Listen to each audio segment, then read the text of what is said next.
20,000 Leagues Under the Sea. First part, Chapter 1, A Runaway Reef. The year 1866 was marked by a bizarre development, an unexplained and downright inexplicable phenomenon that surely no one has forgotten. Without getting into those rumors that upset civilians in the seaports and deranged the public mind even far inland, it must be said that professional seamen were especially alarmed. Traders, ship owners, captains of vessels, skippers, the master mariners from Europe and America, naval officers from every country, and at their heels the various national governments on these two continents were all extremely disturbed by the business. In essence, over a period of time, several ships had encountered an enormous thing at sea, a long, spindle-shaped object, sometimes giving off a phosphorescent glow, infinitely bigger and faster than any whale. The relevant data on this apparition, as recorded in various logbooks, agreed pretty closely as to the structure of the object or creature in question, its unprecedented speed of movement, its startling locomotive power, and the unique vitality with which it seemed to be gifted. If it was cetacean, it exceeded in bulk any whale previously classified by science. No naturalist, neither Cuvier nor Lacépède, neither Professor de Merel nor Professor de Quatrefages, would have accepted the existence of such a monster sight unseen, specifically unseen by their own scientific eyes. Striking an average of observations taken at different times, rejecting those timid estimates that gave the object a length of 200 feet, and ignoring those exaggerated views that saw it as a mile wide and 3 long, you could still assert that this phenomenal creature greatly exceeded the dimensions of anything then known to ichthyologists, if it existed at all. Now then, it did exist. This was an undeniable fact. And since the human mind dotes on objects of wonder, you can understand the worldwide excitement caused by this unearthly apparition. As for relegating it to the realm of fiction, that charge had to be dropped.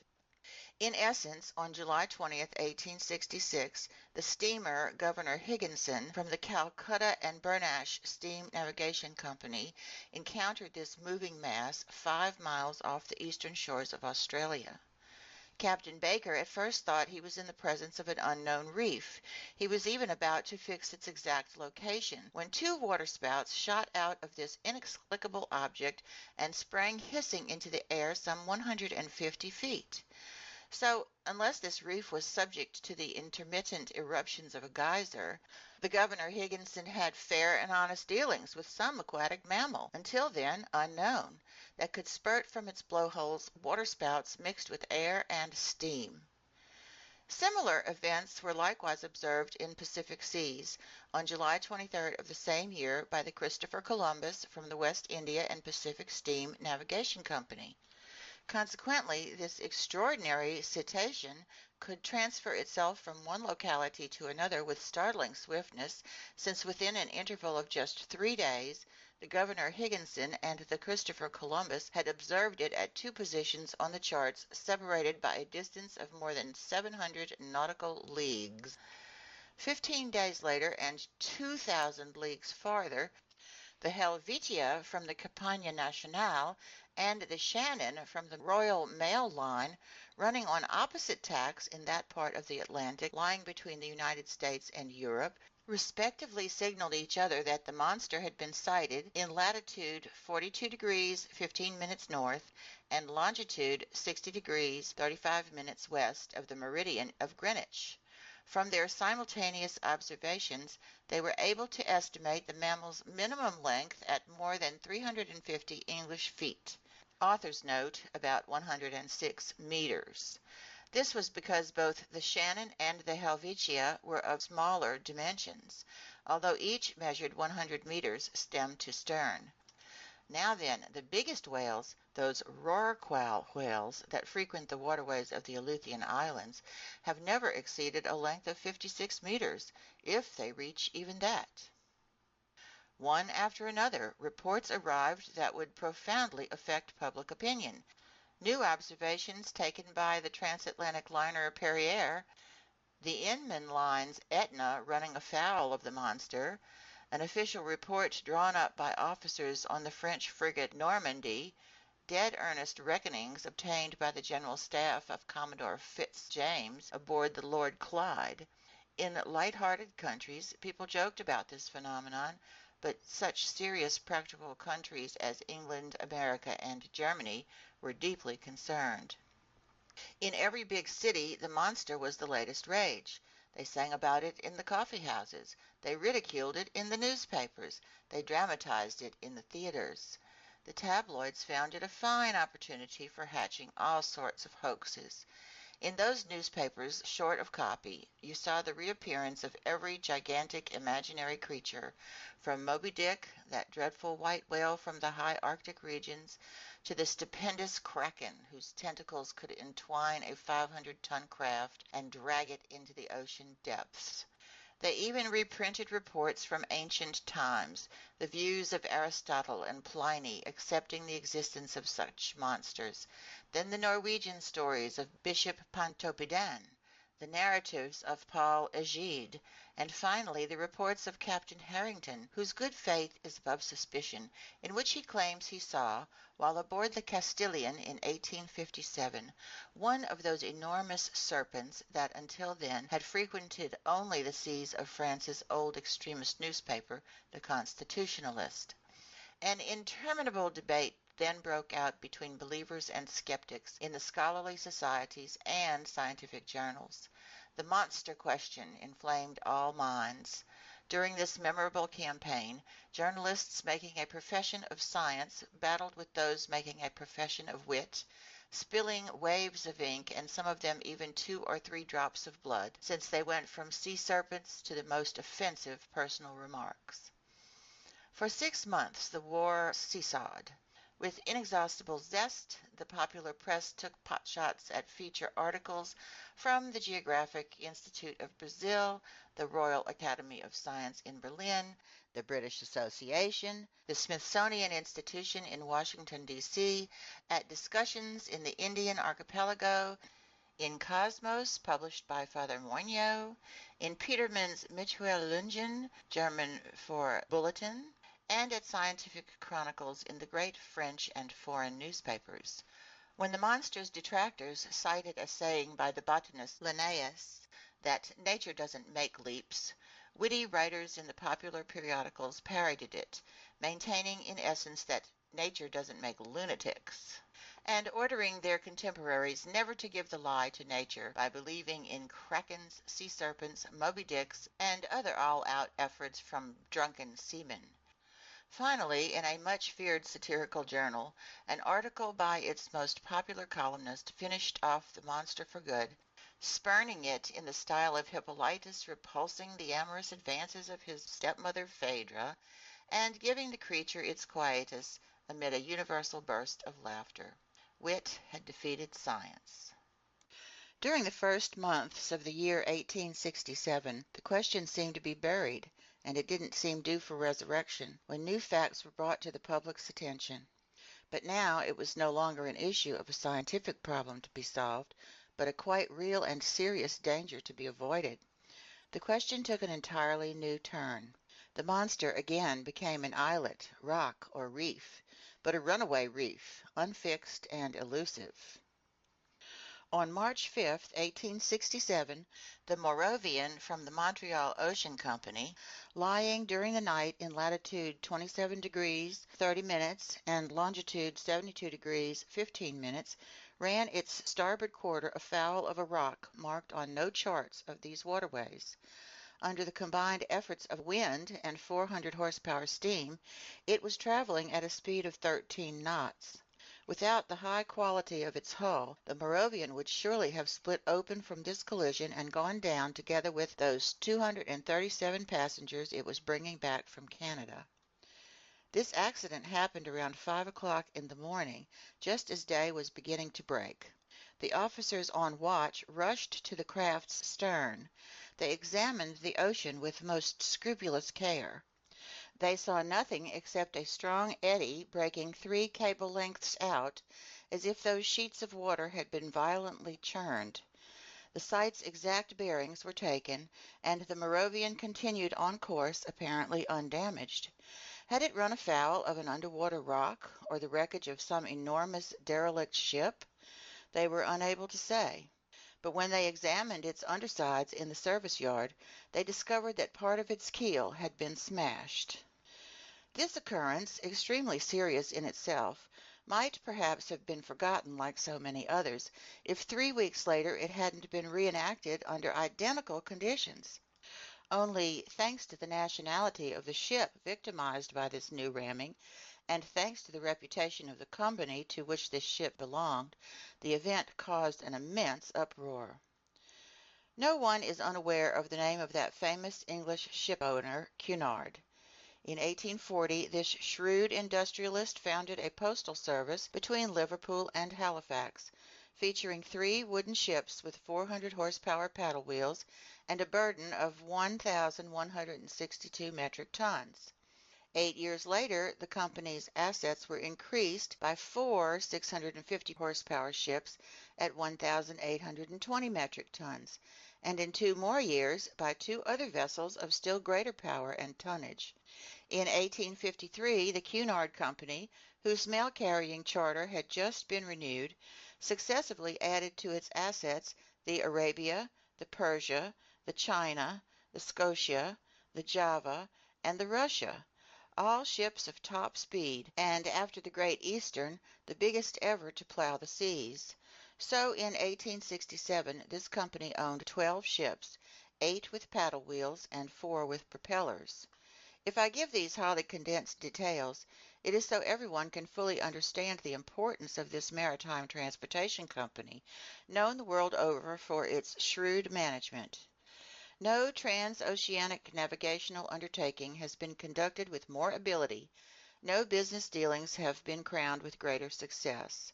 In 26 years, Cunard ships have made 2,000 Atlantic crossings without so much as a voyage canceled, a delay recorded, a man, a craft, or even a letter lost. Accordingly, despite strong competition from France, passengers still choose the Cunard line in preference to all others, as can be seen in a recent survey of official documents. Given this, no one will be astonished at the uproar provoked by this accident involving one of its finest steamers. On April 13, 1867, with a smooth sea and moderate breeze, the Scotia lay in longitude 15 degrees 12 minutes and latitude 45 degrees 37 minutes. It was traveling at a speed of 13.43 knots under the thrust of its 1,000 horsepower engines. Its paddle wheels were churning the sea with perfect steadiness. It was then drawing 6.7 meters of water and displacing 6,624 cubic meters. At 4:17 in the afternoon, during a high tea for passengers gathered in the main lounge, a collision occurred, scarcely noticeable on the whole, affecting the Scotia's hull in that quarter a little astern of its port paddle wheel. The Scotia hadn't run afoul of something, it had been fouled, and by a cutting or perforating instrument rather than a blunt one. This encounter seemed so minor that nobody on board would have been disturbed by it had it not been for the shouts of crewmen in the hold, who climbed on deck yelling, "We're sinking! We're sinking!" At first the passengers were quite frightened, but Captain Anderson hastened to reassure them. In fact, there could be no immediate danger. Divided into 7 compartments by watertight bulkheads, the Scotia could brave any leak with impunity. Captain Anderson immediately made his way into the hold. He discovered that the 5th compartment had been invaded by the sea, and the speed of this invasion proved that the leak was considerable. Fortunately, this compartment didn't contain the boilers, because their furnaces would have been abruptly extinguished. Captain Anderson called an immediate halt, and one of his sailors dived down to assess the damage. Within moments they had located a hole 2 meters in width on the steamer's underside. Such a leak could not be patched, and with its paddle wheels half swamped, the Scotia had no choice but to continue its voyage. By then it lay 300 miles from Cape Clear, and after 3 days of delay that filled Liverpool with acute anxiety, it entered the company docks. The engineers then proceeded to inspect the Scotia, which had been put in dry dock. They couldn't believe their eyes. 2.5 meters below its waterline there gaped a symmetrical gash in the shape of an isosceles triangle. This breach in the sheet iron was so perfectly formed, no punch could have done a cleaner job of it. Consequently, it must have been produced by a perforating tool of uncommon toughness. Plus, after being launched with prodigious power and then piercing 4 centimeters of sheet iron, this tool had needed to withdraw itself by a backward motion truly inexplicable. This was the last straw, and it resulted in arousing public passions all over again. Indeed, from this moment on, any maritime casualty without an established cause was charged to the monster's account. This outrageous animal had to shoulder responsibility for all derelict vessels, whose numbers are unfortunately considerable, since out of those 3,000 ships whose losses are recorded annually at the Marine Insurance Bureau, the figure for steam or sailing ships supposedly lost with all hands, in the absence of any news, amounts to at least 200. Now then, justly or unjustly, it was the monster who stood accused of their disappearance, and since, thanks to it, travel between the various continents had become more and more dangerous, the public spoke up and demanded straight out that at all cost the seas be purged of this fearsome cetacean. End of chapter 1.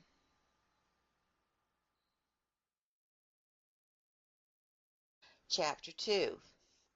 The Pros and Cons. During the period in which these developments were occurring, I had returned from a scientific undertaking organized to explore the Nebraska Badlands in the United States. In my capacity as assistant professor at the Paris Museum of Natural History, I had been attached to this expedition by the French government. After spending 6 months in Nebraska, I arrived in New York laden with valuable collections near the end of March.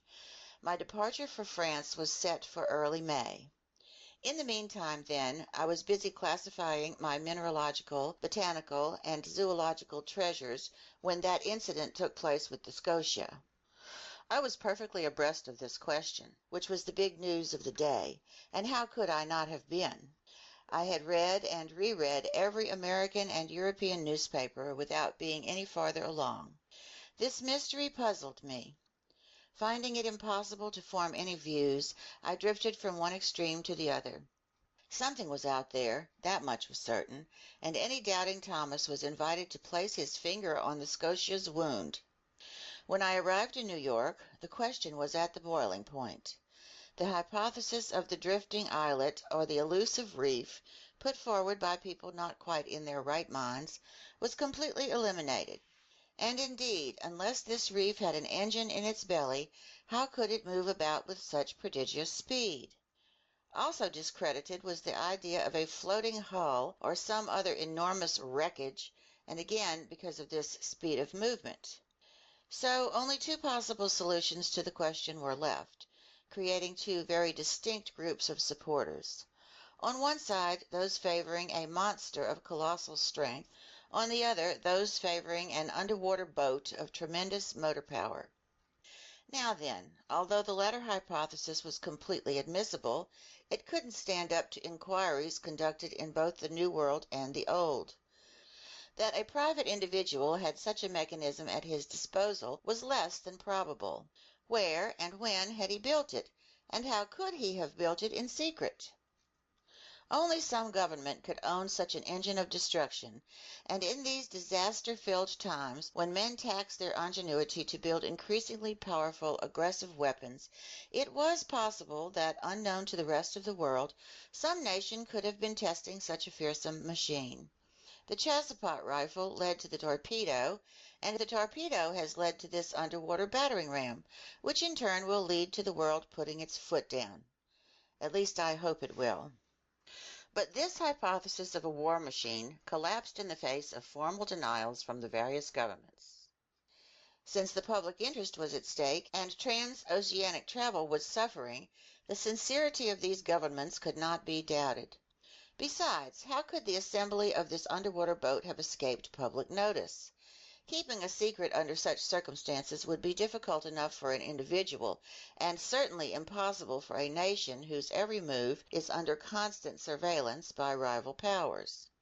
So, after inquiries conducted in England, France, Russia, Prussia, Spain, Italy, America, and even Turkey, the hypothesis of an underwater monitor was ultimately rejected.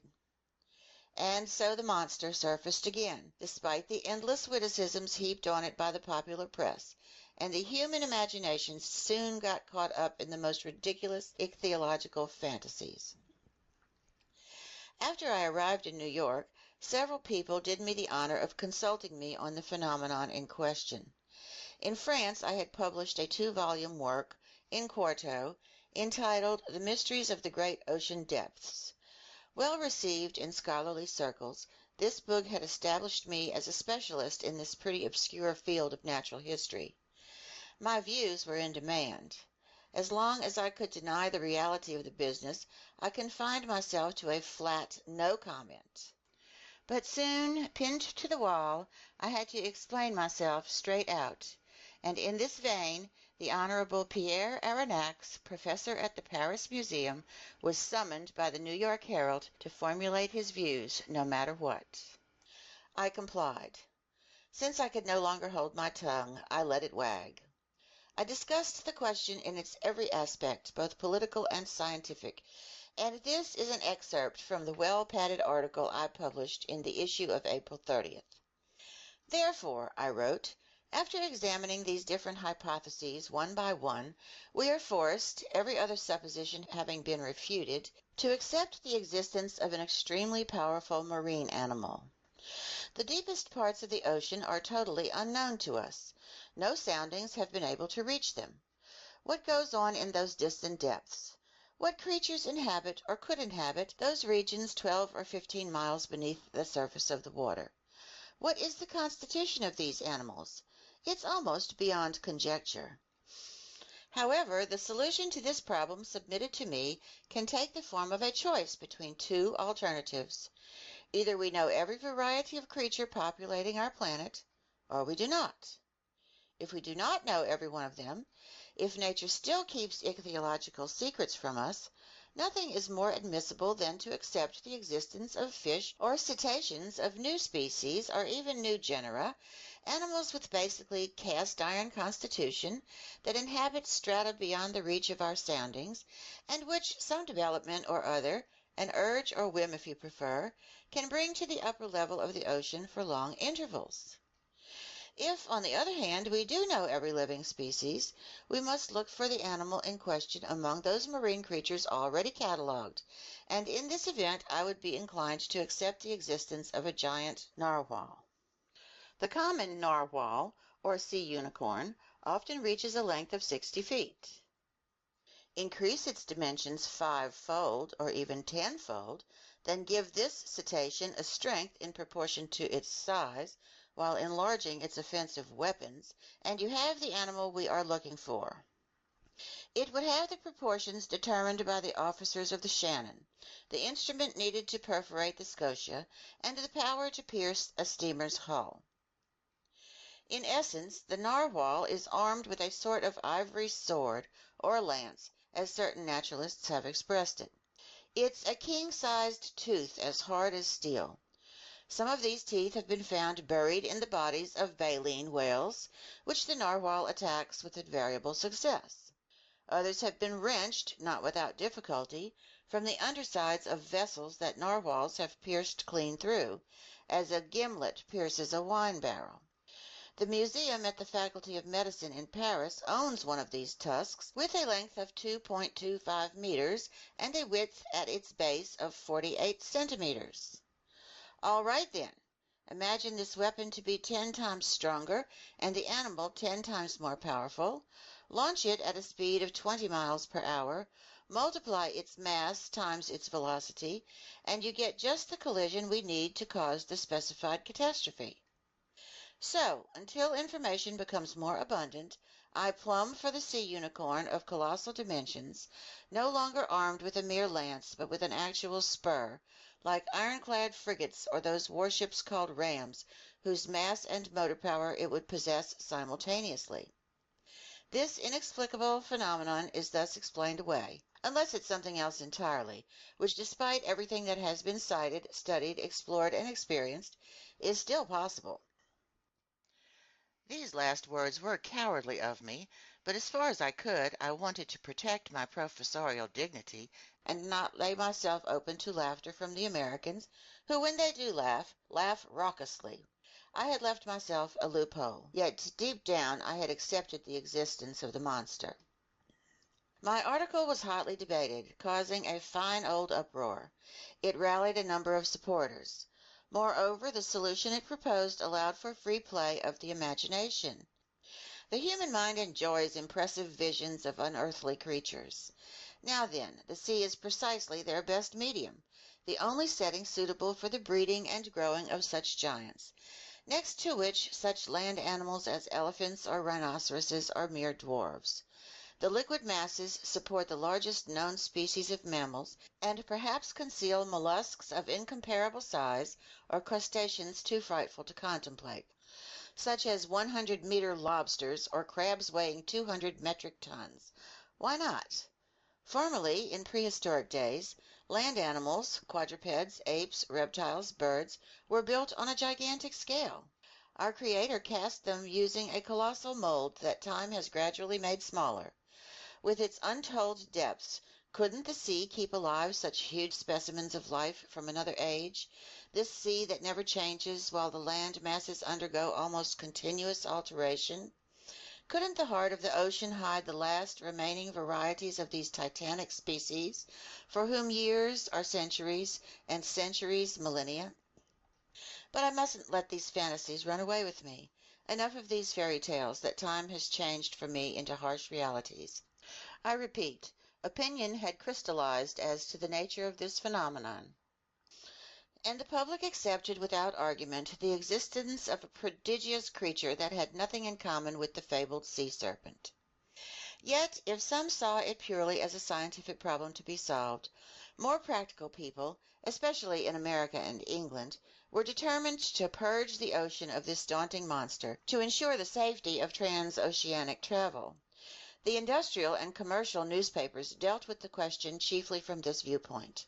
The Shipping and Mercantile Gazette, the Lloyd's List, France's Packet Boat, and Maritime and Colonial Review, all the rags devoted to insurance companies, who threatened to raise their premium rates, were unanimous on this point. Public opinion being pronounced, the states of the Union were the first in the field. In New York, preparations were under way for an expedition designed to chase this narwhal. A high-speed frigate, the Abraham Lincoln, was fitted out for putting to sea as soon as possible. The naval arsenals were unlocked for Commander Farragut, who pressed energetically forward with the arming of his frigate. But, as it always happens, just when a decision had been made to chase the monster put in no further appearances. For 2 months nobody heard a word about it. Not a single ship encountered it. Apparently the unicorn had gotten wise to these plots being woven around it.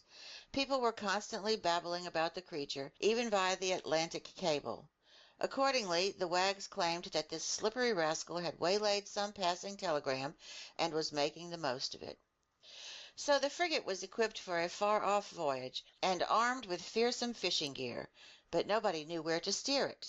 And impatience grew until, on June the 2nd, word came that the Tampico, a steamer on the San Francisco line sailing from California to Shanghai, had sighted the animal again, 3 weeks before in the northerly seas of the Pacific. This news caused intense excitement. Not even a 24-hour breather was granted to Commander Farragut. His provisions were loaded on board. His coal bunkers were overflowing. Not a crewman was missing from his post. To cast off, he needed only to fire and stoke his furnaces. Half a day's delay would have been unforgivable. But Commander Farragut wanted nothing more than to go forth. I received a letter 3 hours before the Abraham Lincoln left its Brooklyn pier. The letter read as follows. Pierre Aronnax, professor at the Paris Museum, Fifth Avenue Hotel, New York. Sir, if you would like to join the expedition on the Abraham Lincoln, the government of the Union will be pleased to regard you as France's representative in this undertaking. Commander Farragut has a cabin at your disposal. Very cordially yours, J. B. Hobson, Secretary of the Navy. Author's note: a pier is a type of wharf expressly set aside for an individual vessel. End of chapter 2.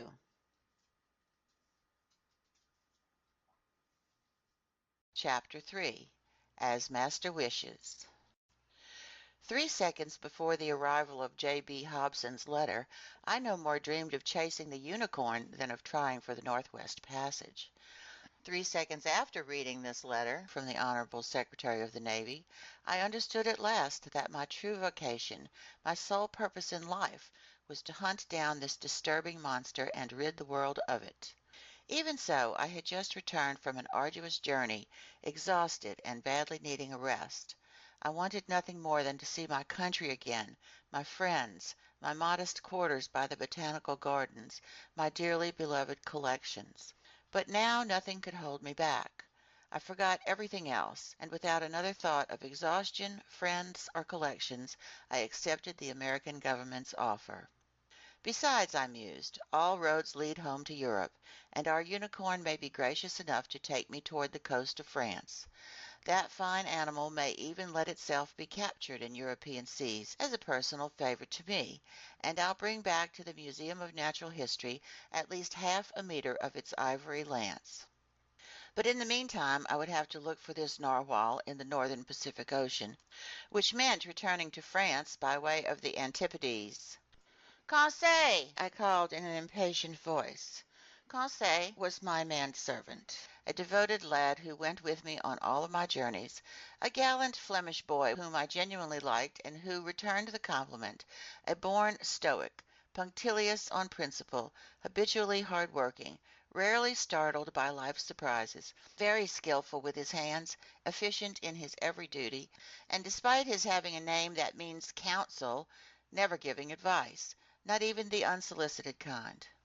From rubbing shoulders with scientists in our little universe by the botanical gardens, the boy had come to know a thing or two.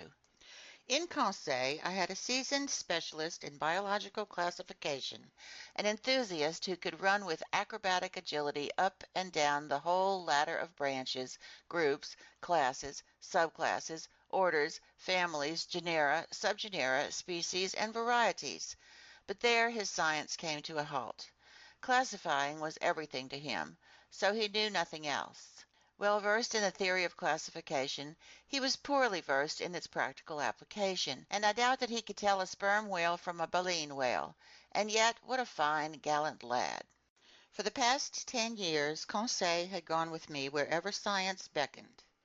Not once did he comment on the length or the hardships of the journey. Never did he object to buckling up his suitcase for any country whatever, China or the Congo, no matter how far off it was. He went here, there, and everywhere in perfect contentment. Moreover, he enjoyed excellent health that defied all ailments, owned solid muscles, but hadn't a nerve in him, not a sign of nerves, the mental type, I mean. The lad was 30 years old, and his age to that of his employer was as 15 is to 20. Please forgive me for this underhanded way of admitting that I had turned 40. But Conseil had one flaw. He was a fanatic on formality, and he only addressed me in the third person, to the point where it got tiresome. Conseil, I repeated, while feverishly beginning my preparations for departure. To be sure, I had confidence in this devoted lad. Ordinarily, I never asked whether or not it suited him to go with me on my journeys, but this time an expedition was at issue that could drag on indefinitely, a hazardous undertaking whose purpose was to hunt an animal that could sink a frigate as easily as a walnut shell. There was good reason to stop and think, even for the world's most emotionless man. What would Conseil say? Conseil! I called a third time. Conseil appeared. "Did master summon me?" he said, entering. "Yes, my boy. Get my things ready. Get yours ready. We're departing in 2 hours." As master wishes, Conseil replied serenely. We haven't a moment to lose. Pack as much into my trunk as you can. My traveling kit, my suits, shirts, and socks. Don't bother counting. Just squeeze it all in. And hurry. What about master's collections? Conseil ventured to observe. We'll deal with them later. What?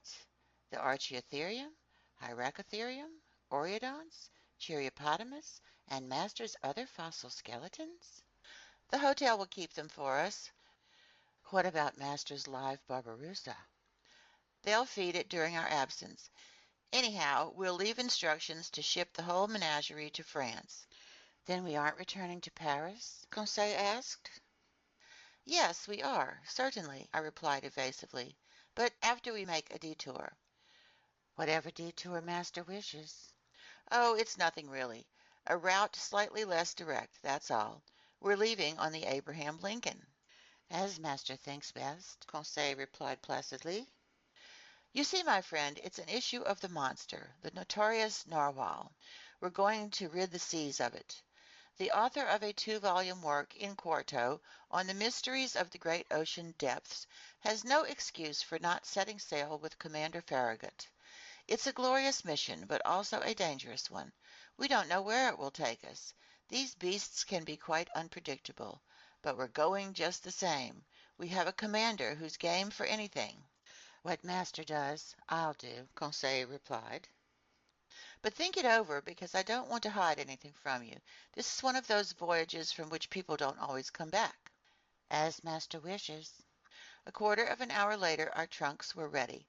Conseil did them in a flash, and I was sure the lad hadn't missed a thing, because he classified shirts and suits as expertly as birds and mammals. The hotel elevator dropped us off in the main vestibule on the mezzanine. I went down a short stair leading to the ground floor. I settled my bill at that huge counter that was always under siege by a considerable crowd. I left instructions for shipping my containers of stuffed animals and dried plants to Paris, France. I opened a line of credit sufficient to cover the Barbarossa, and Conseil at my heels, I jumped into a carriage. For a fare of 20 francs, the vehicle went down Broadway to Union Square, took Fourth Avenue to its junction with Bowery Street, turned into Catrin Street, and halted at Pier 34. There the Catrin ferry transferred men, horses, and carriage to Brooklyn, that great New York annex located on the left bank of the East River, and in a few minutes we arrived at the wharf next to which the Abraham Lincoln was vomiting torrents of black smoke from its 2 funnels. Our baggage was immediately carried to the deck of the frigate. I rushed aboard. I asked for Commander Farragut. One of the sailors led me to the afterdeck, where I stood in the presence of a smart-looking officer who extended his hand to me. "Professor Pierre Aronnax?" he said to me. "The same," I replied. "Commander Farragut?" "In person. Welcome aboard, Professor. Your cabin is waiting for you." I bowed, and letting the commander attend to getting under way, I was taken to the cabin that had been set aside for me. The Abraham Lincoln had been perfectly chosen and fitted out for its new assignment. It was a high-speed frigate, furnished with superheating equipment that allowed the tension of its steam to build to 7 atmospheres. Under this pressure, the Abraham Lincoln reached an average speed of 18.3 miles per hour, a considerable speed, but still not enough to cope with our gigantic cetacean. The frigate's interior accommodations complemented its nautical virtues. I was well satisfied with my cabin, which was located in the stern and opened into the officers' mess. "We'll be quite comfortable here," I told Conseil. "With all due respect to master," Conseil replied, "as comfortable as a hermit crab inside the shell of a whelk." I left Conseil to the proper stowing of our luggage and climbed on deck to watch the preparations for getting under way. Just then Commander Farragut was giving orders to cast off the last moorings holding the Abraham Lincoln to its Brooklyn pier, and so if I had been delayed by a quarter of an hour or even less, the frigate would have gone without me, and I would have missed out on this unearthly, extraordinary, and inconceivable expedition, whose true story might well meet with some skepticism. But Commander Farragut did not want to waste a single day or even a single hour in making for those seas where the animal had just been sighted. He summoned his engineer. "Are we up to pressure?" he asked the man. "Aye, sir," the engineer replied. "Go ahead, then," Commander Farragut called. At this order, which was relayed to the engine by means of a compressed air device, the mechanics activated the startup wheel. Steam rushed whistling into the gaping valves. Long horizontal pistons groaned and pushed the tie rods of the drive shaft. The blades of the propeller churned the waves with increasing speed, and the Abraham Lincoln moved out majestically amid a spectator-laden escort of some 100 ferries and tenders. Author's note: tenders are small steamboats that assist the big liners.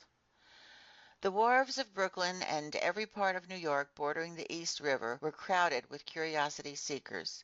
Departing from 500,000 throats, 3 cheers burst forth in succession. Thousands of handkerchiefs were waving above these tightly packed masses, hailing the Abraham Lincoln until it reached the waters of the Hudson River at the tip of the long peninsula that forms New York City. The frigate then went along the New Jersey coast, the wonderful right bank of this river, all loaded down with country homes, and passed by the forts to salutes from their biggest cannons.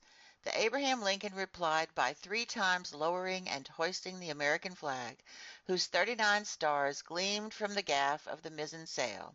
Then changing speed to take the buoy-marked channel that curved into the inner bay, formed by the spit of Sandy Hook, it hugged this sand-covered strip of land where thousands of spectators acclaimed us one more time. The escort of boats and tenders still followed the frigate and only left us when we came abreast of the lightship, whose 2 signal lights marked the entrance of the Narrows to upper New York Bay. 3 o'clock then sounded. The harbor pilot went down in his dinghy and rejoined a little schooner waiting for him to leeward. The furnaces were stoked, the propeller churned the waves more swiftly, the frigate skirted the flat, yellow coast of Long Island, and at 8 o'clock in the evening, after the lights of Fire Island had vanished into the northwest, we ran at full steam onto the dark waters of the Atlantic. End of chapter 3.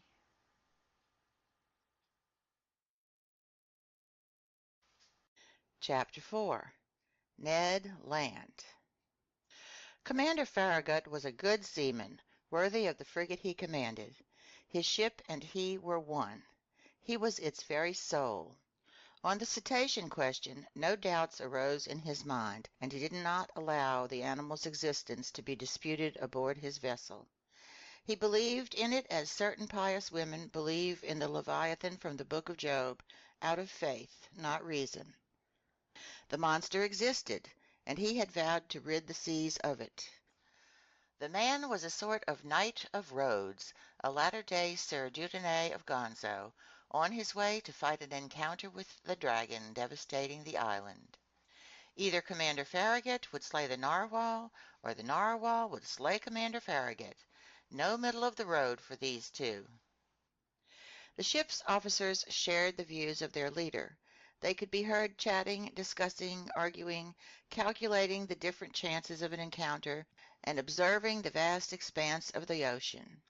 Voluntary watches from the cross-trees of the top-gallant sail were self-imposed by more than one who would have cursed such toil under any other circumstances.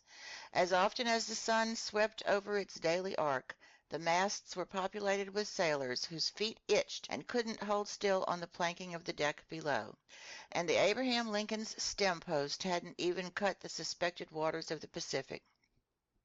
As for the crew, they only wanted to encounter the unicorn, harpoon it, haul it on board, and carve it up. They surveyed the sea with scrupulous care.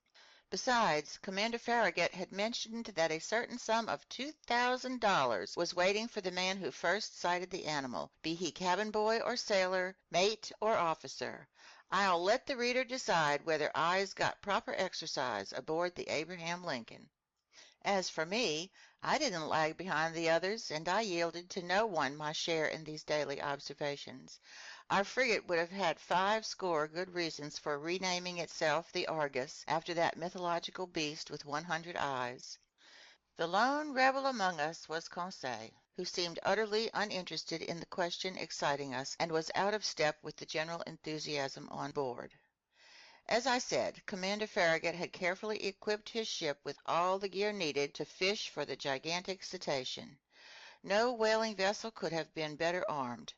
We had every known mechanism, from the hand-hurled harpoon to the blunderbuss firing barbed arrows to the duck gun with exploding bullets.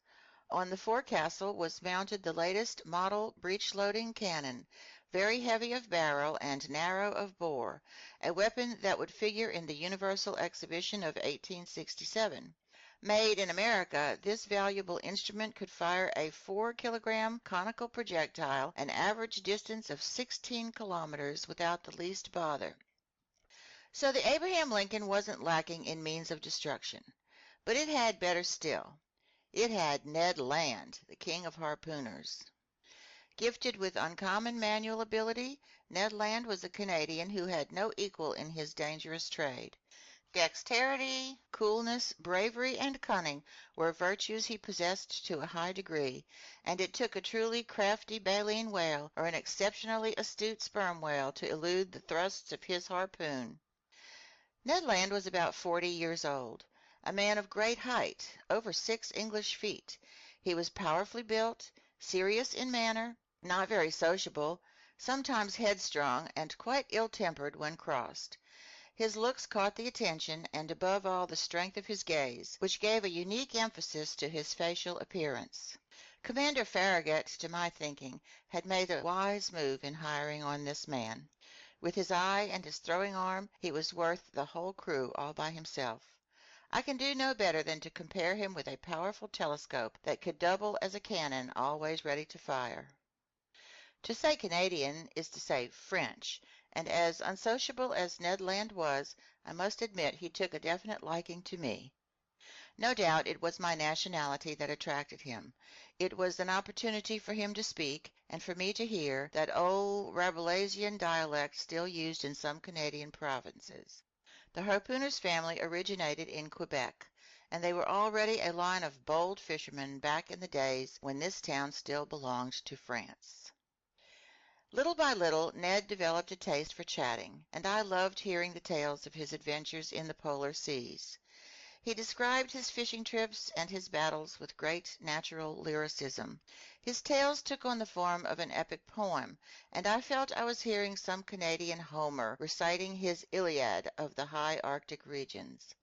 I'm writing of this bold companion as I currently know him, because we've become old friends, united in that permanent comradeship born and cemented during only the most frightful crises. Ah, my gallant Ned, I ask only to live 100 years more, the longer to remember you. And now, what were Ned Land's views on this question of the marine monster? I must admit that he flatly didn't believe in the unicorn, and alone on board he didn't share the general conviction. He avoided even dealing with the subject, for which one day I felt compelled to take him to task. During the magnificent evening of June 25th, in other words 3 weeks after our departure, the frigate lay abreast of Cabo Blanco, 30 miles to leeward of the coast of Patagonia. We had crossed the Tropic of Capricorn, and the Strait of Magellan opened less than 700 miles to the south. Before 8 days were out, the Abraham Lincoln would plow the waves of the Pacific. Seated on the afterdeck, Ned Land and I chatted about one thing and another, staring at that mysterious sea whose depths to this day are beyond the reach of human eyes. Quite naturally, I led our conversation around to the giant unicorn, and I weighed our expedition's various chances for success or failure. Then, seeing that Ned just let me talk without saying much himself, I pressed him more closely. "Ned," I asked him, "how can you still doubt the reality of this cetacean we're after? Do you have any particular reasons for being so skeptical?" The harpooner stared at me a while before replying, slapped his broad forehead in one of his standard gestures, closed his eyes as if to collect himself, and finally said, "Just maybe, Professor Aronnax." "But, Ned, you're a professional whaler, a man familiar with all the great marine mammals. Your mind should easily accept this hypothesis of an enormous cetacean, and you ought to be the last one to doubt it under these circumstances. That's just where you're mistaken, Professor, Ned Land replied. The common man may still believe in fabulous comets crossing outer space, or in prehistoric monsters living at the Earth's core, but astronomers and geologists don't swallow such fairy tales. It's the same with whalers. I've chased plenty of cetaceans. I've harpooned a good number. I've killed several. But no matter how powerful and well armed they were, neither their tails or their tusks could puncture the sheet iron plates of a steamer. Even so, Ned, people mention vessels that narwhal tusks have run clean through. Wooden ships, maybe, the Canadian replied, but I've never seen the like. So till I have proof to the contrary, I'll deny that baleen whales, sperm whales, or unicorns can do any such thing. Listen to me, Ned. No, no, Professor. I'll go along with anything you want except that. Some gigantic devilfish, maybe. Even less likely, Ned. The devilfish is merely a mollusk, and even this name hints at its semi-liquid flesh because it's Latin, meaning soft one.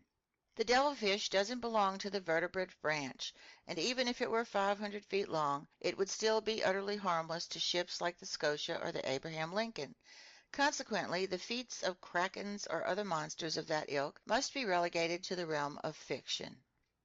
So, Mr. Naturalist, Ned Land continued in a bantering tone, you'll just keep on believing in the existence of some enormous cetacean? Yes, Ned, I repeat it with a conviction backed by factual logic. I believe in the existence of a mammal with a powerful constitution, belonging to the vertebrate branch like baleen whales, sperm whales, or dolphins, and armed with a tusk made of horn that has tremendous penetrating power. Huh, the harpooner put in, shaking his head with an attitude of a man who doesn't want to be convinced. Note well, my fine Canadian, I went on, if such an animal exists, if it lives deep in the ocean, if it frequents the liquid strata located miles beneath the surface of the water, it needs to have a constitution so solid it defies all comparison. And why this powerful constitution? Ned asked. Because it takes incalculable strength just to live in those deep strata and withstand their pressure. Oh, really? Ned said, tipping me a wink. Oh, really, and I can prove it to you with a few simple figures. Bosh, Ned replied. You can make figures do anything you want. In business, Ned, but not in mathematics. Listen to me. Let's accept that the pressure of one atmosphere is represented by the pressure of a column of water 32 feet high. In reality, such a column of water wouldn't be quite so high because here we're dealing with salt water, which is denser than fresh water. Well then, when you dive under the waves, Ned, for every 32 feet of water above you, your body is tolerating the pressure of one more atmosphere. In other words, 1 more kilogram per each square centimeter on your body's surface. So it follows that at 320 feet down, this pressure is equal to 10 atmospheres, to 100 atmospheres at 3,200 feet, and to 1,000 atmospheres at 32,000 feet. That is, at about 2.5 vertical leagues down, which is tantamount to saying that if you could reach such a depth in the ocean, each square centimeter on your body's surface would be experiencing 1,000 kilograms of pressure. Now, my gallant Ned, do you know how many square centimeters you have on your bodily surface? I haven't the foggiest notion, Professor Aronnax. About 17,000. As many as that? Yes, and since the atmosphere's pressure actually weighs slightly more than 1 kilogram per square centimeter, your 17,000 square centimeters are tolerating 17,568 kilograms at this very moment. Without my noticing it? Without you noticing it. And if you aren't crushed by so much pressure, it's because the air penetrates the interior of your body with equal pressure. When the inside and outside pressures are in perfect balance, they neutralize each other and allow you to tolerate them without discomfort. But in the water, it's another story. Yes, I see, Ned replied, growing more interested. because the water surrounds me but doesn't penetrate me. Precisely, Ned. So at 32 feet beneath the surface of the sea, you'll undergo a pressure of 17,568 kilograms. At 320 feet, or 10 times greater pressure, it's 175,680 kilograms. At 3,200 feet, or 100 times greater pressure, it's 1,756,800 kilograms. Finally, at 32,000 feet, or 1,000 times greater pressure, it's 17,568,000 kilograms. In other words, you'd be squashed as flat as if you'd just been yanked from between the plates of a hydraulic press. Fire and brimstone, Ned put in. All right then, my fine harpooner. If vertebrates several hundred meters long and proportionate in bulk live at such depths, their surface areas make up millions of square centimeters, and the pressure they undergo must be assessed in billions of kilograms. Calculate, then, how much resistance of bone structure and strength of constitution they'd need in order to withstand such pressures. they'd need to be manufactured, Ned Land replied. from sheet iron plates 8 inches thick, like ironclad frigates. Right, Ned. And then picture the damage such a mass could inflict if it were launched with the speed of an express train against a ship's hull. Yes, indeed. Maybe. The Canadian replied, staggered by these figures, but still not willing to give in. Well, have I convinced you? You've convinced me of one thing, Mr. Naturalist, that deep in the sea such animals would need to be just as strong as you say, if they exist. But if they don't exist, my stubborn harpooner, how do you explain the accident that happened to the Scotia? It's maybe, Ned said, hesitating. Go on. Because it just couldn't be true, The Canadian replied, unconsciously echoing a famous catchphrase of the scientist Arago. But this reply proved nothing other than how bullheaded the harpooner could be. That day I pressed him no further. The Scotia's accident was undeniable. Its hole was real enough that it had to be plugged up, and I don't think a hole's existence can be more emphatically proven. Now then, this hole did not make itself, and since it hadn't resulted from underwater rocks or underwater machines, it must have been caused by the perforating tool of some animal. Now, for all the reasons put forward to this point, I believed that this animal was a member of the branch Vertebrata, class Mammalia, group Pisciforma, and finally order Cetacea. As for the family in which it would be placed, baleen whale, sperm whale, or dolphin, the genus to which it belonged, and the species in which it would find its proper home, these questions had to be left for later. To answer them called for dissecting this unknown monster. To dissect it called for catching it. To catch it called for harpooning it, which was Ned Land's business. To harpoon it called for sighting it, which was the crew's business, and to sight it called for encountering it, which was a chancy business. End of Part 1, Chapter 4.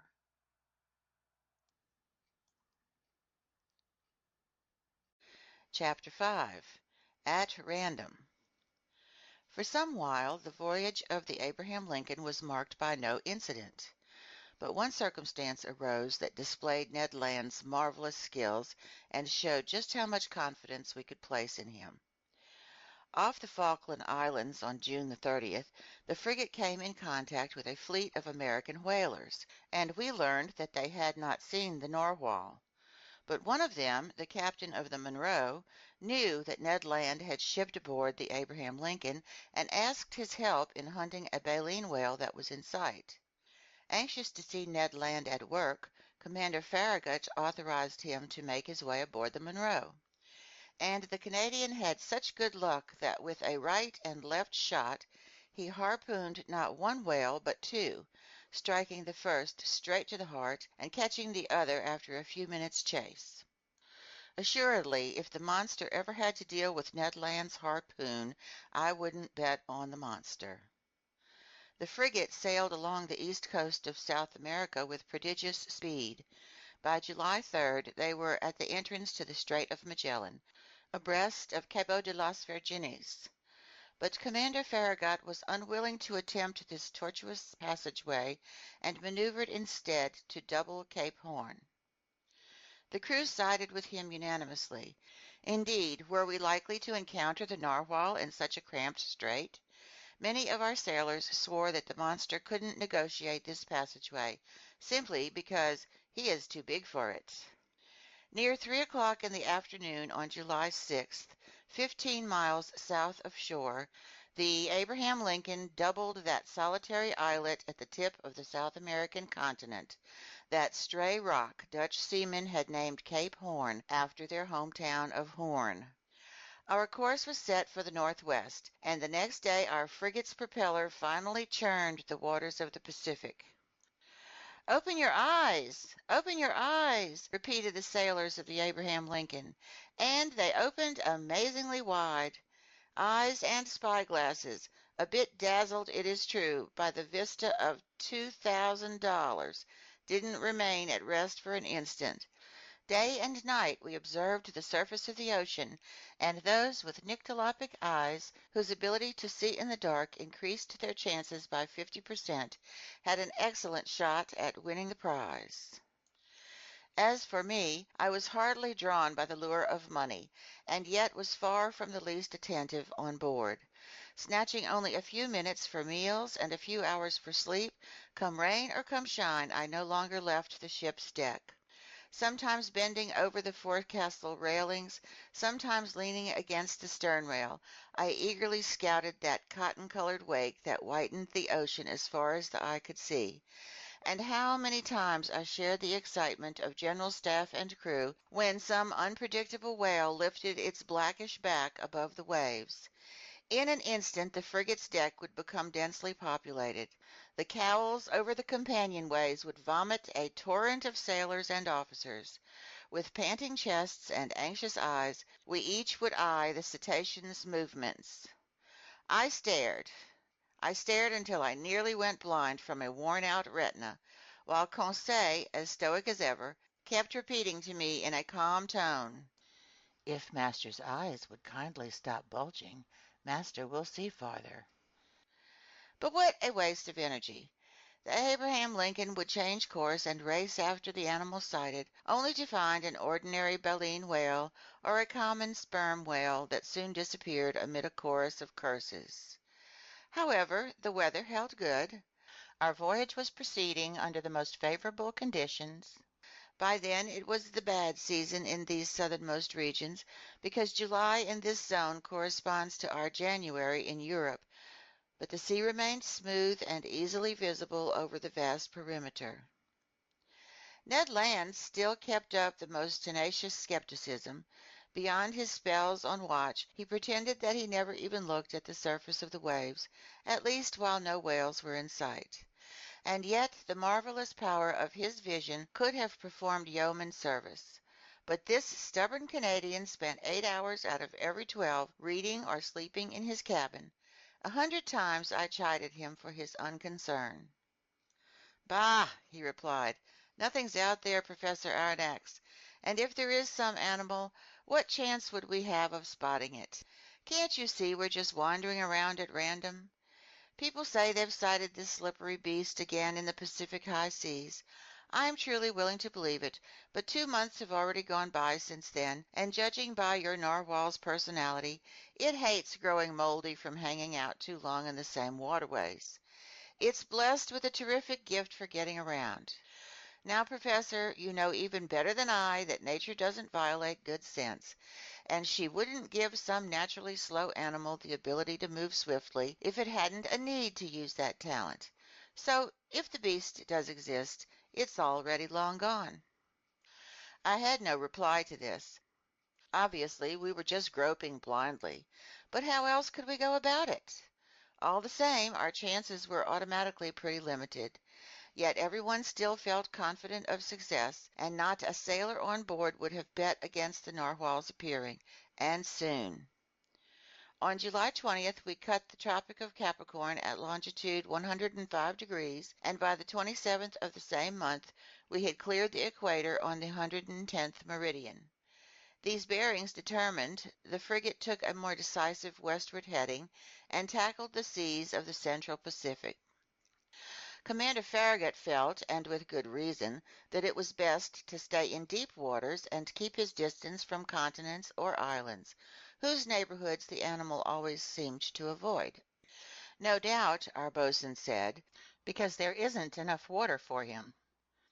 So the frigate kept well out when passing the Tuamotu, Marquesas, and Hawaiian Islands, then cut the Tropic of Cancer at longitude 132 degrees and headed for the seas of China. We were finally in the area of the monster's latest antics, and in all honesty, shipboard conditions became life-threatening. Hearts were pounding hideously, gearing up for futures full of incurable aneurysms. The entire crew suffered from a nervous excitement that is beyond me to describe. Nobody ate, nobody slept. 20 times a day some error in perception or the optical illusions of some sailor perched in the crosstrees would cause intolerable anguish, and this emotion, repeated 20 times over, kept us in a state of irritability so intense that a reaction was bound to follow. And this reaction wasn't long in coming.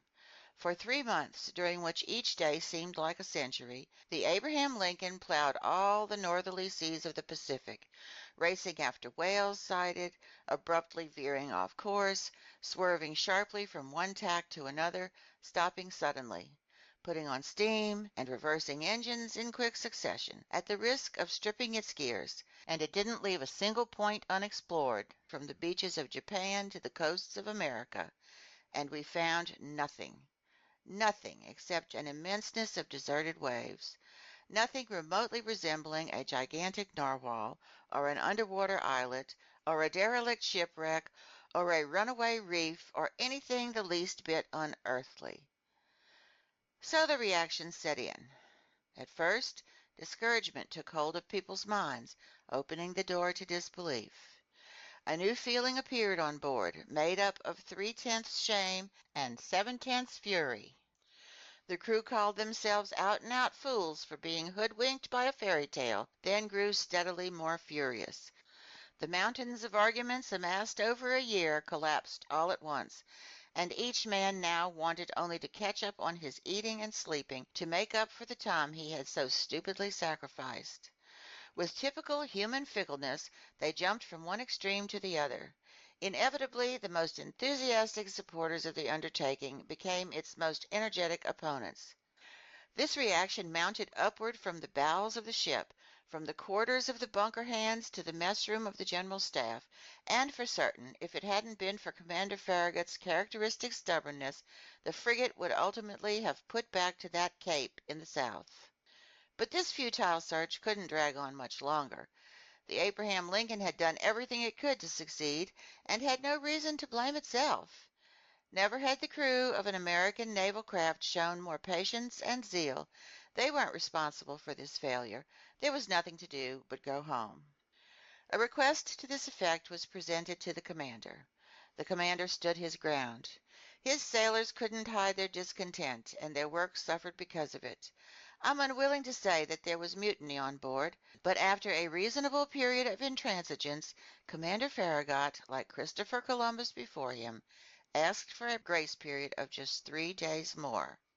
After this 3-day delay, if the monster hadn't appeared, our helmsman would give 3 turns of the wheel, and the Abraham Lincoln would chart a course toward European seas.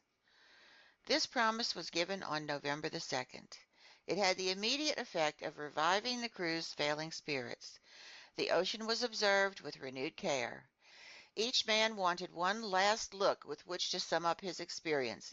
Spyglasses functioned with feverish energy. A supreme challenge had been issued to the giant narwhal, and the latter had no acceptable excuse for ignoring this summons to appear. 2 days passed. The Abraham Lincoln stayed at half steam. On the off chance that the animal might be found in these waterways, 1,000 methods were used to spark its interest or rouse it from its apathy. Enormous sides of bacon were trailed in our wake, to the great satisfaction, I must say, of assorted sharks. While the Abraham Lincoln heaved to, its longboats radiated in every direction around it and didn't leave a single point of the sea unexplored. But the evening of November the 4th arrived with this underwater mystery still unsolved. At noon the next day, November the 5th, the agreed-upon delay expired. After a position fix, true to his promise, Commander Farragut would have to set his course for the southeast and leave the northerly regions of the Pacific decisively behind.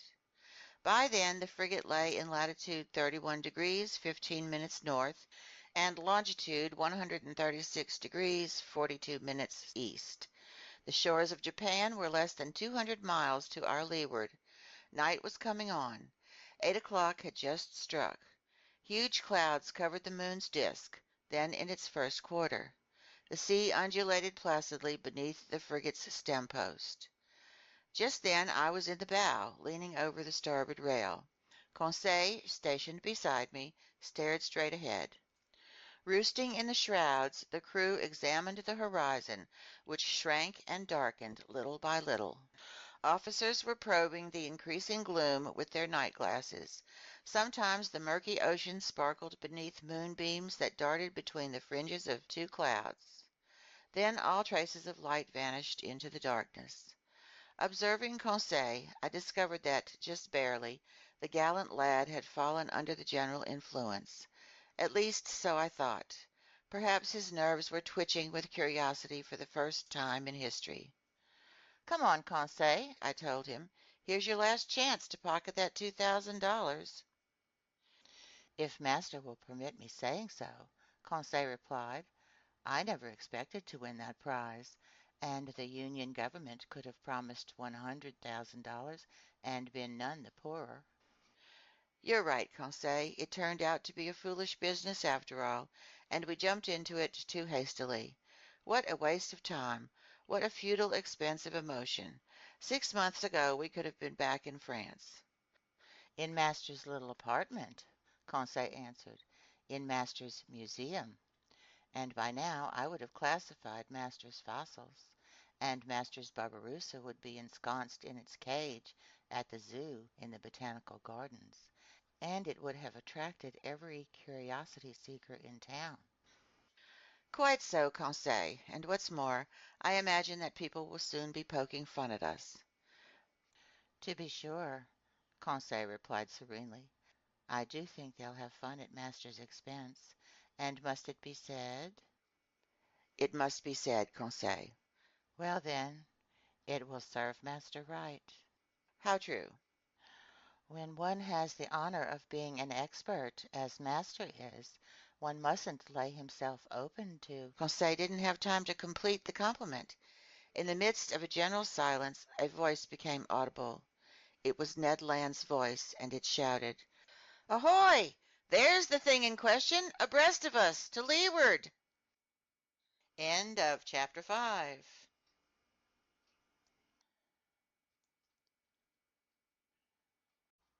Chapter 6. At Full Steam. At this shout, the entire crew rushed toward the harpooner, commander, officers, mates, sailors, cabin boys, down to engineers leaving their machinery and stokers neglecting their furnaces. The order was given to stop, and the frigate merely coasted. By then the darkness was profound, and as good as the Canadian's eyes were, I still wondered how he could see and what he had seen. My heart was pounding fit to burst. But Ned Land was not mistaken, and we all spotted the object his hand was indicating. 2 cable lengths off the Abraham Lincoln's starboard quarter, the sea seemed to be lit up from underneath. This was no mere phosphorescent phenomena. That much was unmistakable. Submerged some fathoms below the surface of the water, the monster gave off that very intense but inexplicable glow that several captains had mentioned in their reports. This magnificent radiance had to come from some force with a great illuminating capacity. The edge of its light swept over the sea in an immense, highly elongated oval, condensing at the center into a blazing core whose unbearable glow diminished by degrees outward.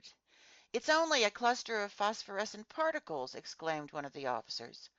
"No, sir," I answered with conviction. Not even angel wing clams or sallops have ever given off such a powerful light. That glow is basically electric in nature. Besides, look, look, it's shifting. It's moving back and forth. It's darting at us.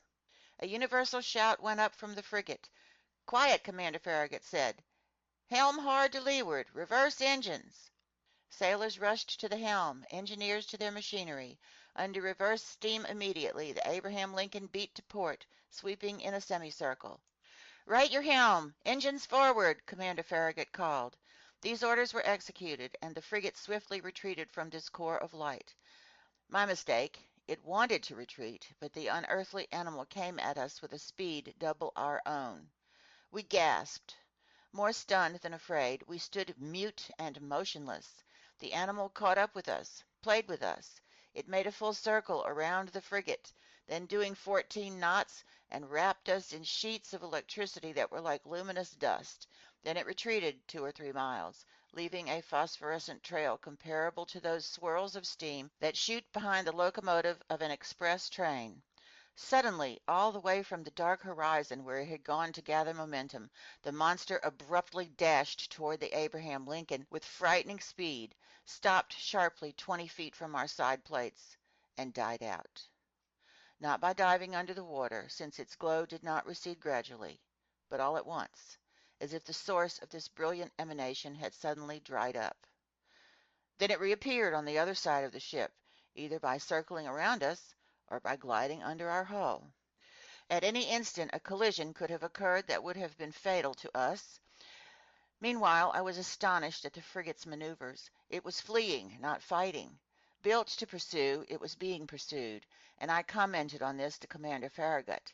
His face, ordinarily so emotionless, was stamped with indescribable astonishment.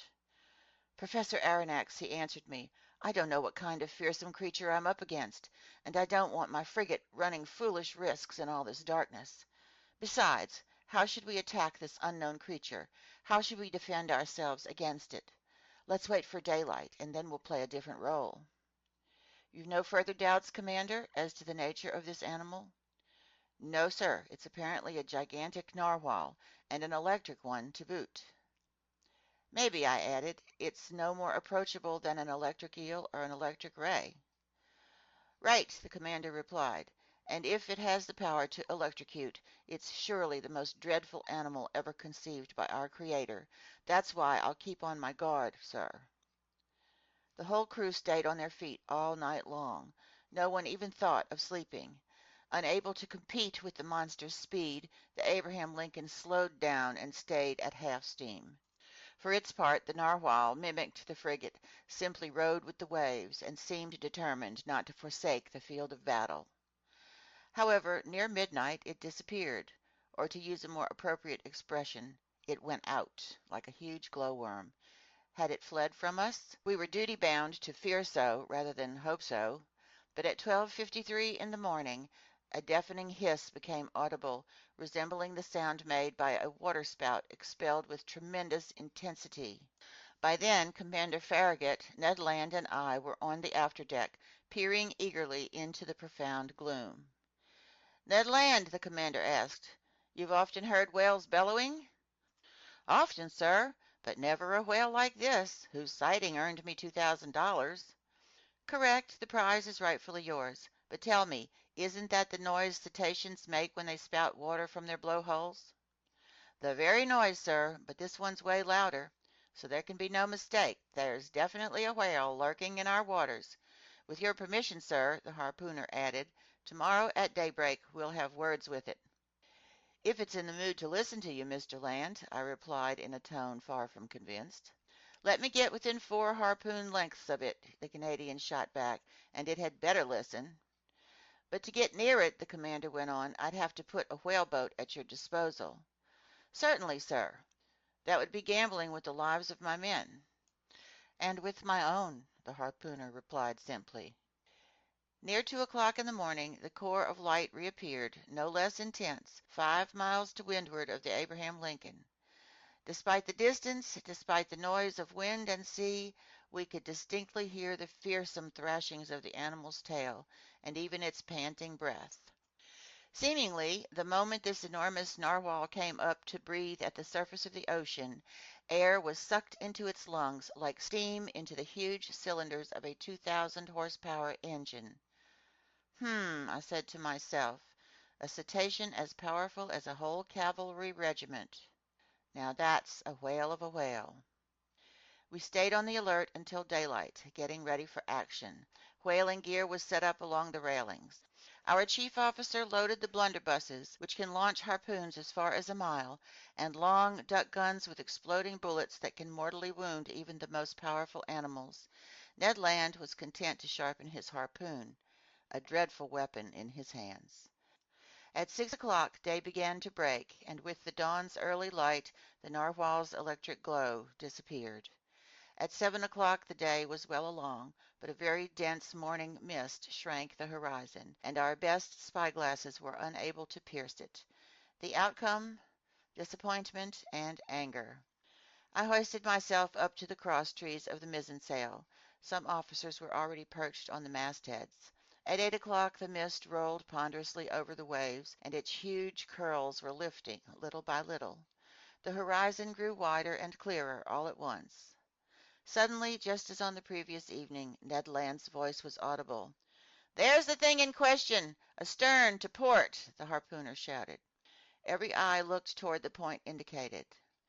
There, a mile and a half from the frigate, a long blackish body emerged a meter above the waves. Quivering violently, its tail was creating a considerable eddy. Never had caudal equipment thrashed the sea with such power. An immense wake of glowing whiteness marked the animal's track, sweeping in a long curve. Our frigate drew nearer to the cetacean. I examined it with a completely open mind.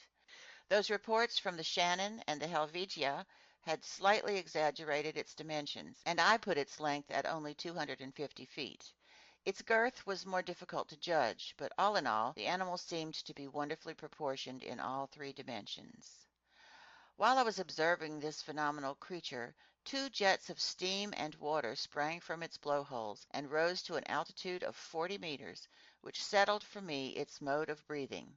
From this I finally concluded that it belonged to the branch Vertebrata, class Mammalia, subclass Monodelphia, group Pisciforma, order Cetacea, family, but here I couldn't make up my mind. The order Cetacea consists of three families: baleen whales, sperm whales, dolphins, and it's in this last group that narwhals are placed. Each of these families is divided into several genera, each genus into species, each species into varieties. So I was still missing variety, species, genus, and family, but no doubt I would complete my classifying with the aid of Heaven and Commander Farragut. The crew were waiting impatiently for orders from their leader. The latter, after carefully observing the animal, called for his engineer. The engineer raced over. "Sir," the commander said, "are you up to pressure?" "Aye, sir," the engineer replied. "Fine. Stoke your furnaces and clap on full steam." Three cheers greeted this order. The hour of battle had sounded. A few moments later the frigate's two funnels vomited torrents of black smoke, and its deck quaked from the trembling of its boilers. Driven forward by its powerful propeller, the Abraham Lincoln headed straight for the animal. Unconcerned, the latter let us come within half a cable length. Then, not bothering to dive, it got up a little speed, retreated, and was content to keep its distance. This chase dragged on for 3/4 of an hour without the frigate gaining 2 fathoms on the cetacean. At this rate, it was obvious that we would never catch up with it. Infuriated, Commander Farragut kept twisting the thick tuft of hair that flourished below his chin. "Ned Land!" he called. The Canadian reported at once. "Well, Mr. Land," the commander asked, "do you still advise putting my longboats to sea?" "No, sir," Ned Land replied, "because that beast won't be caught against its will." "Then what should we do?" "Stoke up more steam, sir, if you can. As for me, with your permission I'll go perch on the bobstays under the bowsprit, and if we can get within a harpoon length I'll harpoon the brute." "Go to it, Ned," Commander Farragut replied. "Engineer," he called, "keep the pressure mounting." Ned Land made his way to his post. The furnaces were urged into greater activity, our propeller did 43 revolutions per minute, and steam shot from the valves. Heaving the log, we verified that the Abraham Lincoln was going at the rate of 18.5 miles per hour. But that damned animal also did a speed of 18.5. For the next hour our frigate kept up this pace without gaining a fathom. This was humiliating for one of the fastest racers in the American Navy. The crew were working up into a blind rage. Sailor after sailor heaved insults at the monster, which couldn't be bothered with answering back. Commander Farragut was no longer content simply to twist his goatee. He chewed on it. The engineer was summoned once again. "You're up to maximum pressure?" the commander asked him. "Aye, sir," the engineer replied. "And your valves are charged to 6½ atmospheres." "Charge them to 10 atmospheres." A typical American order, if I ever heard one. It would have sounded just fine during some Mississippi paddle wheeler race, to outstrip the competition. "Conseil," I said to my gallant servant, now at my side, "you realize that we'll probably blow ourselves sky high?" "As master wishes," Conseil replied. "All right, I admit it. I did wish to run this risk." The valves were charged. More coal was swallowed by the furnaces. Ventilators shot torrents of air over the braziers. The Abraham Lincoln's speed increased. Its masts trembled down to their blocks, and swirls of smoke could barely squeeze through the narrow funnels. We heaved the log a second time. "Well, helmsman?" Commander Farragut asked. 19.3 miles per hour, sir." "Keep stoking the furnaces." The engineer did so. The pressure gauge marked 10 atmospheres, but no doubt the cetacean itself had warmed up, because without the least trouble it also did 19.3. What a chase! No, I can't describe the excitement that shook my very being. Ned Land stayed at his post, harpoon in hand. Several times the animal let us approach. "We're overhauling it!" the Canadian would shout. Then, just as he was about to strike, the cetacean would steal off with a swiftness I could estimate at no less than 30 miles per hour. And even at our maximum speed, it took the liberty of thumbing its nose at the frigate by running a full circle around us. A howl of fury burst from every throat. By noon we were no farther along than at 8 o'clock in the morning. Commander Farragut then decided to use more direct methods. "Bah!" he said. "So that animal is faster than the Abraham Lincoln? All right. We'll see if it can outrun our conical shells. Mate, man the gun in the bow." Our forecastle cannon was immediately loaded and leveled. The cannoneer fired a shot, but his shell passed some feet above the cetacean, which stayed a half-mile off. "Over to somebody with better aim," the commander shouted, "and $500 to the man who can pierce that infernal beast." Calm of eye, cool of feature, an old, gray-bearded gunner, I can see him to this day, approached the cannon, put it in position, and took aim for a good while. There was a mighty explosion, mingled with cheers from the crew. The shell reached its target. It hit the animal, but not in the usual fashion. It bounced off that rounded surface and vanished into the sea 2 miles out. "Oh, drat!" said the old gunner in his anger. "That rascal must be covered with 6-inch armor plate." "Curse the beast!" Commander Farragut shouted. The hunt was on again, and Commander Farragut leaned over to me, saying, "I'll chase that animal till my frigate explodes." "Yes," I replied, "and nobody would blame you." We could still hope that the animal would tire out and not be as insensitive to exhaustion as our steam engines. But no such luck. Hour after hour went by without its showing the least sign of weariness. However, to the Abraham Lincoln's credit, it must be said that we struggled on with tireless persistence.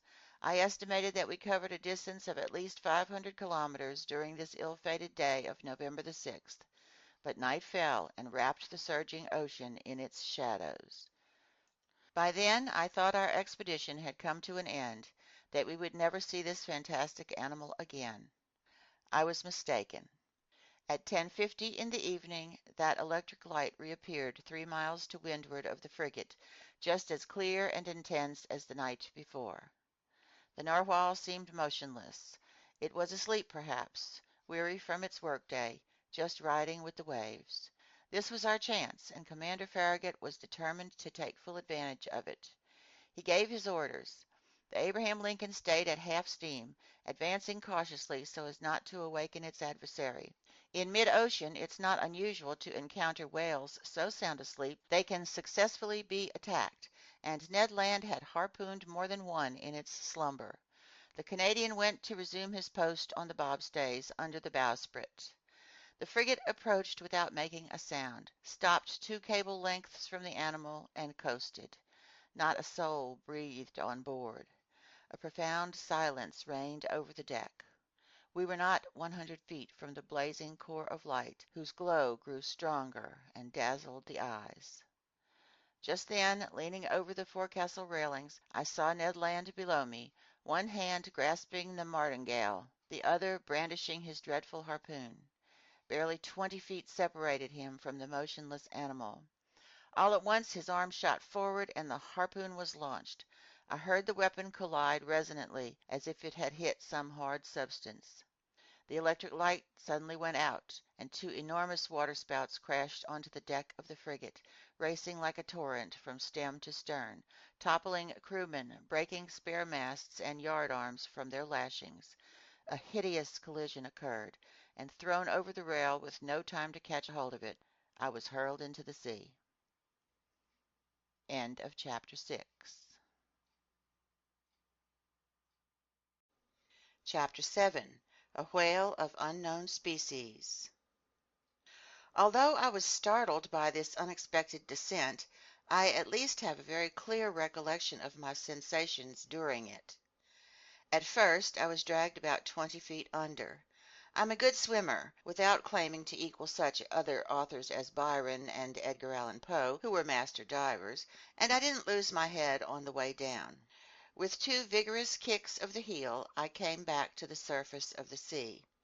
My first concern was to look for the frigate. Had the crew seen me go overboard?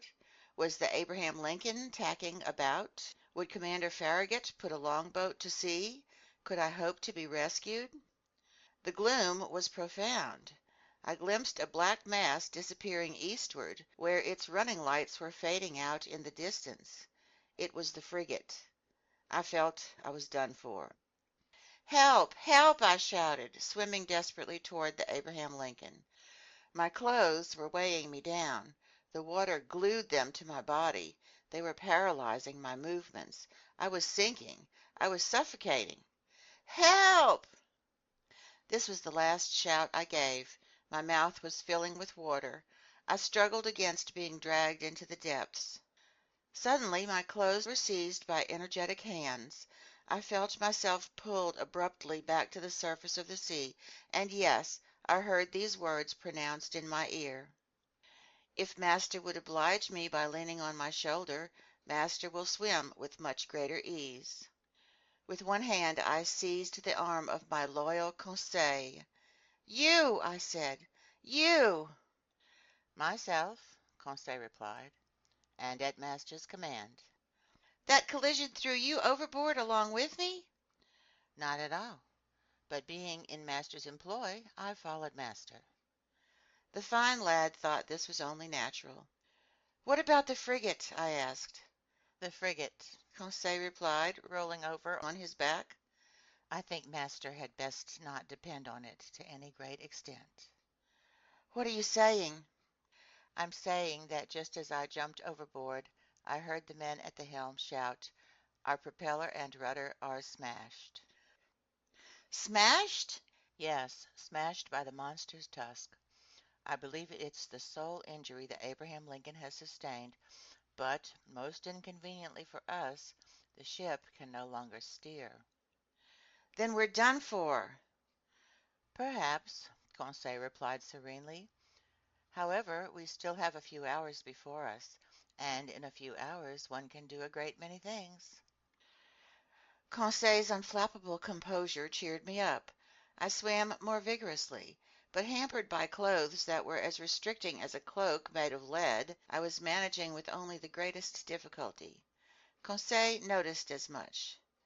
"Master will allow me to make an incision," he said, and he slipped an open clasp knife under my clothes, slitting them from top to bottom with one swift stroke.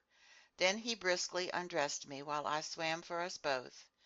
I then did Conseil the same favor, and we continued to navigate side by side.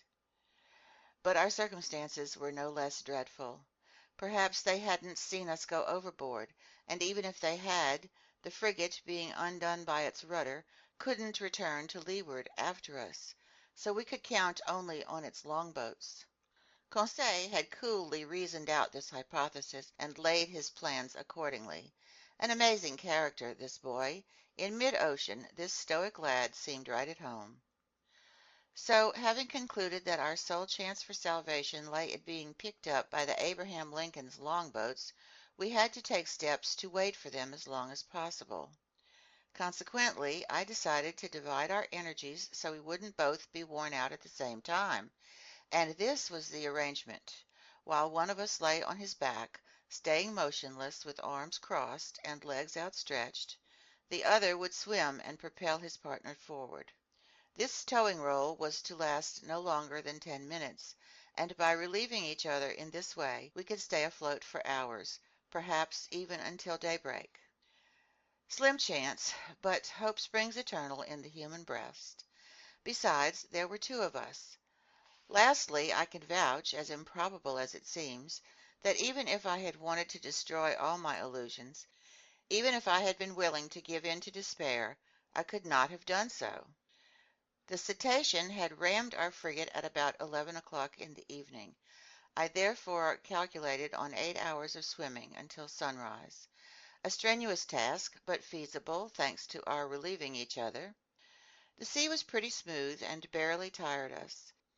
Sometimes I tried to peer through the dense gloom, which was broken only by the phosphorescent flickers coming from our movements. I stared at the luminous ripples breaking over my hands, shimmering sheets spattered with blotches of bluish gray. It seemed as if we'd plunged into a pool of quicksilver. Near 1 o'clock in the morning, I was overcome with tremendous exhaustion. My limbs stiffened in the grip of intense cramps. Conseil had to keep me going, and attending to our self-preservation became his sole responsibility. I soon heard the poor lad gasping. His breathing became shallow and quick. I didn't think he could stand such exertions for much longer. Go on, I told him. Leave master behind, he replied. Never. I'll drown before he does. Just then, past the fringes of a large cloud that the wind was driving eastward, the moon appeared. The surface of the sea glistened under its rays. That kindly light rekindled our strength. I held up my head again. My eyes darted to every point of the horizon. I spotted the frigate. It was 5 miles from us and formed no more than a dark, barely perceptible mass. But as for longboats, not a one in sight. I tried to call out. What was the use at such a distance? My swollen lips wouldn't let a single sound through. Conseil could still articulate a few words, and I heard him repeat at intervals, "Help! Help!" Ceasing all movement for an instant, we listened.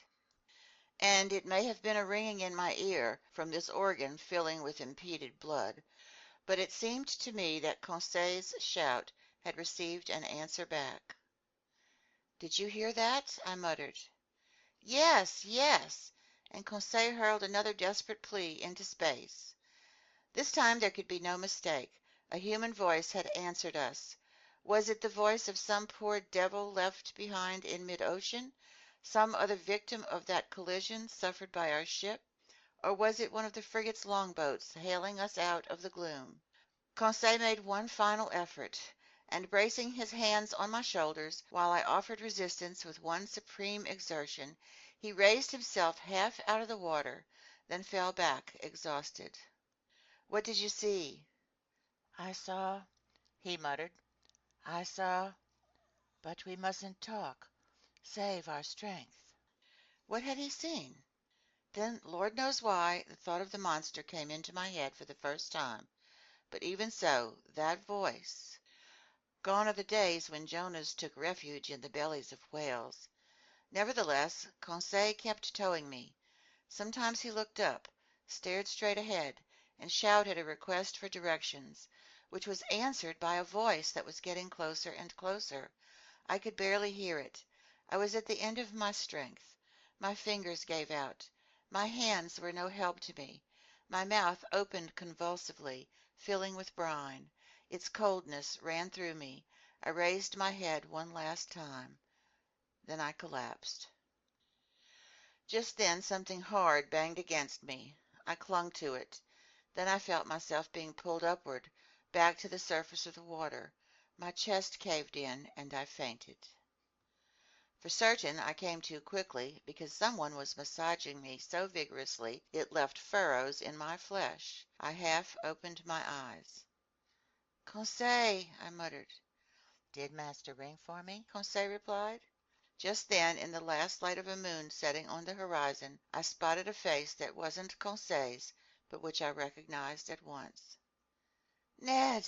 I exclaimed. "In person, sir, and still after his prize," the Canadian replied. "You were thrown overboard after the frigate's collision?"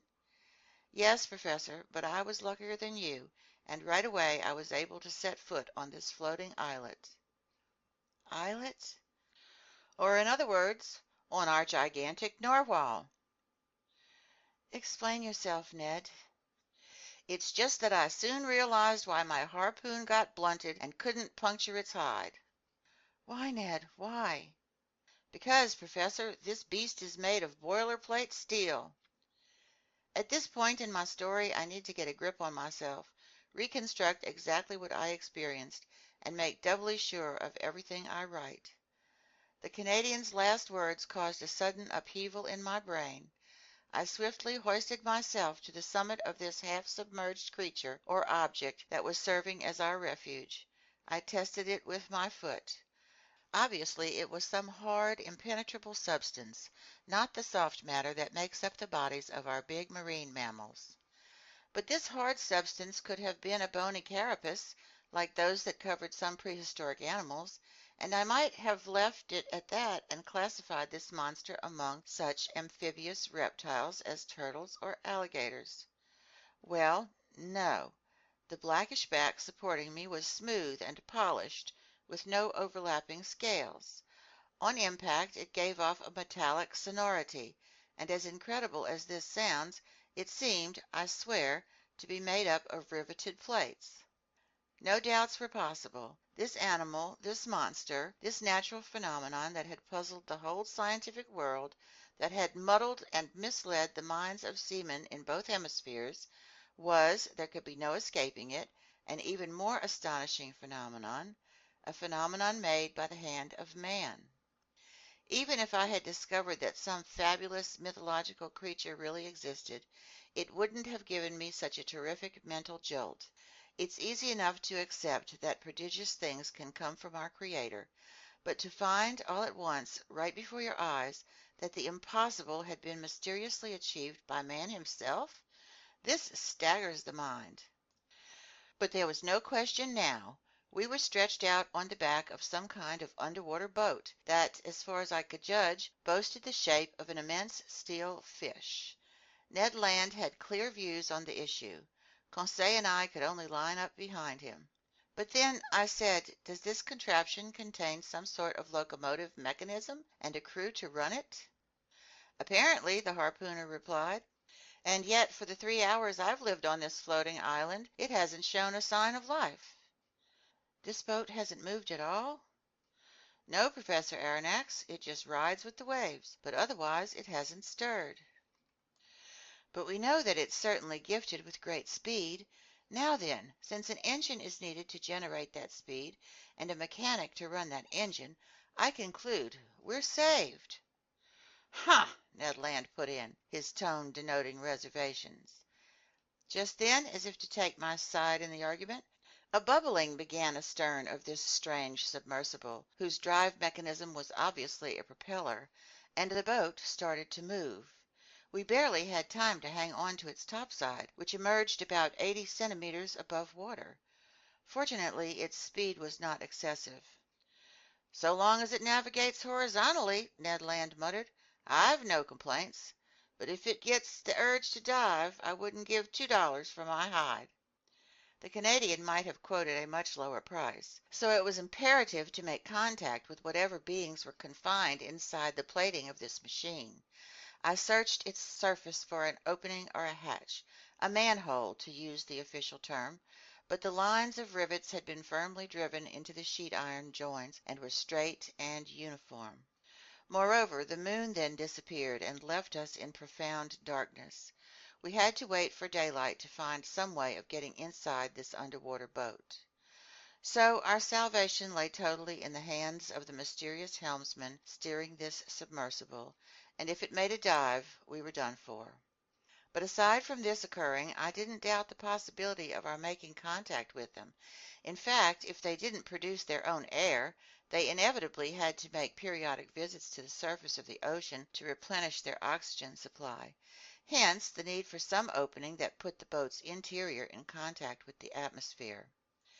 As for any hope of being rescued by Commander Farragut, that had to be renounced completely. We were being swept westward, and I estimate that our comparatively moderate speed reached 12 miles per hour. The propeller churned the waves with mathematical regularity, sometimes emerging above the surface and throwing phosphorescent spray to great heights. Near 4 o'clock in the morning, the submersible picked up speed. We could barely cope with this dizzying rush, and the waves battered us at close range.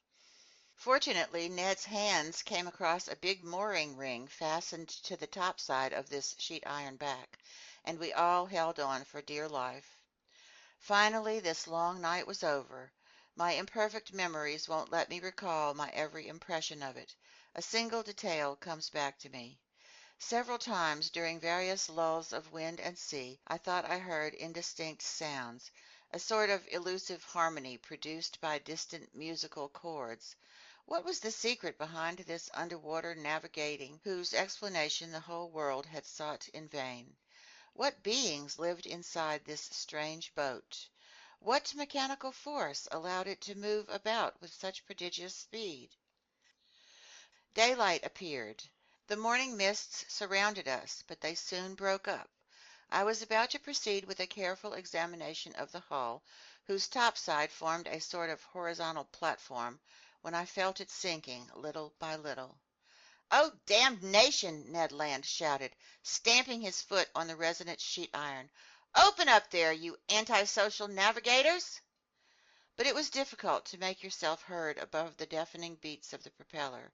Fortunately, this submerging movement stopped. From inside the boat there suddenly came noises of iron fastenings pushed roughly aside. One of the steel plates flew up. A man appeared, gave a bizarre yell, and instantly disappeared. A few moments later, 8 strapping fellows appeared silently, their faces like masks, and dragged us down into their fearsome machine. End of chapter 7.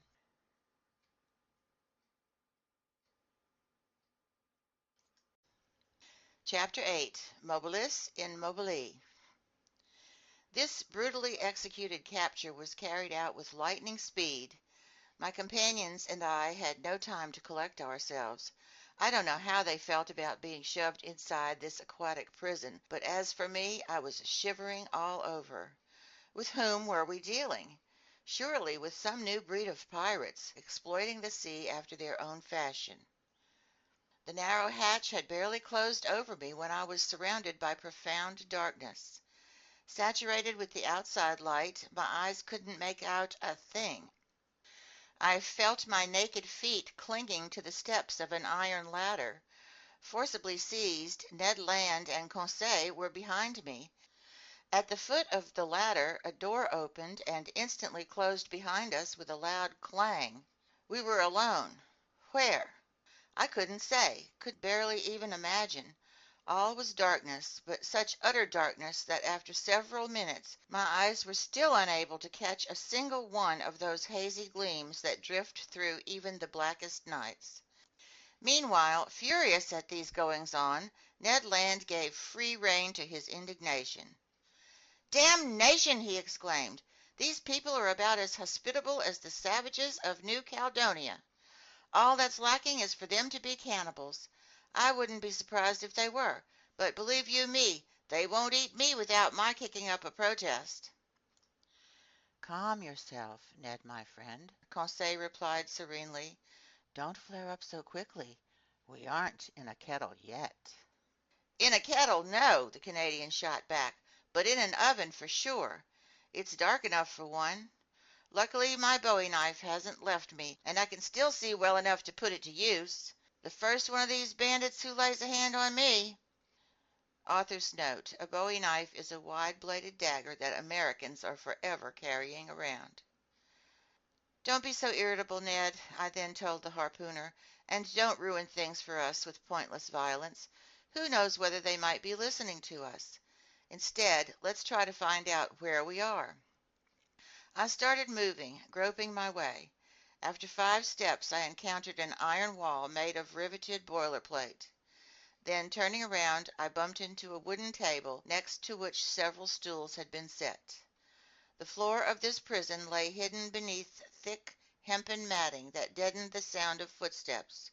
Its naked walls didn't reveal any trace of a door or window.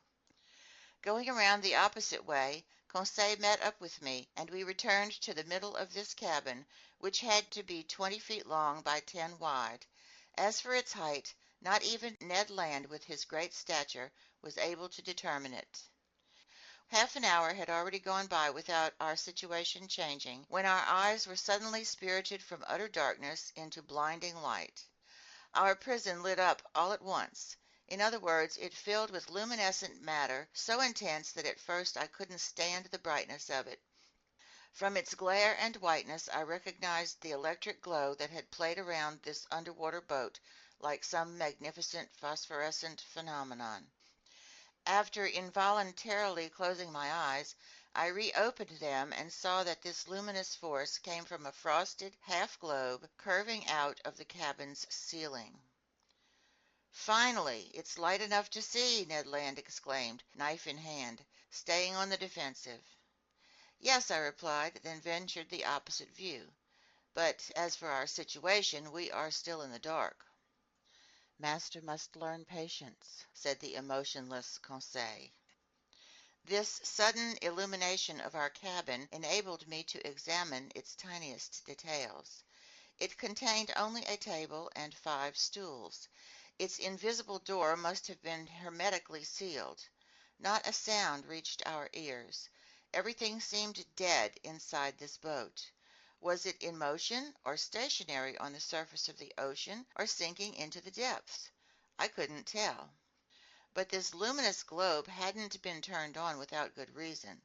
Consequently, I hoped that some crewman would soon make an appearance.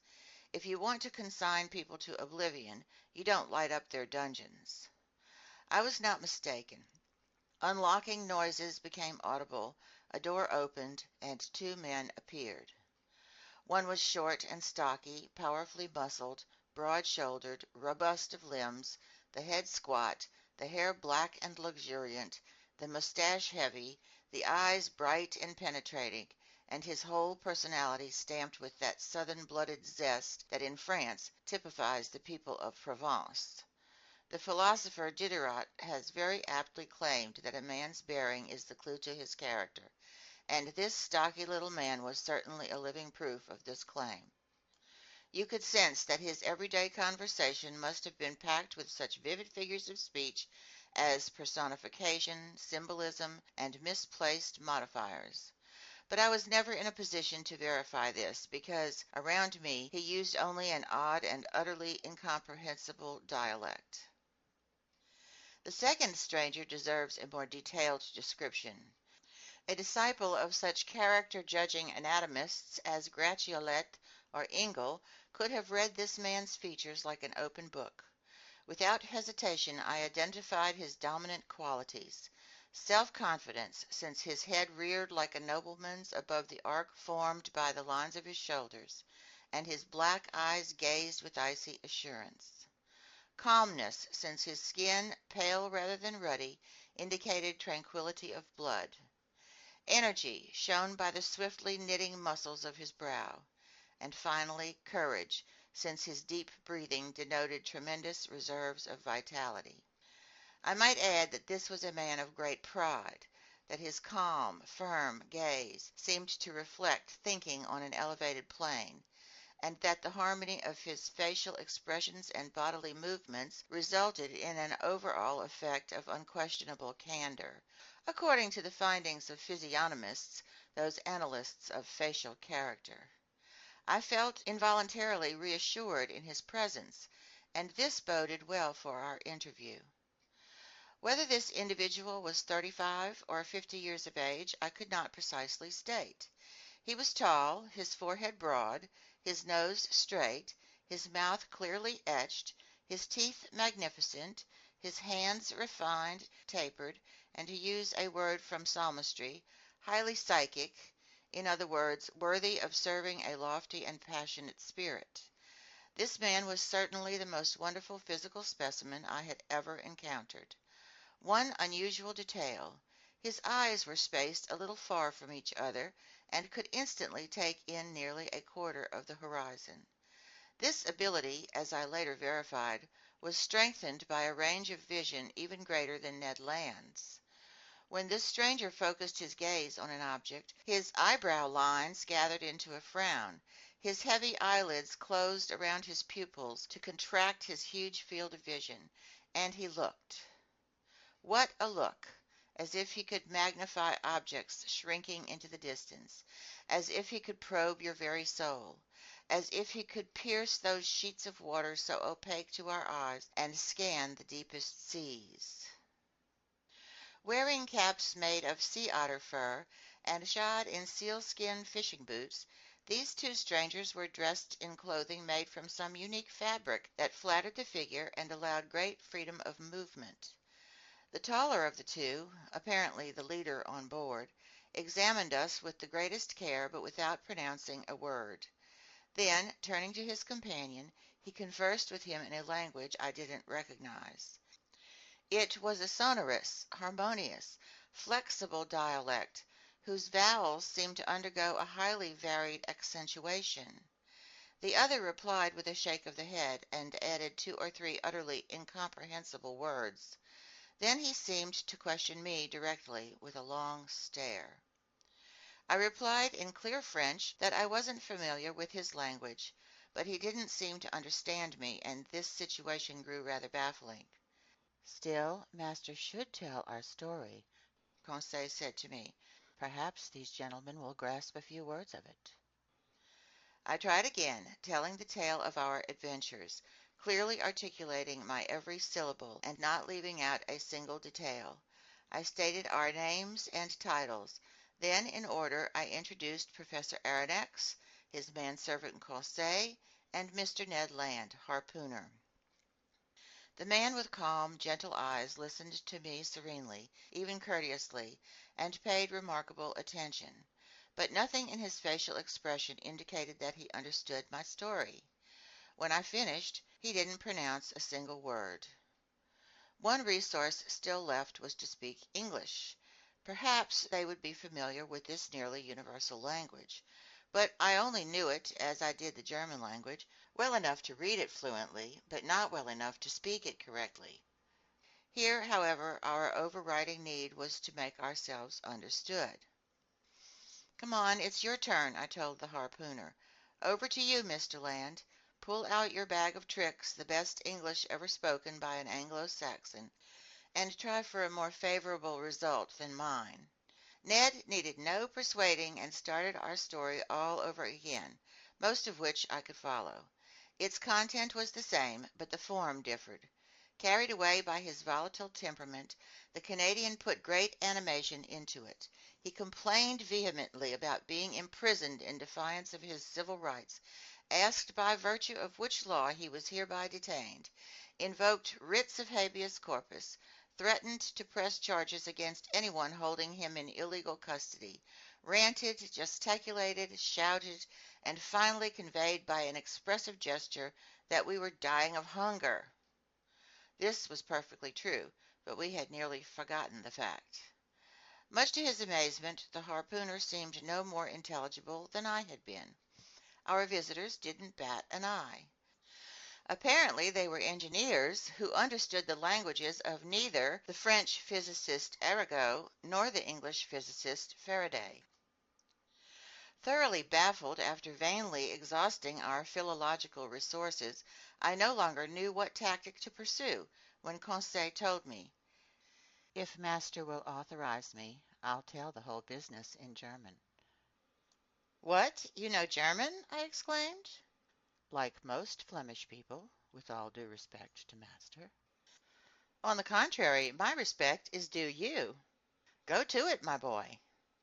And Conseil, in his serene voice, described for the third time the various vicissitudes of our story, but despite our narrator's fine accent and stylish turns of phrase, the German language met with no success. Finally, as a last resort, I hauled out everything I could remember from my early school days, and I tried to narrate our adventures in Latin. Cicero would have plugged his ears and sent me to the scullery, but somehow I managed to pull through, with the same negative result. This last attempt ultimately misfiring, the two strangers exchanged a few words in their incomprehensible language and withdrew, not even favoring us with one of those encouraging gestures that are used in every country in the world. The door closed again. "This is outrageous!" Ned Land shouted, exploding for the 20th time. "I ask you, we speak French, English, German, and Latin to these rogues, and neither of them has the decency to even answer back." "Calm down, Ned," I told the seething harpooner. "Anger won't get us anywhere." "But, Professor," our irascible companion went on, "can't you see that we could die of hunger in this iron cage?" "Bah!" Conseil put in philosophically. "We can hold out a good while yet." "My friends," I said, "we mustn't despair. We've gotten out of tighter spots. So please do me the favor of waiting a bit before you form your views on the commander and crew of this boat." "My views are fully formed," Ned Land shot back. "They are rogues." "Oh, good. And from what country?" "Roguedom." "My gallant Ned, as yet that country isn't clearly marked on maps of the world, but I admit that the nationality of these two strangers is hard to make out. Neither English, French, nor German, that's all we can say. But I'm tempted to think that the commander and his chief officer were born in the low latitudes. There must be southern blood in them. But as to whether they are Spaniards, Turks, Arabs, or East Indians, their physical characteristics don't give me enough to go on. And as for their speech, it's utterly incomprehensible." "That's the nuisance in not knowing every language," Conseil replied, "or the drawback in not having one universal language." "Which would all go out the window," Ned Land replied. "Don't you see, these people have a language all to themselves, a language they've invented just to cause despair in decent people who ask for a little dinner.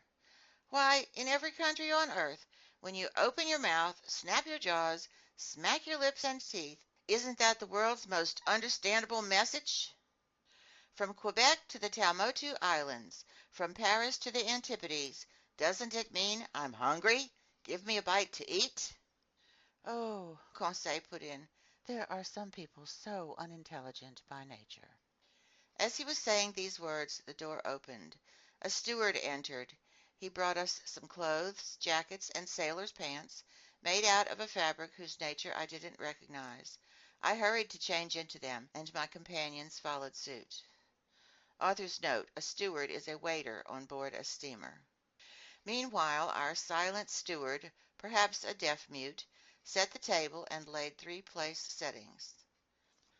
"There's something serious afoot," Conseil said, "and it bodes well." "Bah!" replied the rancorous harpooner. "What the devil do you suppose they eat around here? Turtle livers, loin of shark, dogfish steaks?" "We'll soon find out," Conseil said. Overlaid with silver dish covers, various platters had been neatly positioned on the tablecloth, and we sat down to eat. Assuredly, we were dealing with civilized people, and if it hadn't been for this electric light flooding over us, I would have thought we were in the dining room of the Hotel Adelphi in Liverpool or the Grand Hotel in Paris. However, I feel compelled to mention that bread and wine were totally absent. The water was fresh and clear, but it was still water, which wasn't what Ned Land had in mind. Among the foods we were served, I was able to identify various daintily dressed fish, but I couldn't make up my mind about certain otherwise excellent dishes, and I couldn't even tell whether their contents belonged to the vegetable or the animal kingdom. As for the tableware, it was elegant and in perfect taste. Each utensil, spoon, fork, knife, and plate bore on its reverse a letter encircled by a Latin motto, and here is its exact duplicate: Mobilis in mobili. N. Moving within the moving element. It was a highly appropriate motto for this underwater machine, so long as the preposition in is translated as within and not upon. The letter N was no doubt the initial of the name of that mystifying individual in command beneath the seas. Ned and Conseil had no time for such musings. They were wolfing down their food, and without further ado I did the same. By now I felt reassured about our fate, and it seemed obvious that our hosts didn't intend to let us die of starvation. But all earthly things come to an end. All things must pass, even the hunger of people who haven't eaten for 15 hours. Our appetites appeased, we felt an urgent need for sleep, a natural reaction after that interminable night of fighting for our lives. He gods, I'll sleep soundly, Conseil said. Me, I'm out like a light, Ned Land replied. My two companions lay down on the cabin's carpeting and were soon deep in slumber. As for me, I gave in less readily to this intense need for sleep. Too many thoughts had piled up in my mind, too many insoluble questions had arisen, too many images were keeping my eyelids open. Where were we? What strange power was carrying us along? I felt, or at least I thought I did, the submersible sinking toward the sea's lower strata. Intense nightmares besieged me. In these mysterious marine sanctuaries I envisioned hosts of unknown animals, and this underwater boat seemed to be a blood relation of theirs, living, breathing, just as fearsome. Then my mind grew calmer, my imagination melted into hazy drowsiness, and I soon fell into an uneasy slumber. End of chapter 8.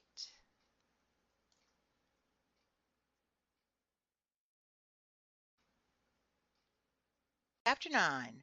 The Tantrums of Ned Land. I have no idea how long this slumber lasted, but it must have been a good while since we were completely over our exhaustion. I was the first one to wake up. My companions weren't yet stirring and still lay in their corners like inanimate objects. I had barely gotten up from my passably hard mattress when I felt my mind clear, my brain go on the alert. So I began a careful re-examination of our cell. Nothing had changed in its interior arrangements. The prison was still a prison, and its prisoners still prisoners. But taking advantage of our slumber, the steward had cleared the table. Consequently, nothing indicated any forthcoming improvement in our situation, and I seriously wondered if we were doomed to spend the rest of our lives in this cage. This prospect seemed increasingly painful to me because, even though my brain was clear of its obsessions from the night before, I was feeling an odd short-windedness in my chest. It was becoming hard for me to breathe. The heavy air was no longer sufficient for the full play of my lungs. Although our cell was large, we obviously had used up most of the oxygen it contained. In essence, over an hour's time a single human being consumes all the oxygen found in 100 liters of air, at which point that air has become charged with a nearly equal amount of carbon dioxide and is no longer fit for breathing. So it was now urgent to renew the air in our prison, and no doubt the air in this whole underwater boat as well. Here a question popped into my head. How did the commander of this aquatic residence go about it? Did he obtain air using chemical methods, releasing the oxygen contained in potassium chlorate by heating it, meanwhile absorbing the carbon dioxide with potassium hydroxide? If so, he would have to keep up some kind of relationship with the shore to come by the materials needed for such an operation. Did he simply limit himself to storing the air in high-pressure tanks and then dispense it according to his crew's needs? Perhaps. Or, proceeding in a more convenient, more economical, and consequently more probable fashion, was he satisfied with merely returning to breathe at the surface of the water like a cetacean, renewing his oxygen supply every 24 hours? In any event, whatever his method was, it seemed prudent to me that he use this method without delay. In fact, I had already resorted to speeding up my inhalations in order to extract from the cell what little oxygen it contained, when suddenly I was refreshed by a current of clean air, scented with a salty aroma. It had to be a sea breeze, life-giving and charged with iodine. I opened my mouth wide, and my lungs glutted themselves on the fresh particles. At the same time I felt a swaying, a rolling of moderate magnitude but definitely noticeable. This boat, this sheet iron monster, had obviously just risen to the surface of the ocean, there to breathe in good whale fashion. So the ship's mode of ventilation was finally established. When I had absorbed a chestful of this clean air, I looked for the conduit, the air carrier, if you prefer, that allowed this beneficial influx to reach us, and I soon found it. Above the door opened an air vent that let in the fresh current of oxygen, renewing the thin air in our cell. I had gotten to this point in my observations when Ned and Conseil woke up almost simultaneously, under the influence of this reviving air purification. They rubbed their eyes, stretched their arms, and sprang to their feet. "Did master sleep well?" Conseil asked me with his perennial good manners. "Extremely well, my gallant lad," I replied. "And how about you, Mr. Ned Land?" "Like a log, Professor, but I must be imagining things because it seems like I'm breathing a sea breeze." A seaman couldn't be wrong on this topic, and I told the Canadian what had gone on while he slept. "Good," he said. "That explains perfectly all that bellowing we heard when our so-called narwhal lay in sight of the Abraham Lincoln." "Perfectly, Mr. Land. It was catching its breath." "Only I've no idea what time it is, Professor Aronnax, unless maybe it's dinner time." "Dinner time, my fine harpooner? I'd say at least breakfast time, because we've certainly woken up to a new day." "Which indicates," Conseil replied, "that we've spent 24 hours in slumber." "That's my assessment," I replied. "I won't argue with you," Ned Land answered. "But dinner or breakfast, that steward will be plenty welcome whether he brings the one or the other." "The one and the other," Conseil said. "Well put," the Canadian replied. "We deserve 2 meals, and, speaking for myself, I'll do justice to them both." "All right, Ned, let's wait and see," I replied. "It's clear that these strangers don't intend to let us die of hunger, otherwise last evening's dinner wouldn't make any sense." "Unless they're fattening us up," Ned shot back. "I object," I replied. "We have not fallen into the hands of cannibals." "Just because they don't make a habit of it," the Canadian replied in all seriousness, "doesn't mean they don't indulge from time to time. Who knows? Maybe these people have gone without fresh meat for a long while, and in that case 3 healthy, well-built specimens like the Professor, the manservant, and me—" "Get rid of those ideas, Mr. Land," I answered the harpooner, "and above all, don't let them lead you to flare up against our hosts, which would only make our situation worse." "Anyhow," the harpooner said, "I'm as hungry as all Hades, and dinner or breakfast, not one puny meal has arrived."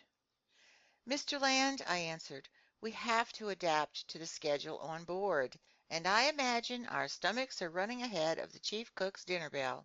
Well, then, we'll adjust our stomachs to the chef's timetable, Conseil replied serenely. There you go again, Conseil, my friend, the impatient Canadian shot back. You never allow yourself any displays of bile or attacks of nerves. You're everlastingly calm. You'd say your after-meal grace even if you didn't get any food for your before-meal blessing, and you'd starve to death rather than complain. What good would it do? Conseil asked. Complaining doesn't have to do good. It just feels good. And if these pirates, I say pirates out of consideration for the professor's feelings, since he doesn't want us to call them cannibals, if these pirates think they're going to smother me in this cage without hearing my cuss words spice up my outbursts, they've got another thing coming. Look here, Professor Aronnax, speak frankly. How long do you figure they'll keep us in this iron box? To tell the truth, friend Land, I know little more about it than you do. But in a nutshell, what do you suppose is going on? My supposition is that sheer chance has made us privy to an important secret.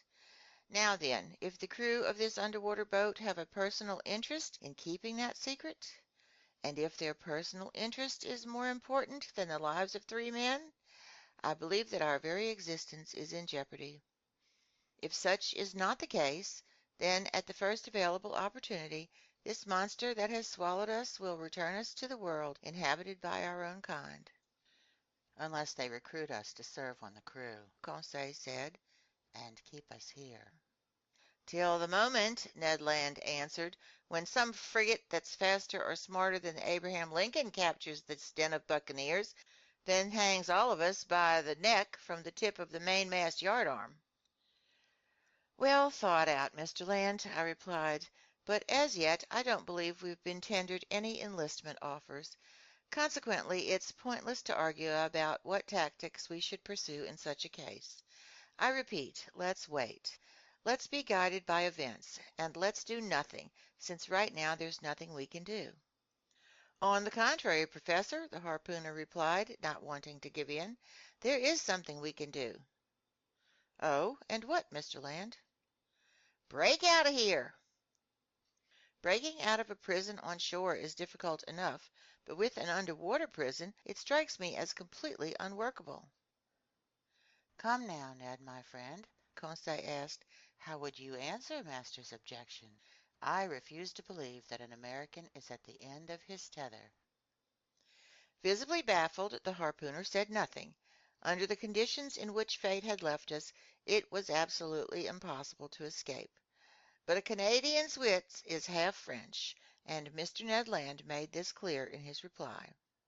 So, Professor Aronnax, he went on after thinking for a few moments, you haven't figured out what people do when they can't escape from their prison? No, my friend. Easy. They fix things so they stay there. Of course, Conseil put in.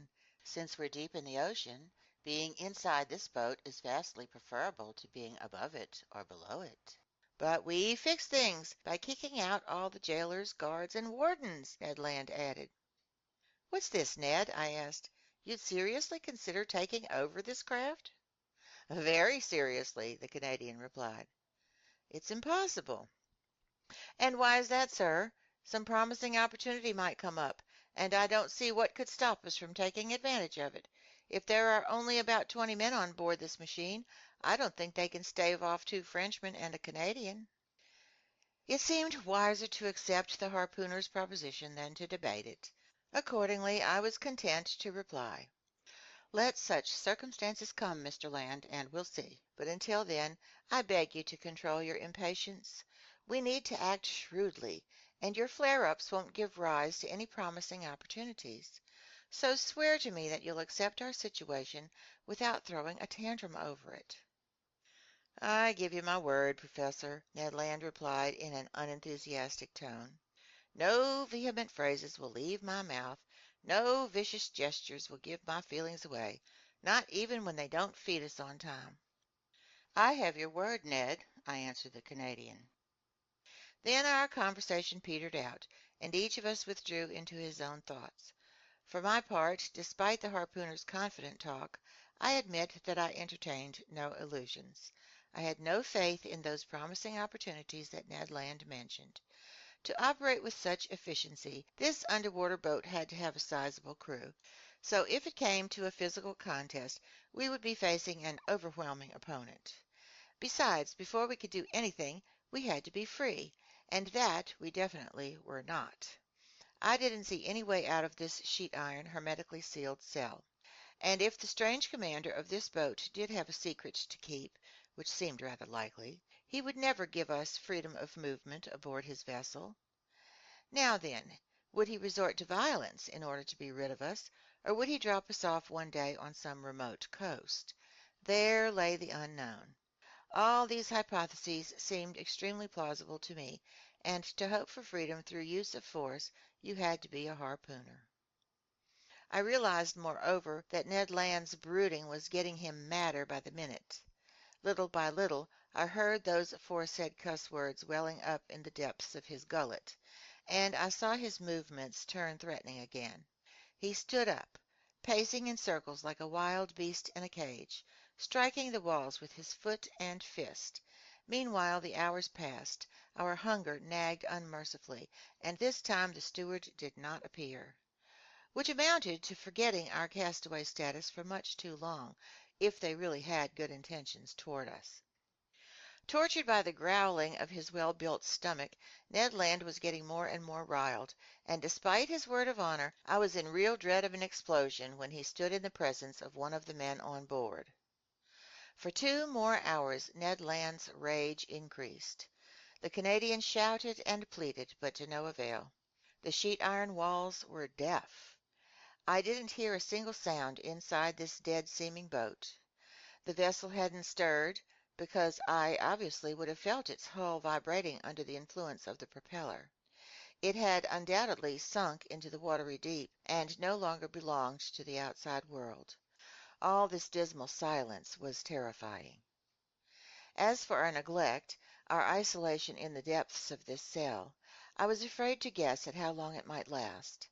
Little by little, hopes I had entertained after our interview with the ship's commander were fading away. The gentleness of the man's gaze, the generosity expressed in his facial features, the nobility of his bearing, all vanished from my memory. I saw this mystifying individual anew for what he inevitably must be, cruel and merciless. I viewed him as outside humanity, beyond all feelings of compassion, the implacable foe of his fellow man, toward whom he must have sworn an undying hate.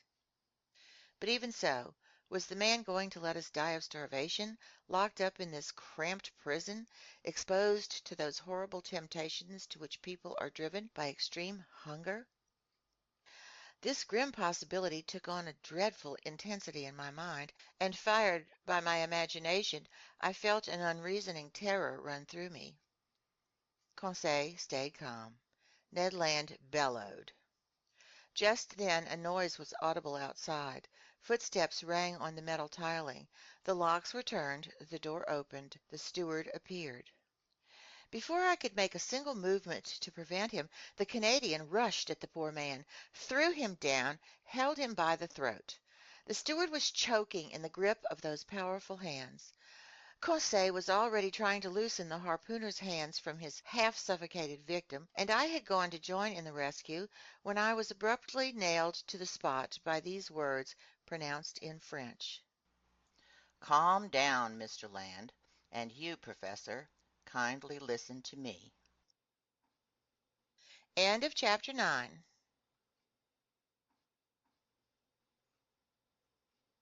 Chapter 10. The Man of the Waters. It was the ship's commander who had just spoken. At these words Ned Land stood up quickly. Nearly strangled, the steward staggered out at the signal from his superior. But such was the commander's authority aboard his vessel, not one gesture gave away the resentment that this man must have felt toward the Canadian. In silence we waited for the outcome of this scene. Conseil, in spite of himself, seemed almost fascinated. I was stunned. Arms crossed, leaning against a corner of the table, the commander studied us with great care. Was he reluctant to speak further? Did he regret those words he had just pronounced in French? You would have thought so. After a few moments of silence, which none of us would have dreamed of interrupting, "Gentlemen," he said in a calm, penetrating voice, "I speak French, English, German, and Latin with equal fluency. Hence I could have answered you as early as our initial interview.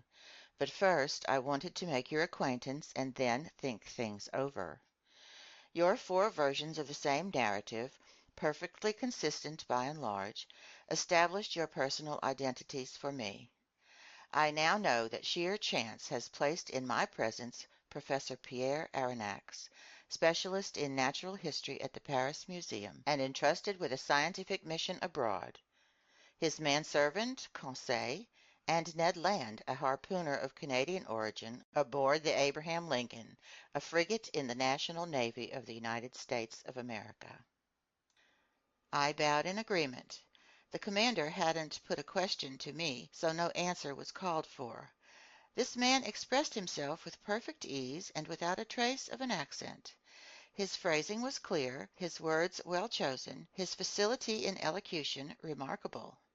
And yet, to me, he didn't have the feel of a fellow countryman. He went on with the conversation as follows. "No doubt, sir, you've felt I waited rather too long before paying you this second visit. After discovering your identities, I wanted to weigh carefully what policy to pursue towards you. I had great difficulty deciding. Some extremely inconvenient circumstances have brought you into the presence of a man who has cut himself off from humanity. Your coming has disrupted my whole existence." "Unintentionally," I said. "Unintentionally?" the stranger replied, raising his voice a little. "Was it unintentionally that the Abraham Lincoln hunted me on every sea? Was it unintentionally that you traveled aboard that frigate? Was it unintentionally that your shells bounced off my ship's hull? Was it unintentionally that Mr. Ned Land hit me with his harpoon?" I detected a controlled irritation in these words, but there was a perfectly natural reply to these charges, and I made it. "Sir," I said, "you're surely unaware of the discussions that have taken place in Europe and America with yourself as the subject. You don't realize that various accidents, caused by collisions with your underwater machine, have aroused public passions on those two continents. I'll spare you the innumerable hypotheses with which we've tried to explain this inexplicable phenomenon, whose secret is yours alone. But please understand that the Abraham Lincoln chased you over the Pacific high seas in belief it was hunting some powerful marine monster, which had to be purged from the ocean at all cost." A half smile curled the commander's lips. Then, in a calmer tone, "Professor Aronnax," he replied, "do you dare claim that your frigate wouldn't have chased and cannonaded an underwater boat as readily as a monster?" This question baffled me, since Commander Farragut would certainly have shown no such hesitation. He would have seen it as his sworn duty to destroy a contrivance of this kind just as promptly as a gigantic narwhal. "So you understand, sir," the stranger went on, "that I have a right to treat you as my enemy." I kept quiet, with good reason. What was the use of debating such a proposition when superior force can wipe out the best arguments? "It took me a good while to decide," the commander went on. "Nothing obliged me to grant you hospitality. If I were to part company with you, I'd have no personal interest in ever seeing you again. I could put you back on the platform of this ship that has served as your refuge. I could sink under the sea, and I could forget you ever existed. Wouldn't that be my right?" "Perhaps it would be the right of a savage," I replied, "but not that of a civilized man." "Professor," the commander replied swiftly, "I'm not what you term a civilized man. I've severed all ties with society, for reasons that I alone have the right to appreciate. Therefore, I obey none of its regulations, and I insist that you never invoke them in front of me." This was plain speaking. A flash of anger and scorn lit up the stranger's eyes, and I glimpsed a fearsome past in this man's life.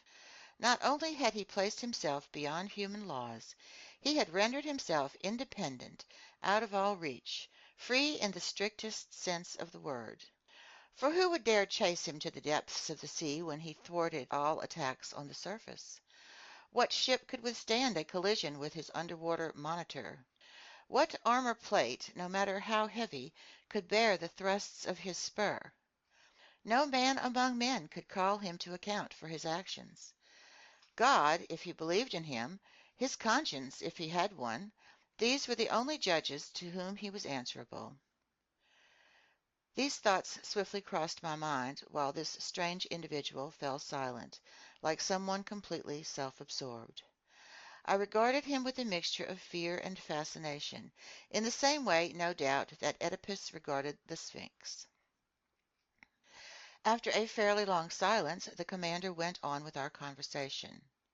"So I had difficulty deciding," he said, "but I concluded that my personal interests could be reconciled with that natural compassion to which every human being has a right. Since fate has brought you here, you'll stay aboard my vessel. You'll be free here, and in exchange for that freedom, moreover totally related to it, I'll lay on you just one condition. Your word that you'll submit to it will be sufficient." "Go on, sir," I replied. "I assume this condition is one an honest man can accept?" "Yes, sir, just this. It's possible that certain unforeseen events may force me to confine you to your cabins for some hours, or even for some days, as the case may be. Since I prefer never to use violence, I expect from you in such a case, even more than in any other, your unquestioning obedience. By acting in this way, I shield you from complicity, I absolve you of all responsibility, since I myself make it impossible for you to see what you aren't meant to see. Do you accept this condition?" So things happened on board that were quite odd, to say the least, things never to be seen by people not placing themselves beyond society's laws. Among all the surprises the future had in store for me, this would not be the mildest.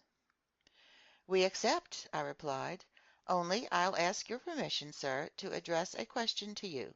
Just one." "Go ahead, sir." "You said we'd be free aboard your vessel." "Completely." "Then I would ask what you mean by this freedom." "Why, the freedom to come, go, see, and even closely observe everything here, except under certain rare circumstances. In short, the freedom we ourselves enjoy, my companions and I." It was obvious that we did not understand each other.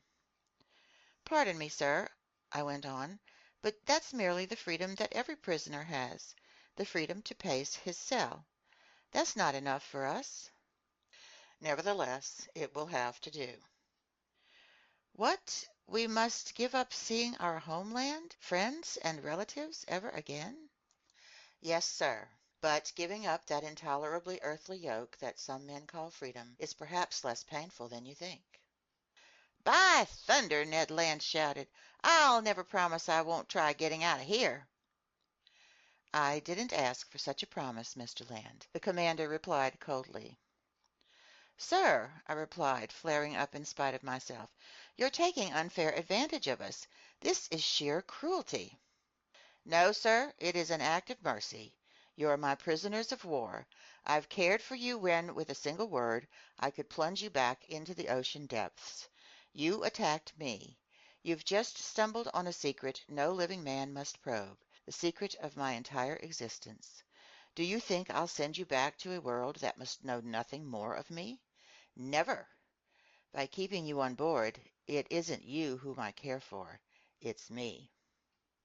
These words indicated that the commander pursued a policy impervious to arguments. "Then, sir," I went on, "you give us, quite simply, a choice between life and death?" "Quite simply." "My friends," I said, "to a question couched in these terms, our answer can be taken for granted. But no solemn promises bind us to the commander of this vessel." "None, sir," the stranger replied. Then, in a gentler voice, he went on. "Now, allow me to finish what I have to tell you. I've heard of you, Professor Aronnax. You, if not your companions, won't perhaps complain too much about the stroke of fate that has brought us together. Among the books that make up my favorite reading, you'll find the work you've published on the great ocean depths. I've pored over it. You've taken your studies as far as terrestrial science can go. But you don't know everything because you haven't seen everything. Let me tell you, Professor, you won't regret the time you spend aboard my vessel. You're going to voyage through a land of wonders. Stunned amazement will probably be your habitual state of mind. It will be a long while before you tire of the sights constantly before your eyes. I'm going to make another underwater tour of the world, perhaps my last, who knows? And I'll review everything I've studied in the depths of these seas that I've crossed so often, and you can be my fellow student. Starting this very day, you'll enter a new element. You'll see what no human being has ever seen before, since my men and I no longer count. And thanks to me, you're going to learn the ultimate secrets of our planet. I can't deny it. The commander's words had a tremendous effect on me. He had caught me on my weak side, and I momentarily forgot that not even this sublime experience was worth the loss of my freedom. Besides, I counted on the future to resolve this important question, so I was content to reply.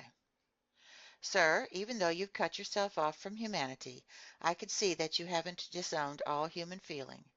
We're castaways whom you've charitably taken aboard. We'll never forget that.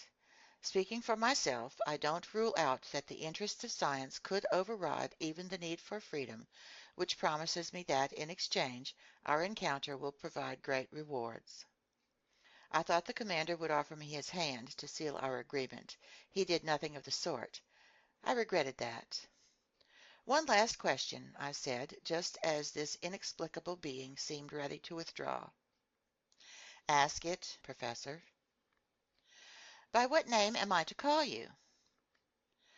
Sir, the commander replied, to you I'm simply Captain Nemo. To me, you and your companions are simply passengers on the Nautilus. Editor's note: in Latin, Nemo means no one. Captain Nemo called out. A steward appeared. The captain gave him his orders in that strange language I couldn't even identify. Then, turning to the Canadian and Conseil, a meal is waiting for you in your cabin, he told them. Kindly follow this man. That's an offer I can't refuse, the harpooner replied. After being confined for over 30 hours, he and Conseil were finally out of this cell.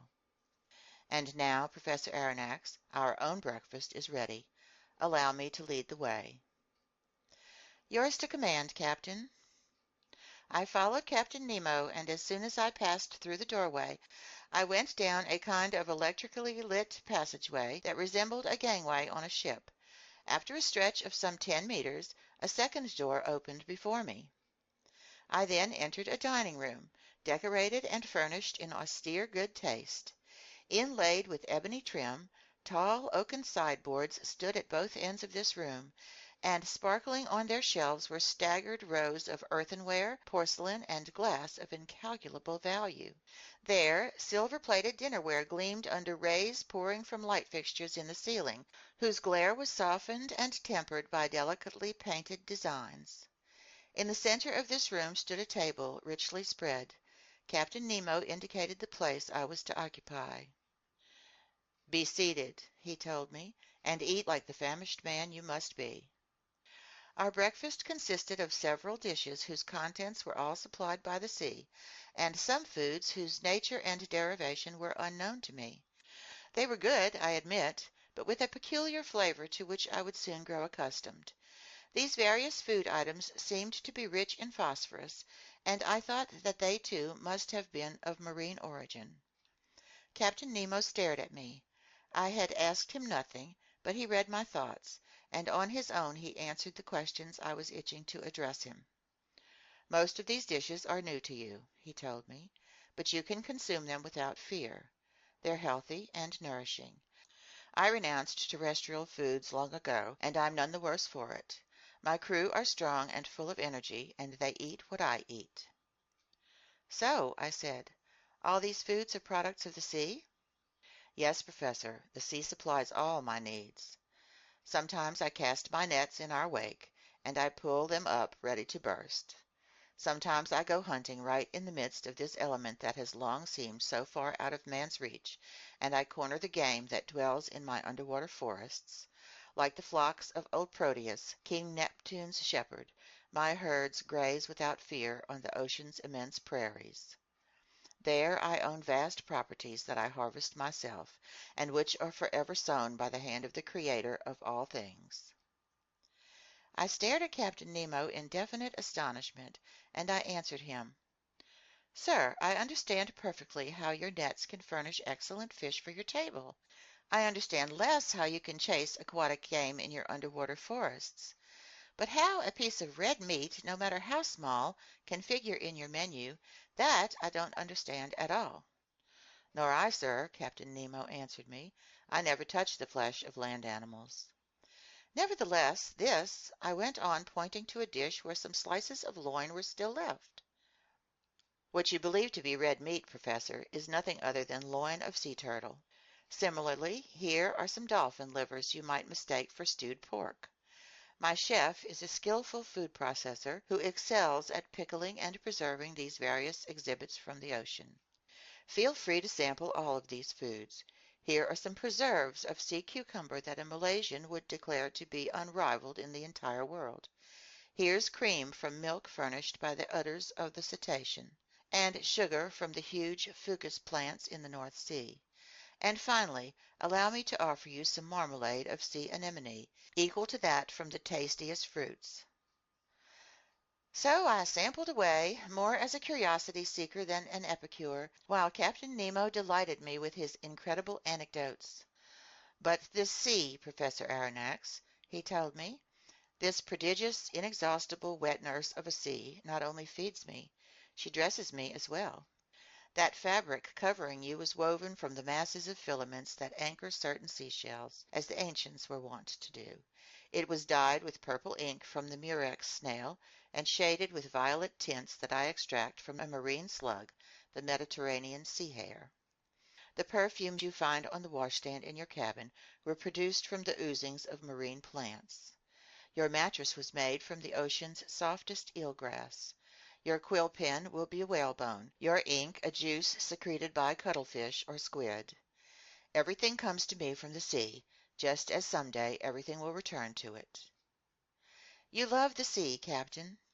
"Yes, I love it. The sea is the be-all and end-all. It covers 7/10 of the planet Earth. Its breath is clean and healthy. It's an immense wilderness where a man is never lonely because he feels life astir on every side. The sea is simply the vehicle for a prodigious, unearthly mode of existence. It's simply movement and love. It's living infinity, as one of your poets put it.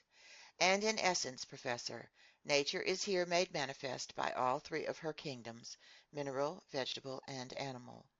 The last of these is amply represented by the four zoophyte groups. 3 classes of articulates, 5 classes of mollusks, and 3 vertebrate classes, mammals, reptiles, and those countless legions of fish. An infinite order of animals totaling more than 13,000 species, of which only 1/10 belong to fresh water. The sea is a vast pool of nature. Our globe began with the sea, so to speak, and who can say we won't end with it? Here lies supreme tranquility. The sea doesn't belong to tyrants. On its surface they can still exercise their iniquitous claims, battle each other, devour each other, haul every earthly horror. But 30 feet below sea level their dominion ceases, their influence fades, their power vanishes. Ah, sir, live in the heart of the seas. Here alone lies independence. Here I recognize no superiors. Here I am free." Captain Nemo suddenly fell silent in the midst of this enthusiastic outpouring. He had let himself get carried away, past the bounds of his habitual reserve. Had he said too much? For a few moments he strolled up and down, all a-quiver. Then his nerves grew calmer, his facial features recovered their usual icy composure, and turning to me, "Now, Professor," he said, If you'd like to inspect the Nautilus, I'm yours to command. End of Chapter 10.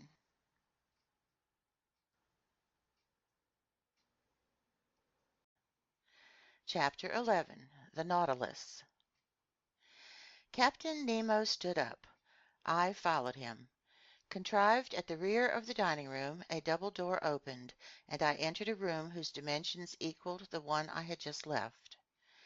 It was a library. Tall, black rosewood bookcases, inlaid with copperwork, held on their wide shelves a large number of uniformly bound books. These furnishings followed the contours of the room, their lower parts leading to huge couches upholstered in maroon leather and curved for maximum comfort. Light, movable reading stands, which could be pushed away or pulled near as desired, allowed books to be positioned on them for easy study. In the center stood a huge table covered with pamphlets, among which some newspapers, long out of date, were visible. Electric light flooded this whole harmonious totality, falling from 4 frosted half-globes set in the scroll-work of the ceiling. I stared in genuine wonderment at this room, so ingeniously laid out, and I couldn't believe my eyes. "Captain Nemo," I told my host, who had just stretched out on the couch, "this is a library that would do credit to more than one continental palace, and I truly marvel to think it can go with you into the deepest seas." "Where could one find greater silence or solitude, Professor?" Captain Nemo replied. "Did your study at the museum afford you such a perfect retreat?" "No, sir, and I might add that it's quite a humble one next to yours. You own 6,000 or 7,000 volumes here." 12,000, Professor Aronnax. They are my sole remaining ties with dry land. But I was done with the shore the day my Nautilus submerged for the first time under the waters. That day I purchased my last volumes, my last pamphlets, my last newspapers, and ever since I've chosen to believe that humanity no longer thinks or writes. In any event, Professor, these books are at your disposal and you may use them freely. I thanked Captain Nemo and approached the shelves of this library. Written in every language, books on science, ethics, and literature were there in abundance, but I didn't see a single work on economics. They seemed to be strictly banned on board. One odd detail, all these books were shelved indiscriminately without regard to the language in which they were written, and this jumble proved that the Nautilus's captain could read fluently whatever volumes he chanced to pick up. Among these books I noted masterpieces by the greats of ancient and modern times, in other words, all of humanity's finest achievements in history, poetry, fiction, and science, from Homer to Victor Hugo, from Xenophon to Michelet, from Rabelais to Madame George Sand. But science in particular represented the major investment of this library. Books on mechanics, ballistics, hydrography, meteorology, geography, geology, etc., held a place there no less important than works on natural history, and I realized that they made up the captain's chief reading. There I saw the complete works of Humboldt, the complete Arago, as well as works by Foucault, Henri St. Clair Deville, Chasles, Milne Edwards, Quatrefages, John Tyndall, Faraday, Berthelot, Father Secchi, Petermann, Commander Maury, Louis Agassiz, etc., plus the transactions of France's Academy of Sciences, bulletins from the various geographical societies, etc., and in a prime location, those 2 volumes on the great ocean depths that had perhaps earned me this comparatively charitable welcome from Captain Nemo. Among the works of Joseph Bertrand, his book entitled The Founders of Astronomy even gave me a definite date, and since I knew it had appeared in the course of 1865, I concluded that the fitting out of the Nautilus hadn't taken place before then. Accordingly, 3 years ago at the most, Captain Nemo had begun his underwater existence. Moreover, I hoped some books even more recent would permit me to pinpoint the date precisely, but I had plenty of time to look for them, and I didn't want to put off any longer our stroll through the wonders of the Nautilus. "Sir," I told the captain, "thank you for placing this library at my disposal. There are scientific treasures here, and I'll take advantage of them. This room isn't only a library, Captain Nemo said. It's also a smoking room. A smoking room, I exclaimed. Then one may smoke on board? Surely. In that case, sir, I am forced to believe that you've kept up relations with Havana. None whatever, the captain replied. Try this cigar, Professor Aronnax, and even though it doesn't come from Havana, it will satisfy you if you're a connoisseur.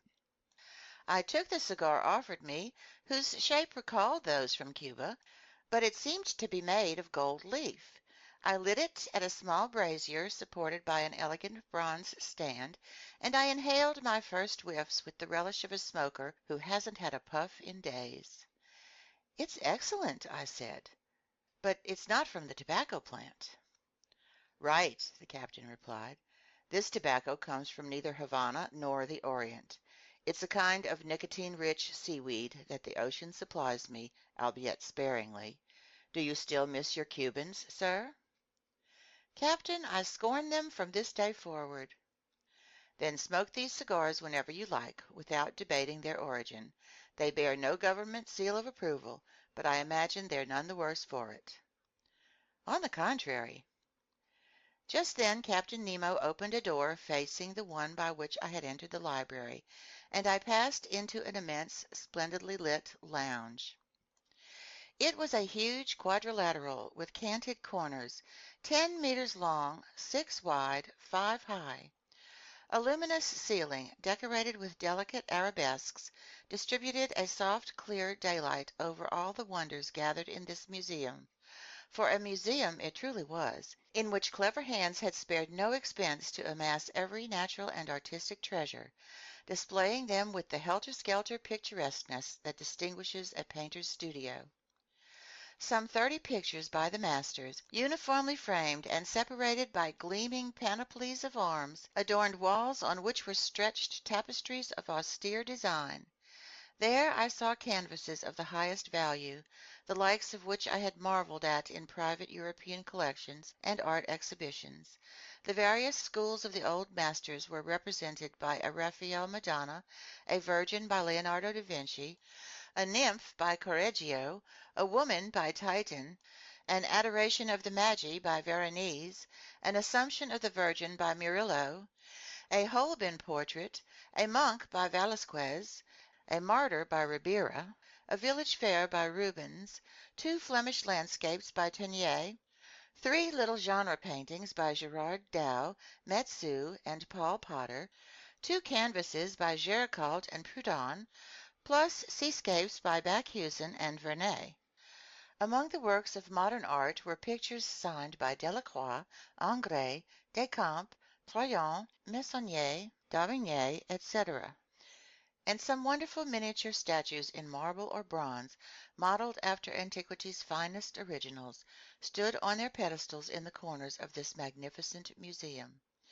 As the Nautilus's commander had predicted, my mind was already starting to fall into that promised state of stunned amazement. "Professor," this strange man then said, "you must excuse the informality with which I receive you, and the disorder reigning in this lounge." "Sir," I replied, "without prying into who you are, might I venture to identify you as an artist?" "A collector, sir, nothing more. Formerly I loved acquiring these beautiful works created by the hand of man. I sought them greedily, ferreted them out tirelessly, and I've been able to gather some objects of great value. They are my last mementos of those shores that are now dead for me. In my eyes, your modern artists are already as old as the ancients. They've existed for 2,000 or 3,000 years, and I mix them up in my mind. The masters are ageless." "What about these composers?" I said, pointing to sheet music by Weber, Rossini, Mozart, Beethoven, Haydn, Meyerbeer, Harold, Wagner, Auber, Gounod, Victor Massé, and a number of others, scattered over a full-size piano organ, which occupied one of the wall panels in this lounge. "These composers," Captain Nemo answered me, "are the contemporaries of Orpheus, because in the annals of the dead all chronological differences fade, And I'm dead, Professor, quite as dead as those friends of yours sleeping 6 feet under. Captain Nemo fell silent and seemed lost in reverie. I regarded him with intense excitement, silently analyzing his strange facial expression. Leaning his elbow on the corner of a valuable mosaic table, he no longer saw me. He had forgotten my very presence. I didn't disturb his meditations, but continued to pass in review the curiosities that enriched this lounge. After the works of art, natural rarities predominated.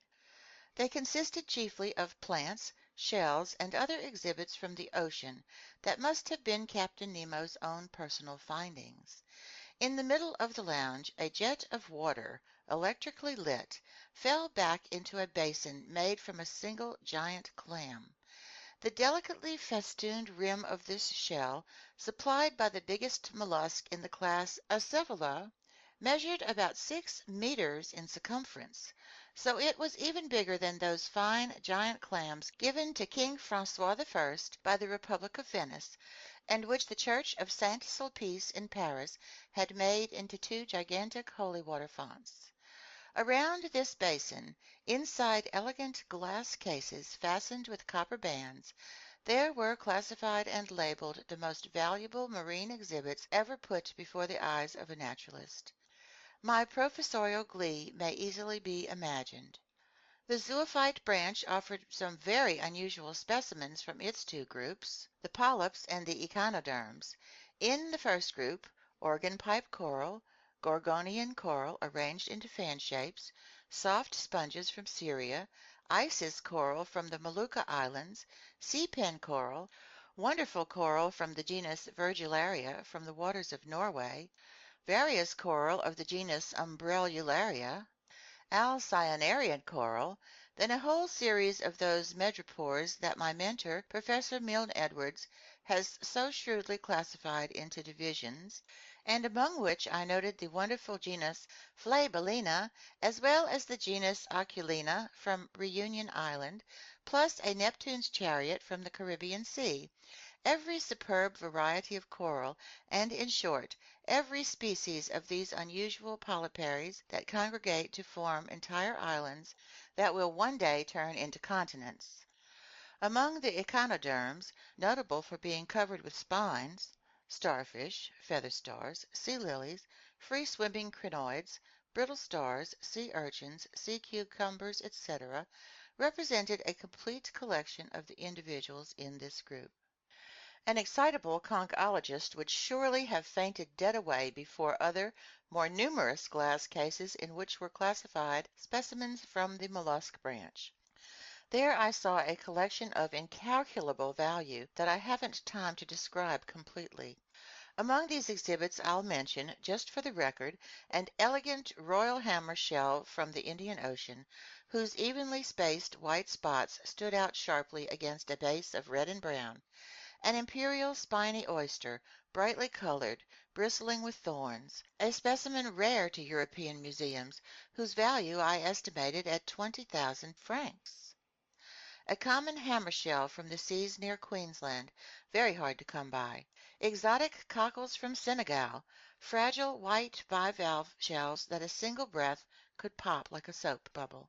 Several varieties of watering pot shell from Java, a sort of limestone tube fringed with leafy folds and much fought over by collectors. A whole series of top shell snails, greenish yellow ones fished up from American seas, others colored reddish brown that patronize the waters off Queensland, the former coming from the Gulf of Mexico and notable for their overlapping shells, the latter some sun carrier shells found in southernmost seas. Finally, and rarest of all, the magnificent spurred star shell from New Zealand.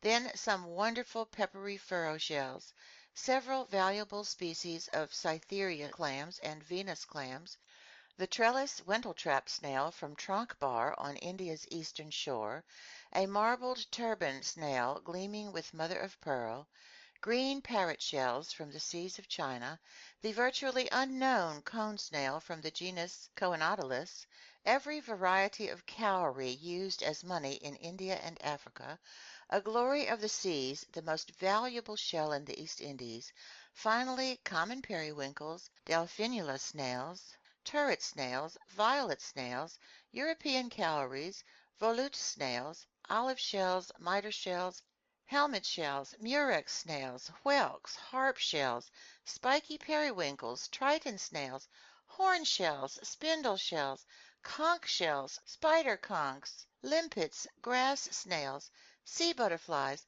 every kind of delicate, fragile seashell that science has baptized with its most delightful names. Aside and in special compartments, strings of supremely beautiful pearls were spread out, the electric light flecking them with little fiery sparks. Pink pearls pulled from saltwater fan shells in the Red Sea, green pearls from the rainbow abalone, yellow, blue, and black pearls, the unusual handiwork of various mollusks from every ocean and of certain mussels from rivers up north. In short, several specimens of incalculable worth that had been oozed by the rarest of shellfish. Some of these pearls were bigger than a pigeon egg.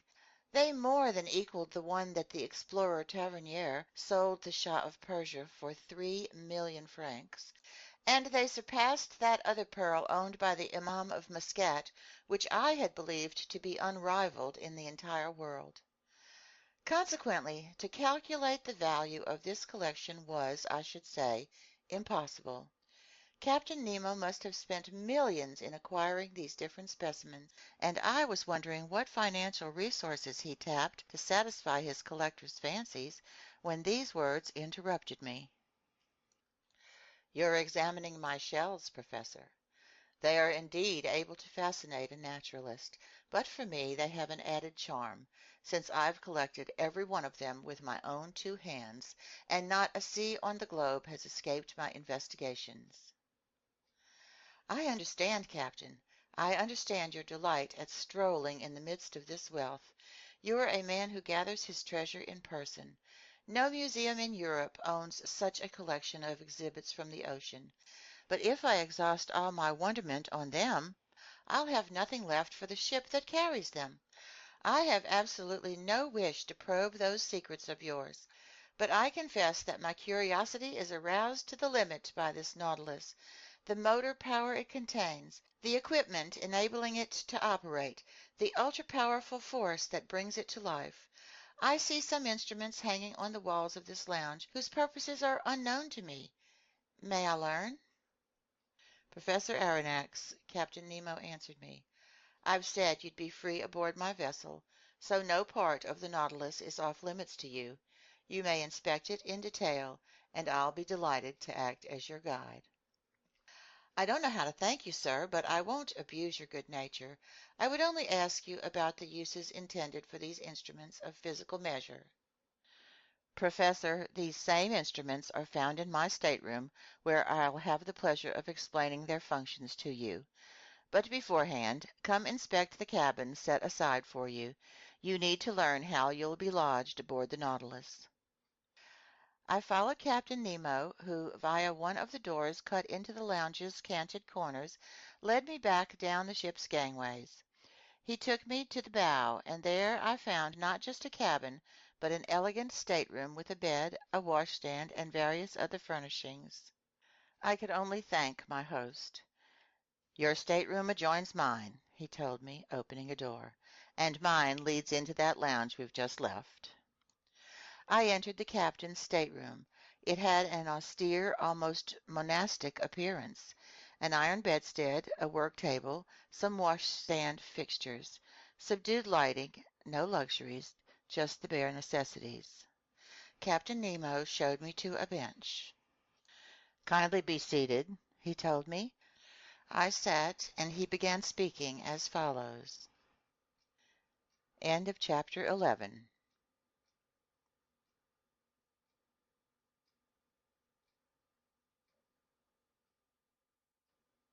Chapter 12. Everything through electricity.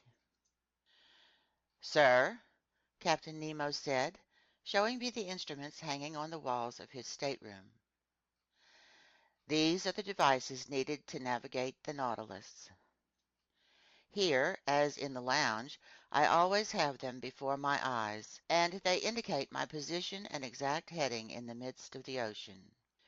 You're familiar with some of them, such as the thermometer, which gives the temperature inside the Nautilus; the barometer, which measures the heaviness of the outside air and forecasts changes in the weather; the humidistat, which indicates the degree of dryness in the atmosphere; the storm glass, whose mixture decomposes to foretell the arrival of tempests; the compass, which steers my course; the sextant, which takes the sun's altitude and tells me my latitude; chronometers, which allow me to calculate my longitude; and finally, spyglasses for both day and night, enabling me to scrutinize every point of the horizon once the Nautilus has risen to the surface of the waves. "These are the normal navigational instruments," I replied, "and I'm familiar with their uses. But no doubt these others answer pressing needs unique to the Nautilus. That dial I see there, with the needle moving across it, isn't it a pressure gauge?" It is indeed a pressure gauge. It's placed in contact with the water, and it indicates the outside pressure on our hull, which in turn gives me the depth at which my submersible is sitting. And these are some new breed of sounding line? They're thermometric sounding lines that report water temperatures in the different strata. And these other instruments, whose functions I can't even guess. Here, Professor, I need to give you some background information, Captain Nemo said, so kindly hear me out.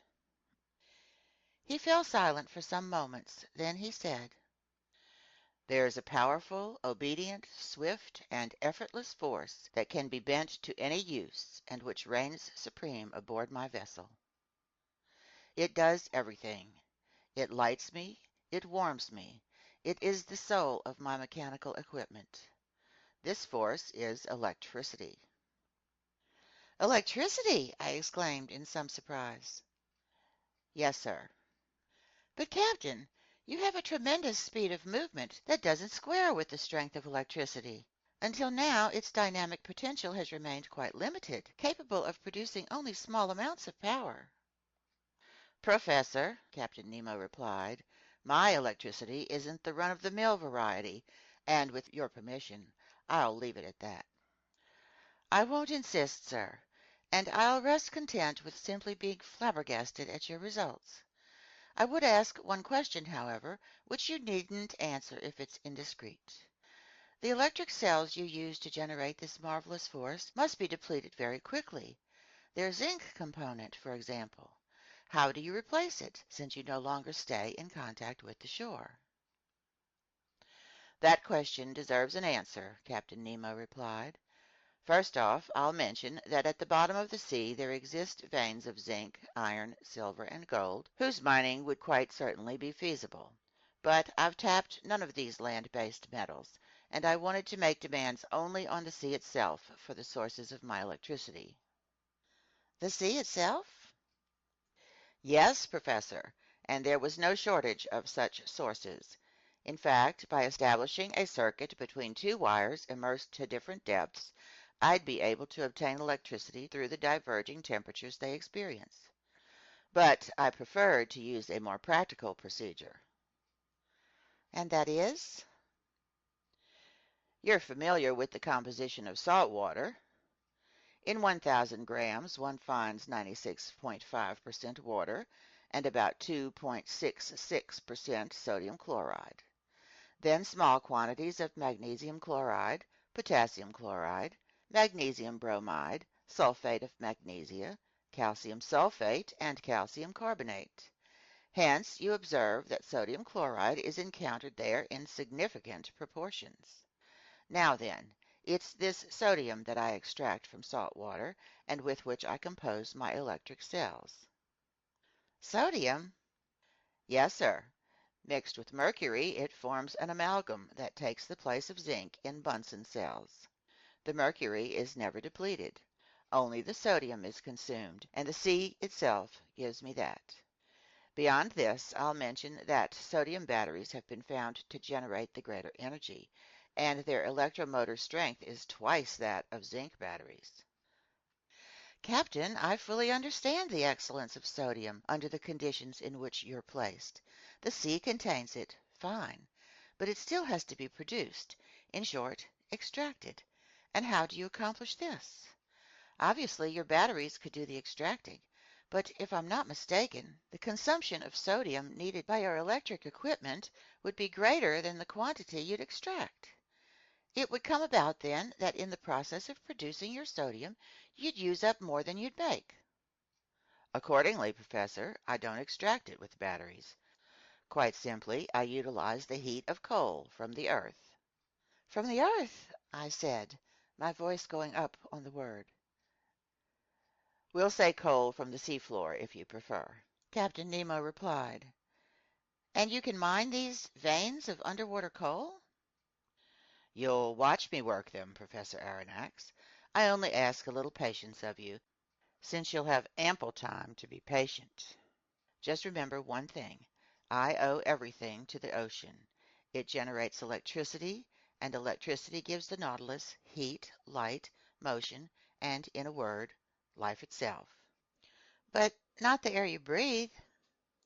Oh, I could produce the air needed on board, but it would be pointless, since I can rise to the surface of the sea whenever I like. However, even though electricity doesn't supply me with breathable air, it at least operates the powerful pumps that store it under pressure in special tanks, which, if need be, allows me to extend my stay in the lower strata for as long as I want. Captain, I replied, I'll rest content with marveling. You've obviously found what all mankind will surely find one day, the true dynamic power of electricity.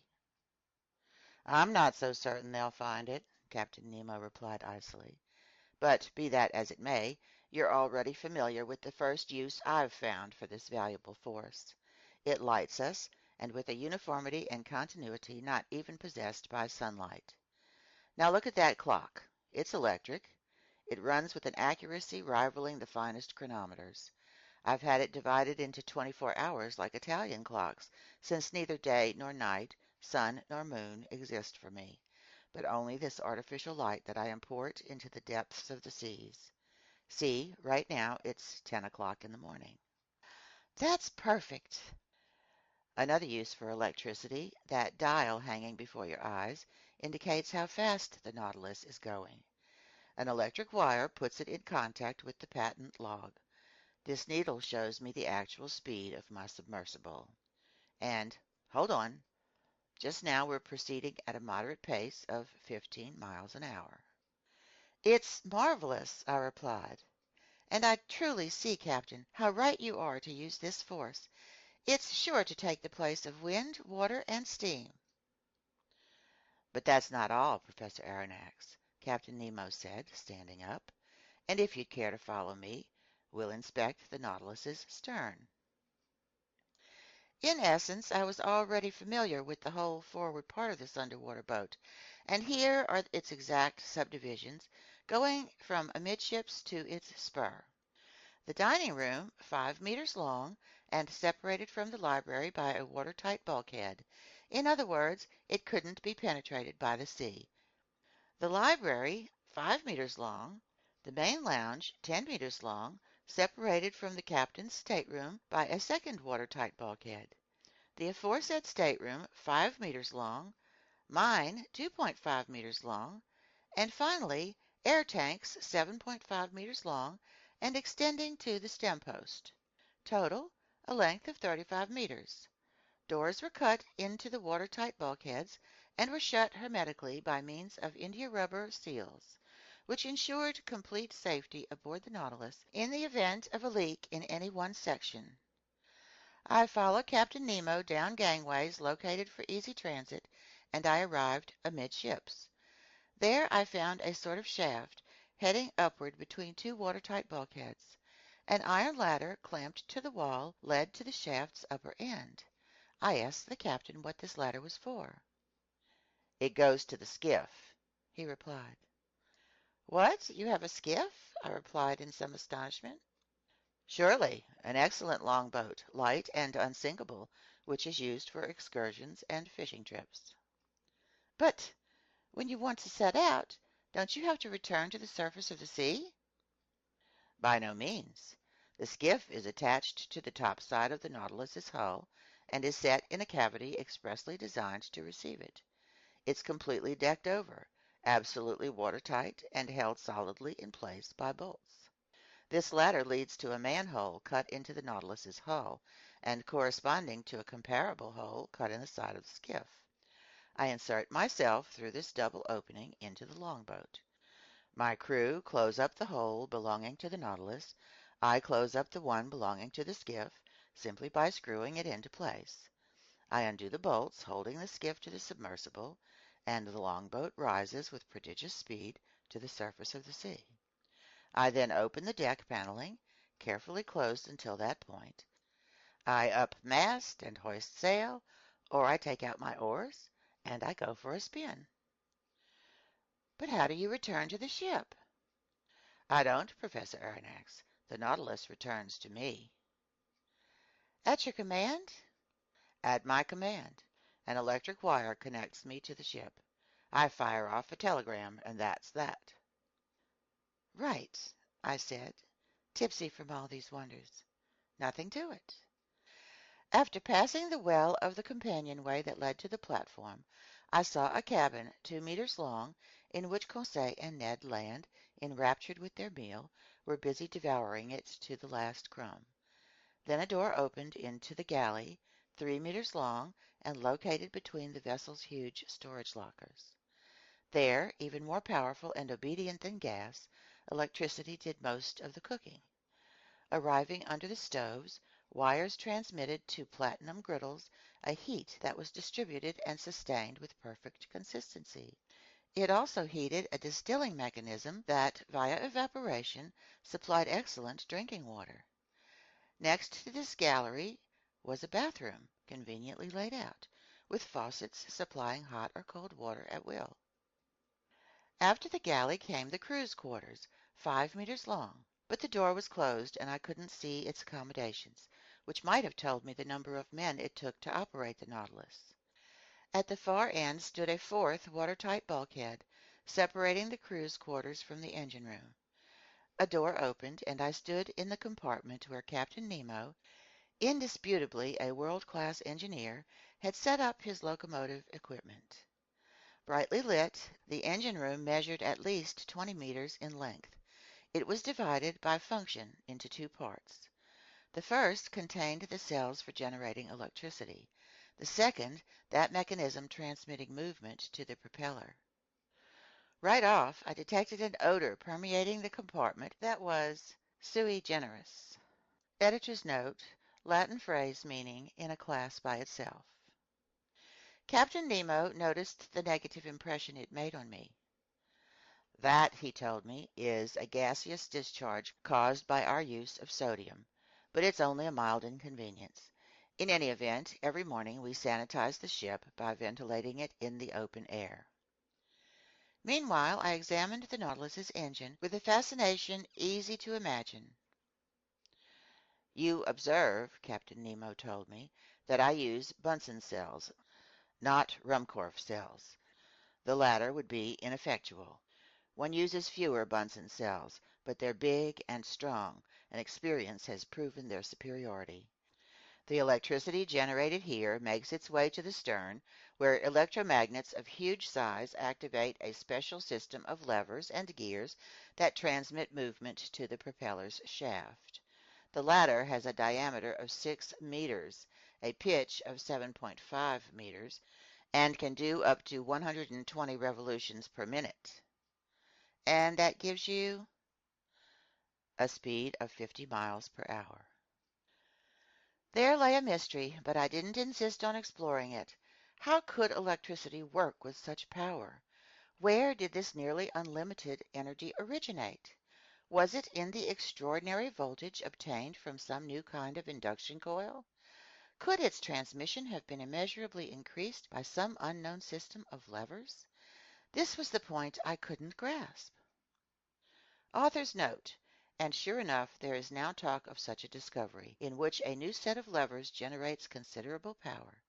Did its inventor meet up with Captain Nemo? Captain Nemo, I said. I'll vouch for the results and not try to explain them. I've seen the Nautilus at work out in front of the Abraham Lincoln, and I know where I stand on its speed. But it isn't enough just to move. We have to see where we're going. We must be able to steer right or left, up or down. How do you reach the lower depths where you meet an increasing resistance that's assessed in hundreds of atmospheres? How do you rise back to the surface of the ocean? Finally, how do you keep your ship at whatever level suits you? Am I indiscreet in asking you all these things? Not at all, Professor, the captain answered me after a slight hesitation, since you'll never leave this underwater boat. Come into the lounge. It's actually our workroom, and there you'll learn the full story about the Nautilus. End of chapter 12.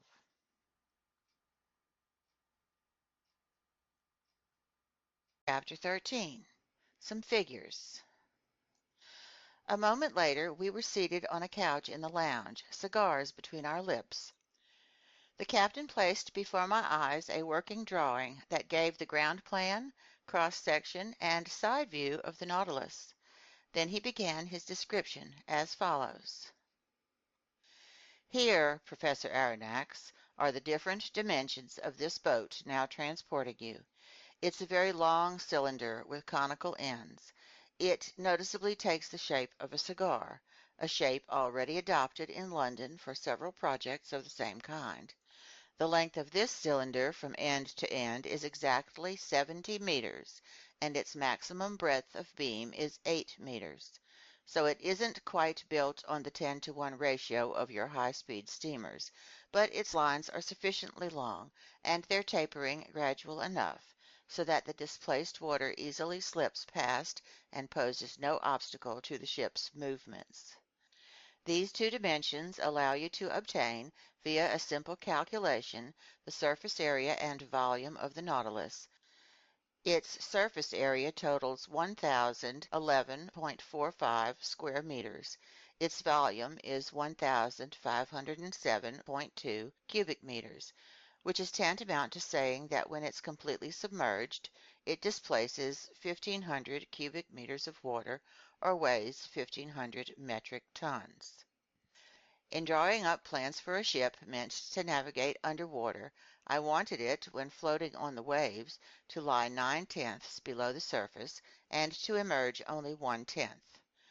Consequently, under these conditions, it needed to displace only 9/10ths of its volume. Hence, 1,356.48 cubic meters. In other words, it was to weigh only that same number of metric tons. So I was obliged not to exceed this weight while building it to the aforesaid dimensions. The Nautilus is made up of two hulls, one inside the other. Between them, joining them together, are iron T-bars that give this ship the utmost rigidity. In fact, thanks to this cellular arrangement, it has the resistance of a stone block, as if it were completely solid. Its plating can't give way. It's self-adhering and not dependent on the tightness of its rivets, and due to the perfect union of its materials, the solidarity of its construction allows it to defy the most violent seas. The two hulls are manufactured from boilerplate steel, whose relative density is 7.8 times that of water. The first hull has a thickness of no less than 5 centimeters and weighs 394.96 metric tons. My second hull, the outer cover, includes a keel 50 centimeters high by 25 wide, which by itself weighs 62 metric tons.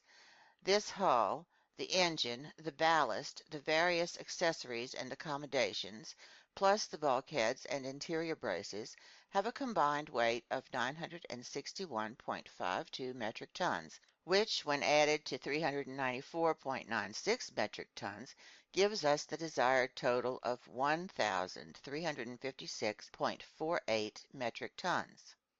Clear? Clear, I replied. So, the captain went on, when the Nautilus lies on the waves under these conditions, 1/10 of it does emerge above water. Now then, if I provide some ballast tanks equal in capacity to that 1/10, hence able to hold 150.72 metric tons, and if I fill them with water, the boat then displaces 1,507.2 metric tons, or it weighs that much, and it would be completely submerged. That's what comes about, Professor. These ballast tanks exist within easy access in the lower reaches of the Nautilus. I open some stopcocks, the tanks fill, the boat sinks, and it's exactly flush with the surface of the water. Fine, Captain, but now we come to a genuine difficulty. If you're able to lie flush with the surface of the ocean, that I understand. But lower down, while diving beneath that surface, isn't your submersible going to encounter a pressure and consequently undergo an upward thrust that must be assessed at 1 atmosphere per every 30 feet of water, hence at about 1 kilogram per each square centimeter? Precisely, sir.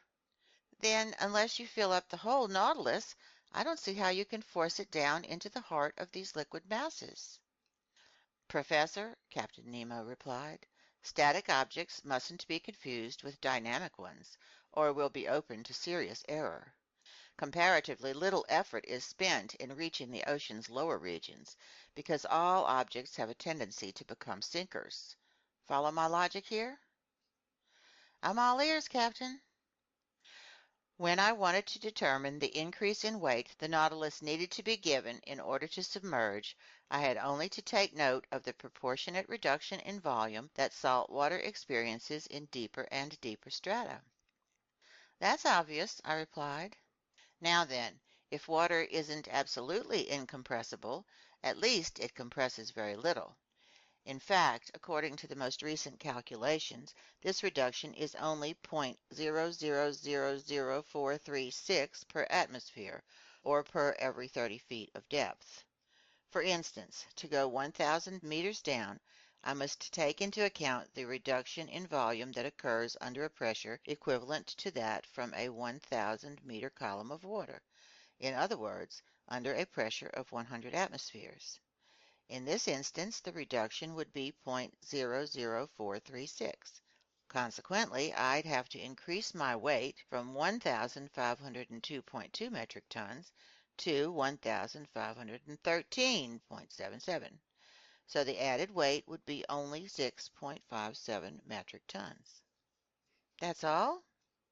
That's all, Professor Aronnax, and the calculation is easy to check.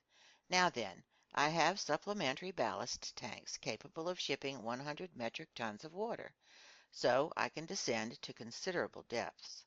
When I want to rise again and lie flush with the surface, all I have to do is expel the water, and if I desire that the Nautilus emerge above the waves to 1/10 of its total capacity, I empty all the ballast tanks completely. This logic, backed up by figures, left me without a single objection. I accept your calculations, Captain, I replied, and I'd be ill-mannered to dispute them since your daily experience bears them out.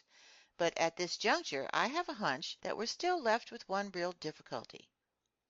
What's that, sir? When you're at a depth of 1,000 meters, the Nautilus's plating bears a pressure of 100 atmospheres. If at this point you want to empty the supplementary ballast tanks in order to lighten your boat and rise to the surface, your pumps must overcome that pressure of 100 atmospheres, which is 100 kilograms per each square centimeter.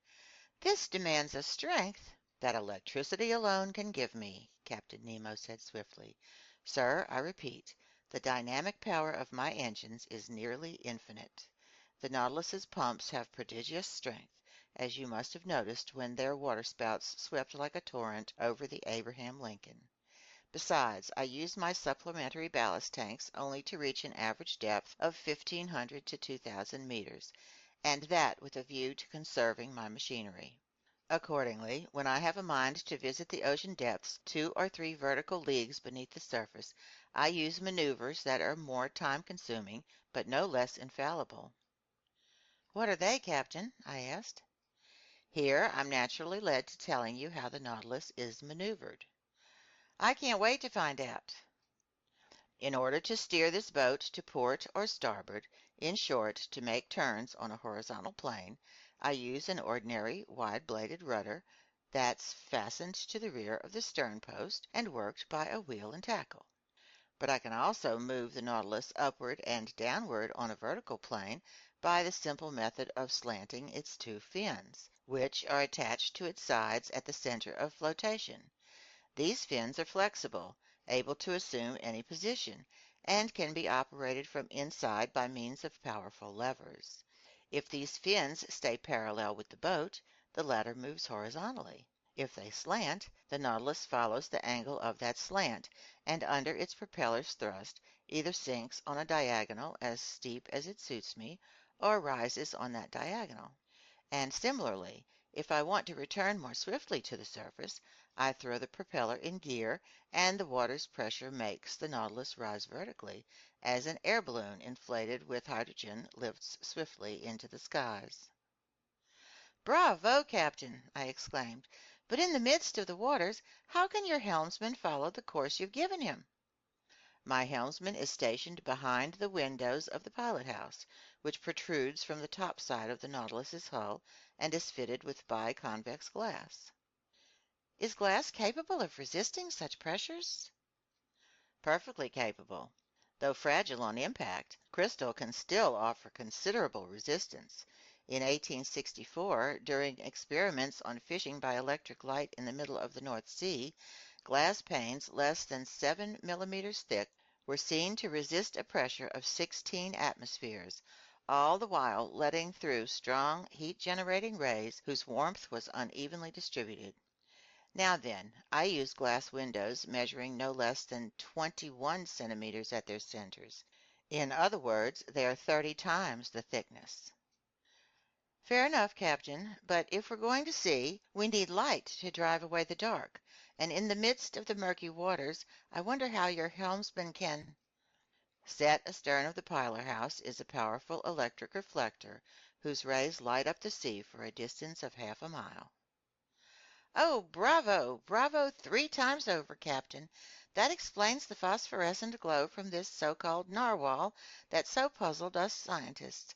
Pertinent to this, I'll ask you if the Nautilus's running afoul of the Scotia, which caused such a great uproar, was the result of an accidental encounter." "Entirely accidental, sir. I was navigating 2 meters beneath the surface of the water when the collision occurred. However, I could see that it had no dire consequences." "None, sir. But as for your encounter with the Abraham Lincoln—" "Professor, that troubled me, because it's one of the best ships in the gallant American Navy. But they attacked me, and I had to defend myself. All the same, I was content simply to put the frigate in a condition where it could do me no harm. It won't have any difficulty getting repairs at the nearest port." "Ah, Commander," I exclaimed with conviction, "your Nautilus is truly a marvelous boat." "Yes, Professor," Captain Nemo replied with genuine excitement, "and I love it as if it were my own flesh and blood. Aboard a conventional ship, facing the ocean's perils, danger lurks everywhere. On the surface of the sea, your chief sensation is the constant feeling of an underlying chasm, as the Dutchman Jansen so aptly put it. But below the waves, aboard the Nautilus, your heart never fails you. There are no structural deformities to worry about, because the double hull of this boat has a rigidity of iron, no rigging to be worn out by rolling and pitching on the waves, no sails for the wind to carry off, no boilers for steam to burst open, no fires to fear, because this submersible is made of sheet iron, not wood, no coal to run out of, since electricity is its mechanical force, no collisions to fear, because it navigates the watery deep all by itself, no storms to brave, because just a few meters beneath the waves it finds absolute tranquility. There, sir, there's the ideal ship. And if it's true that the engineer has more confidence in a craft than a builder, and the builder more than the captain himself, you can understand the utter abandon with which I place my trust in this Nautilus, since I'm its captain, builder, and engineer all in one." Captain Nemo spoke with winning eloquence. The fire in his eyes and the passion in his gestures transfigured him. Yes, he loved his ship the same way a father loves his child. But one question, perhaps indiscreet, naturally popped up, and I couldn't resist asking it. "You're an engineer, then, Captain Nemo?" "Yes, Professor," he answered me. "I studied in London, Paris, and New York back in the days when I was a resident of the Earth's continents." "But how were you able to build this wonderful Nautilus in secret?" "Each part of it, Professor Aronnax, came from a different spot on the globe and reached me at a cover address. Its keel was forged by Creusot in France, its propeller shaft by Penn and Company in London, the sheet iron plates for its hull by Laird's in Liverpool, its propeller by Scott's in Glasgow. Its tanks were manufactured by Cale and Company in Paris, its engine by Krupp in Persia, its spurs by Motala workshops in Sweden, its precision instruments by Hart Brothers in New York, etc., and each of these suppliers received my specifications under a different name." "But," I went on, "once these parts were manufactured, didn't they have to be mounted and adjusted?" "Professor, I set up my workshops on a deserted islet in mid-ocean. There our Nautilus was completed by me and my workmen, in other words, by my gallant companions, whom I've molded and educated. Then, when the operation was over, we burned every trace of our stay on that islet, which if I could have, I'd have blown up." "From all this, may I assume that such a boat costs a fortune?" "An iron ship, Professor Aronnax, runs 1,125 francs per metric ton. Now then, the Nautilus has a burden of 1,500 metric tons. Consequently, it cost 1,687,000 francs, hence 2,000,000 including its accommodations, and 4,000,000 francs or 5,000,000 francs with all the collections and works of art it contains." "One last question, Captain Nemo." "Ask, Professor." "You're rich, then?" "Infinitely rich, sir, and without any trouble. I could pay off the 10,000,000,000 franc French national debt." I gaped at the bizarre individual who had just spoken these words. Was he playing on my credulity?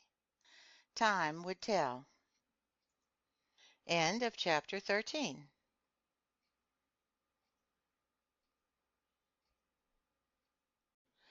Chapter 14. The Black Current.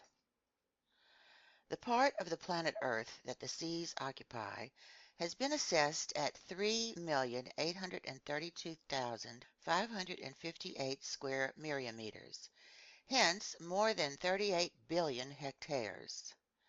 This liquid mass totals 2,250,000,000 cubic miles, and could form a sphere with a diameter of 60 leagues, whose weight would be 3 quintillion metric tons. To appreciate such a number, we should remember that a quintillion is to a billion what a billion is to one. In other words, there are as many billions in a quintillion as ones in a billion. Now then, this liquid mass nearly equals the total amount of water that has poured through all the earth's rivers for the past 40,000 years. During prehistoric times, an era of fire was followed by an era of water. At first there was ocean everywhere. Then, during the Silurian period, the tops of mountains gradually appeared above the waves, islands emerged, disappeared beneath temporary floods, rose again, were fused to form continents, and finally the Earth's geography settled into what we have today. Solid matter had wrested from liquid matter some 37,657,000 square miles, hence 12,916,000,000 hectares. The outlines of the continents allow the seas to be divided into 5 major parts: the frozen Arctic and Antarctic oceans, the Indian Ocean, the Atlantic Ocean, and the Pacific Ocean. The Pacific Ocean extends north to south between the 2 polar circles and east to west between America and Asia over an expanse of 145 degrees of longitude. It's the most tranquil of the seas. Its currents are wide and slow-moving, its tides moderate, its rainfall abundant. And this was the ocean that I was first destined to cross under these strangest of auspices. "If you don't mind, Professor," Captain Nemo told me, "we'll determine our exact position and fix the starting point of our voyage. It's 15 minutes before noon. I'm going to rise to the surface of the water." The captain pressed an electric bell 3 times. The pumps began to expel water from the ballast tanks. On the pressure gauge, a needle marked the decreasing pressures that indicated the Nautilus's upward progress. Then the needle stopped. "Here we are," the captain said. I made my way to the central companionway which led to the platform. I climbed its metal steps, passed through the open hatches, and arrived topside on the Nautilus.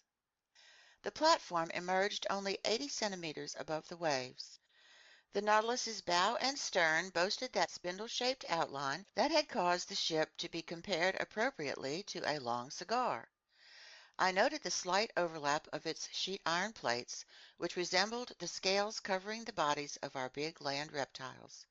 So I had a perfectly natural explanation for why, despite the best spyglasses, this boat had always been mistaken for a marine animal. Near the middle of the platform, the skiff was half set in the ship's hull, making a slight bulge. Fore and aft stood 2 cupolas of moderate height, their sides slanting and partly inset with heavy biconvex glass, one reserved for the helmsman steering the Nautilus, the other for the brilliance of the powerful electric beacon lighting his way. The sea was magnificent, the skies clear. This long aquatic vehicle could barely feel the broad undulations of the ocean. A mild breeze out of the east rippled the surface of the water. Free of all mist, the horizon was ideal for taking sights. There was nothing to be seen, not a reef, not an islet, no more Abraham Lincoln, a deserted immenseness. Raising his sextant, Captain Nemo took the altitude of the sun, which would give him his latitude. He waited for a few minutes until the orb touched the rim of the horizon. While he was taking his sights, he didn't move a muscle, and the instrument couldn't have been steadier in hands made out of marble. "Noon," he said. "Professor, whenever you're ready." I took one last look at the sea, a little yellowish near the landing places of Japan, and I went below again to the main lounge. There the captain fixed his position and used a chronometer to calculate his longitude, which he double-checked against his previous observations of hour angles. Then he told me, "Professor Aronnax, we're in longitude 137 degrees, 15 minutes west." "West of which meridian?" I asked quickly, hoping the captain's reply might give me a clue to his nationality. "Sir," he answered me, "I have chronometers variously set to the meridians of Paris, Greenwich, and Washington, D.C., but in your honor I'll use the one for Paris." This reply told me nothing. I bowed, and the commander went on. "We're in longitude 137 degrees, 15 minutes west of the meridian of Paris, and latitude 30 degrees, 7 minutes north, in other words, about 300 miles from the shores of Japan. At noon on this day of November the 8th, we hereby begin our voyage of exploration under the waters." "May God be with us," I replied. "And now, Professor," the captain added, "I'll leave you to your intellectual pursuits. I've set our course east-northeast at a depth of 50 meters. Here are some large-scale charts on which you'll be able to follow that course. The lounge is at your disposal, and with your permission, I'll take my leave." Captain Nemo bowed. I was left to myself, lost in my thoughts. They all centered on the Nautilus's commander. Would I ever learn the nationality of this eccentric man who had boasted of having none? His sworn hate for humanity, a hate that perhaps was bent on some dreadful revenge, what had provoked it? Was he one of those unappreciated scholars, one of those geniuses embittered by the world, as Conseil expressed it, a latter-day Galileo? Or maybe one of those men of science, like America's Commander Maury, whose careers were ruined by political revolutions. I couldn't say yet. As for me, whom fate had just brought aboard his vessel, whose life he had held in the balance, he had received me coolly but hospitably. Only he never took the hand I extended to him. He never extended his own. For an entire hour I was deep in these musings, trying to probe this mystery that fascinated me so. Then my eyes focused on a huge world map displayed on the table, and I put my finger on the very spot where our just determined longitude and latitude intersected. Like the continents, the sea has its rivers. These are exclusive currents that can be identified by their temperature and color, the most remarkable being the one called the Gulf Stream. Science has defined the global paths of 5 chief currents, one in the North Atlantic, a second in the South Atlantic, a third in the North Pacific, a fourth in the South Pacific, and a fifth in the Southern Indian Ocean. Also, it's likely that a sixth current used to exist in the Northern Indian Ocean, when the Caspian and Aral Seas joined up with certain large Asian lakes to form a single uniform expanse of water. Now then, at the spot indicated on the world map, one of these sea-going rivers was rolling by, the Kuroshio of the Japanese, the Black Current. Heated by perpendicular rays from the tropical sun, it leaves the Bay of Bengal, crosses the Strait of Malacca, goes up the shores of Asia, and curves into the North Pacific as far as the Aleutian Islands, carrying along trunks of camphor trees and other local items, the pure indigo of its warm waters sharply contrasting with the ocean's waves. It was this current the Nautilus was about to cross. I watched it on the map with my eyes. I saw it lose itself in the immenseness of the Pacific, and I felt myself swept along with it, when Ned Land and Conseil appeared in the lounge doorway. My 2 gallant companions stood petrified at the sight of the wonders on display. "Where are we?" the Canadian exclaimed. "In the Quebec Museum?" Begging master's pardon, Conseil answered, but this seems more like the Sommerard Artifacts exhibition. "My friends," I replied, signaling them to enter, "you're in neither Canada nor France, but securely aboard the Nautilus, 50 meters below sea level." If master says so, then so be it, Conseil answered. but in all honesty, this lounge is enough to astonish even someone Flemish like myself. Indulge your astonishment, my friend, and have a look, because there's plenty of work here for a classifier of your talents. Conseil needed no encouraging. Bending over the glass cases, the gallant lad was already muttering choice words from the naturalist's vocabulary. Class, Gastropoda. Family, Bucinoidea. Genus, Cowrie. Species, Cyprea madagascariensis, etc. Meanwhile, Ned Land, less dedicated to conchology, questioned me about my interview with Captain Nemo. Had I discovered who he was, where he came from, where he was heading, how deep he was taking us? In short, 1,000 questions I had no time to answer. I told him everything I knew, or rather everything I didn't know, and I asked him what he had seen or heard on his part. "Haven't seen or heard a thing," the Canadian replied. "I haven't even spotted the crew of this boat. By any chance, could they be electric too?" "Electric?" "Oh, egods, I'm half tempted to believe it. But back to you, Professor Aronnax," Ned Land said, still hanging on to his ideas. "Can't you tell me how many men are on board? 10, 20, 50, 100?" "I'm unable to answer you, Mr. Land. And trust me on this. For the time being, get rid of these notions of taking over the Nautilus or escaping from it. This boat is a masterpiece of modern technology, and I'd be sorry to have missed it. Many people would welcome the circumstances that have been handed us, just to walk in the midst of these wonders. So keep calm, and let's see what's happening around us." "See!" the harpooner exclaimed. "There's nothing to see, nothing we'll ever see from this sheet-iron prison. We're simply running around blindfolded." Ned Land was just pronouncing these last words when we were suddenly plunged into darkness, utter darkness. The ceiling lights went out so quickly my eyes literally ached, just as if we had experienced the opposite sensation of going from the deepest gloom to the brightest sunlight. We stood stock still, not knowing what surprise was waiting for us, whether pleasant or unpleasant, but a sliding sound became audible. You could tell that some panels were shifting over the Nautilus's sides. "It's the beginning of the end," Ned Land said. Order Hydromedusa, Conseil muttered.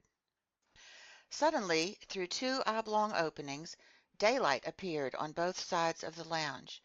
The liquid masses came into view, brightly lit by the ship's electric outpourings. We were separated from the sea by two panes of glass.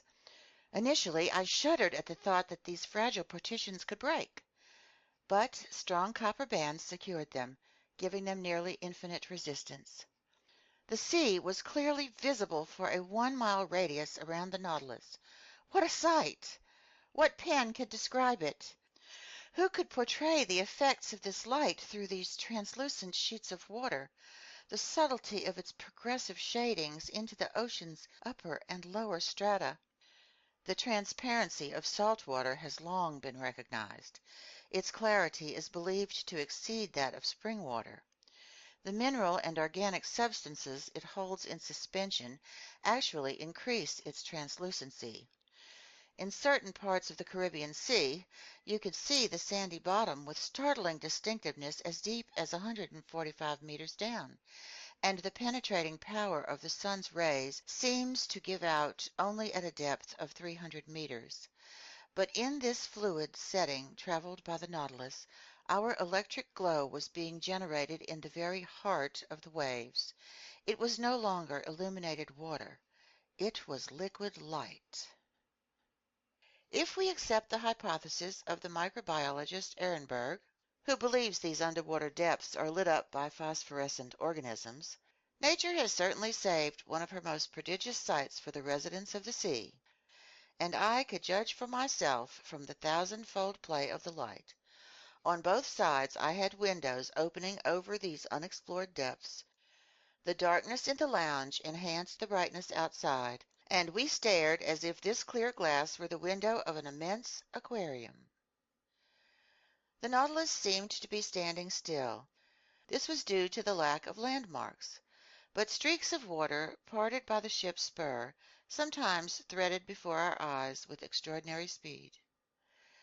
In wonderment we leaned on our elbows before these show windows, and our stunned silence remained unbroken until Conseil said, "You wanted to see something, Ned, my friend. Well, now you have something to see." "How unusual!" the Canadian put in, setting aside his tantrums and getaway schemes while submitting to this irresistible allure. "A man would have to go an even greater distance just to stare at such a sight." "Ah!" I exclaimed, "I see our captain's way of life. He's found himself a separate world that saves its most astonishing wonders just for him." "But where are the fish?" the Canadian ventured to observe. "I don't see any fish." "Why would you care, Ned, my friend?" Conseil replied, "Since you have no knowledge of them." "Me, a fisherman?" Ned Land exclaimed. And on this subject a dispute arose between the two friends, since both were knowledgeable about fish, but from totally different standpoints. Everyone knows that fish make up the fourth and last class in the vertebrate branch. They have been quite aptly defined as, quote, "cold-blooded vertebrates with a double circulatory system, breathing through gills and designed to live in the water," end quote. They consist of two distinct series: the series of bony fish, in other words, those whose spines have vertebra made of bone, and cartilaginous fish, in other words, those whose spines have vertebra made of cartilage. Possibly the Canadian was familiar with this distinction, but Conseil knew far more about it, and since he and Ned were now fast friends, he just had to show off. So he told the harpooner. "Ned, my friend, you're a slayer of fish, a highly skilled fisherman. You've caught a large number of these fascinating animals, but I'll bet you don't know how they're classified." "Sure I do," the harpooner replied in all seriousness. "They're classified into fish we eat and fish we don't eat." Spoken like a true glutton, Conseil replied. But tell me, are you familiar with the differences between bony fish and cartilaginous fish? Just maybe, Conseil. And how about the subdivisions of these two large classes? I haven't the foggiest notion, the Canadian replied. All right, listen and learn, Ned, my friend. Bony fish are subdivided into 6 orders. Primo, the acanthopterygians, whose upper jaw is fully formed and free-moving, and whose gills take the shape of a comb. This order consists of 15 families, in other words, 3/4 of all known fish. Example, the common perch. Pretty fair eating, Ned Land replied. Segundo, Conseil went on, the abdominals, whose pelvic fins hang under the abdomen to the rear of the pectorals, but aren't attached to the shoulder bone. An order that's divided into 5 families and makes up the great majority of freshwater fish. Examples, carp, pike. Ugh, the Canadian put in with distinct scorn. You can keep the freshwater fish. Tertio, Conseil said, the Sabrachians, whose pelvic fins are attached under the pectorals and hang directly from the shoulder bone. This order contains 4 families. Examples, flatfish, such as sole, turbot, daub, plaice, brill, etc. Excellent, really excellent, the harpooner exclaimed, interested in fish only from an edible viewpoint. Quarto, Conseil went on unabashed, the apods, with long bodies that lack pelvic fins and are covered by a heavy, often glutinous skin, an order consisting of only 1 family. Examples, common eels and electric eels. So-so, just so-so, Ned Land replied. Quinto, Conseil said, the lophobranchians, which have fully formed, free-moving jaws, but whose gills consist of little tufts arranged in pairs along their gill arches. This order includes only 1 family. Examples, seahorses and dragonfish. Bad, very bad, the harpooner replied. Sexto, and last, Conseil said, the plectognaths, whose maxillary bone is firmly attached to the side of the intermaxillary that forms the jaw, and whose palate arch is locked to the skull by sutures that render the jaw immovable. An order lacking true pelvic fins, and which consists of 2 families. Examples, puffers and moonfish. They're an insult to a frying pan, the Canadian exclaimed. Are you grasping all this, Ned, my friend? Asked the scholarly Conseil. Not a lick of it, Conseil, my friend, the harpooner replied. But keep going, because you fill me with fascination. As for cartilaginous fish, Conseil went on unflappably, they consist of only 3 orders. Good news, Ned put in. Primo, the cyclostomes, whose jaws are fused into a flexible ring and whose gill openings are simply a large number of holes, an order consisting of only 1 family.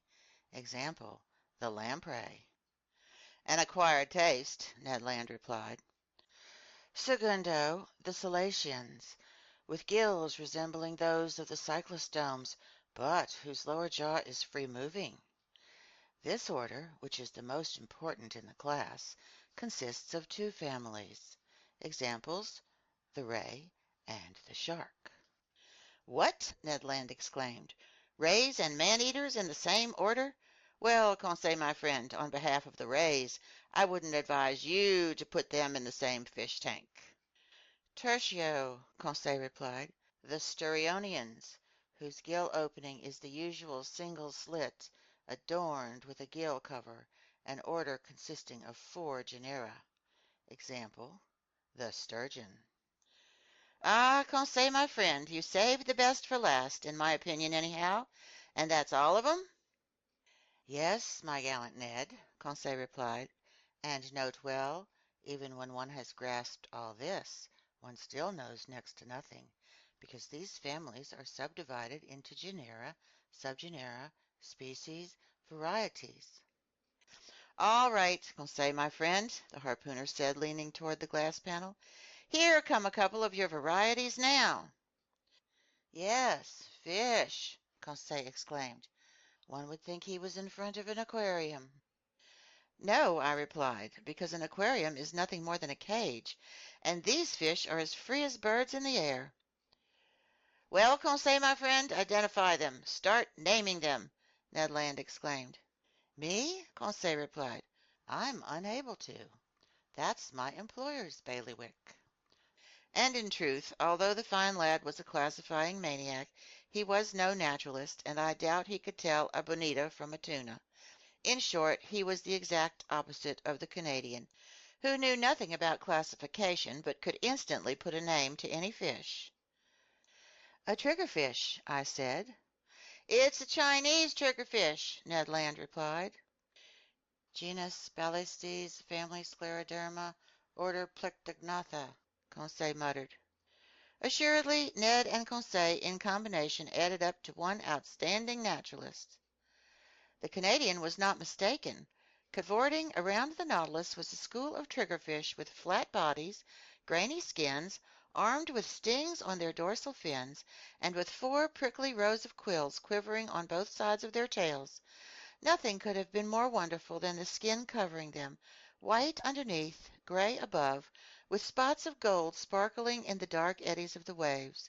Around them rays were undulating like sheets flapping in the wind, and among these I spotted, much to my glee, a Chinese ray, yellowish on its top side, a dainty pink on its belly, and armed with 3 stings behind its eyes.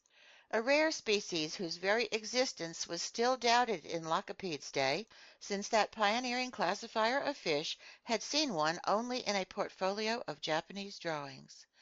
For 2 hours a whole aquatic army escorted the Nautilus.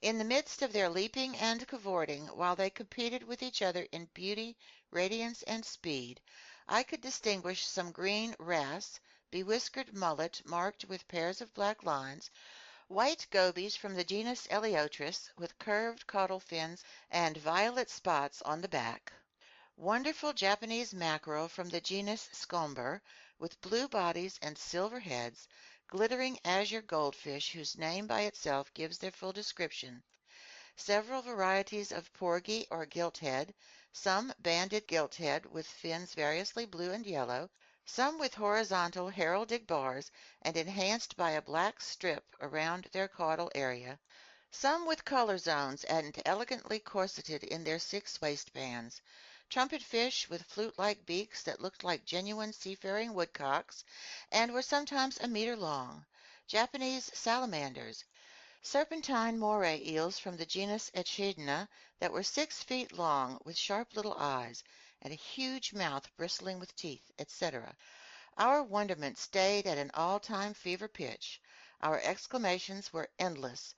Ned identified the fish, Conseil classified them, and as for me, I was in ecstasy over the verve of their movements and the beauty of their forms.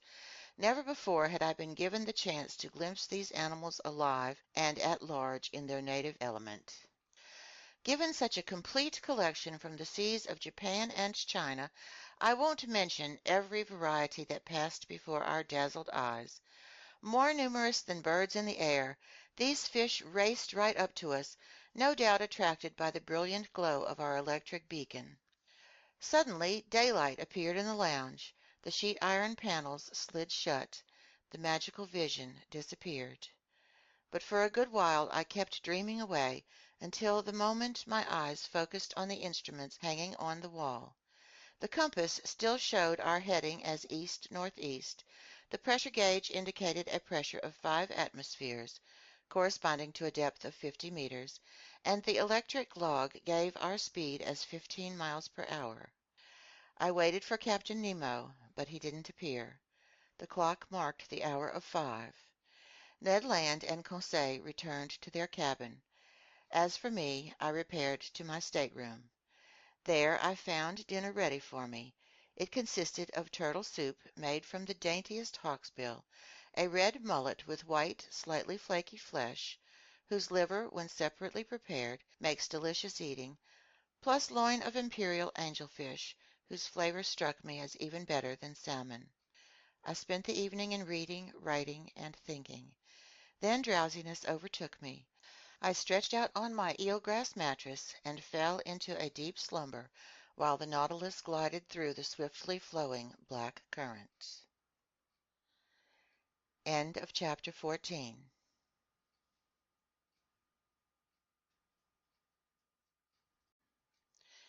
Chapter 15. An Invitation in Writing. The next day, November the 9th, I woke up only after a long 12-hour slumber. Conseil, a creature of habit, came to ask how Master's night went, and to offer his services. He had left his Canadian friend sleeping like a man who had never done anything else. I let the gallant lad babble as he pleased, without giving him much in the way of a reply. I was concerned about Captain Nemo's absence during our session the previous afternoon, and I hoped to see him again today. Soon I had put on my clothes, which were woven from strands of seashell tissue. More than once their composition provoked comments from Conseil. I informed him that they were made from the smooth, silken filaments with which the fan mussel, a type of seashell quite abundant along Mediterranean beaches, attaches itself to rocks. In olden times, fine fabrics, stockings, and gloves were made from such filaments because they were both very soft and very warm. So the Nautilus's crew could dress themselves at little cost, without needing a thing from cotton growers, sheep, or silkworms on shore. As soon as I was dressed, I made my way to the main lounge. It was deserted. I dove into studying the conchological treasures amassed inside the glass cases. I also investigated the huge plant albums that were filled with the rarest marine herbs, which, although they were pressed and dried, still kept their wonderful colors.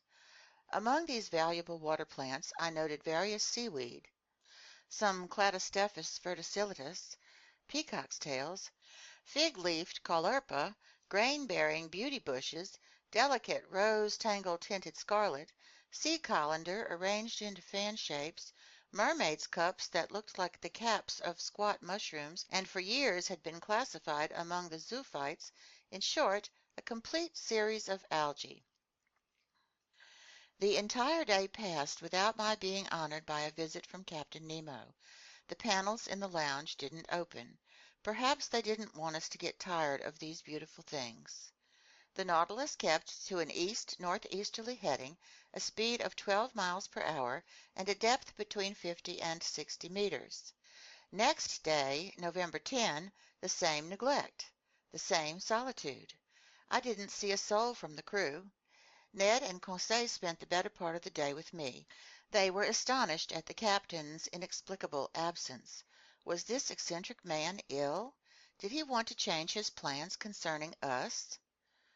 But after all, as Conseil noted, we enjoyed complete freedom. We were daintily and abundantly fed. Our host had kept to the terms of his agreement.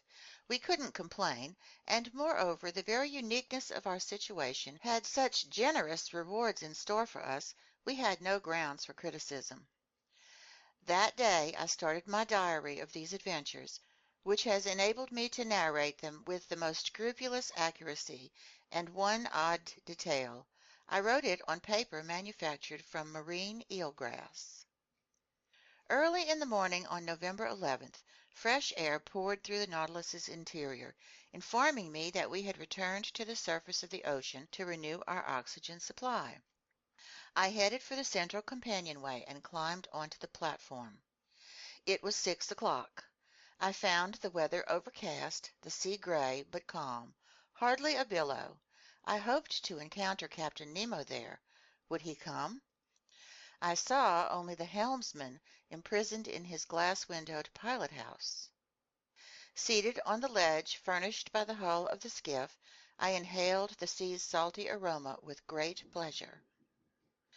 Little by little the mists were dispersed under the action of the sun's rays. The radiant orb cleared the eastern horizon. Under its gaze the sea caught on fire like a trail of gunpowder. Scattered on high, the clouds were colored in bright, wonderful shaded hues, and numerous lady fingers warned of day-long winds. Author's note: lady fingers are small, thin, white clouds with ragged edges. But what were mere winds to this Nautilus, which no storms could intimidate? So I was marveling at this delightful sunrise, so life-giving and cheerful, when I heard someone climbing onto the platform. I was prepared to greet Captain Nemo, but it was his chief officer who appeared, whom I had already met during our first visit with the captain. He advanced over the platform, not seeming to notice my presence. A powerful spy-glass to his eye, he scrutinized every point of the horizon with utmost care.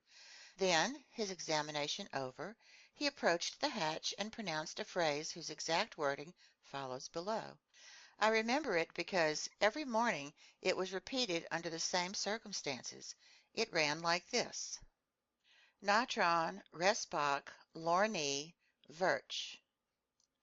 What it meant I was unable to say. These words pronounced, the chief officer went below again.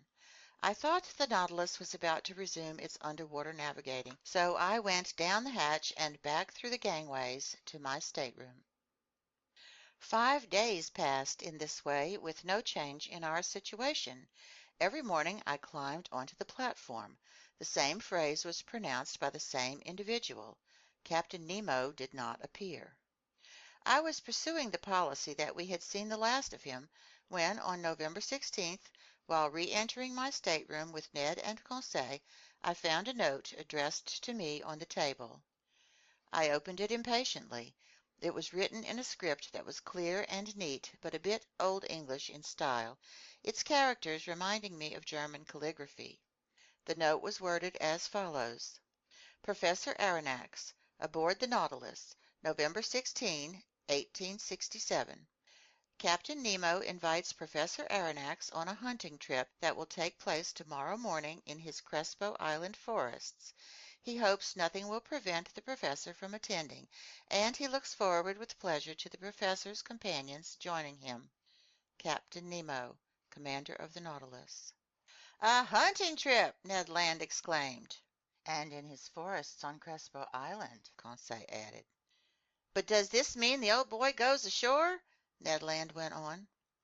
"That seems to be the gist of it," I said, rereading the letter. "Well, we've got to accept," the Canadian answered. "Once we're on solid ground, we'll figure out a course of action. Besides, it wouldn't pain me to eat a couple slices of fresh venison." Without trying to reconcile the contradictions between Captain Nemo's professed horror of continents or islands and his invitation to go hunting in a forest, I was content to reply: "First, let's look into this Crespo Island."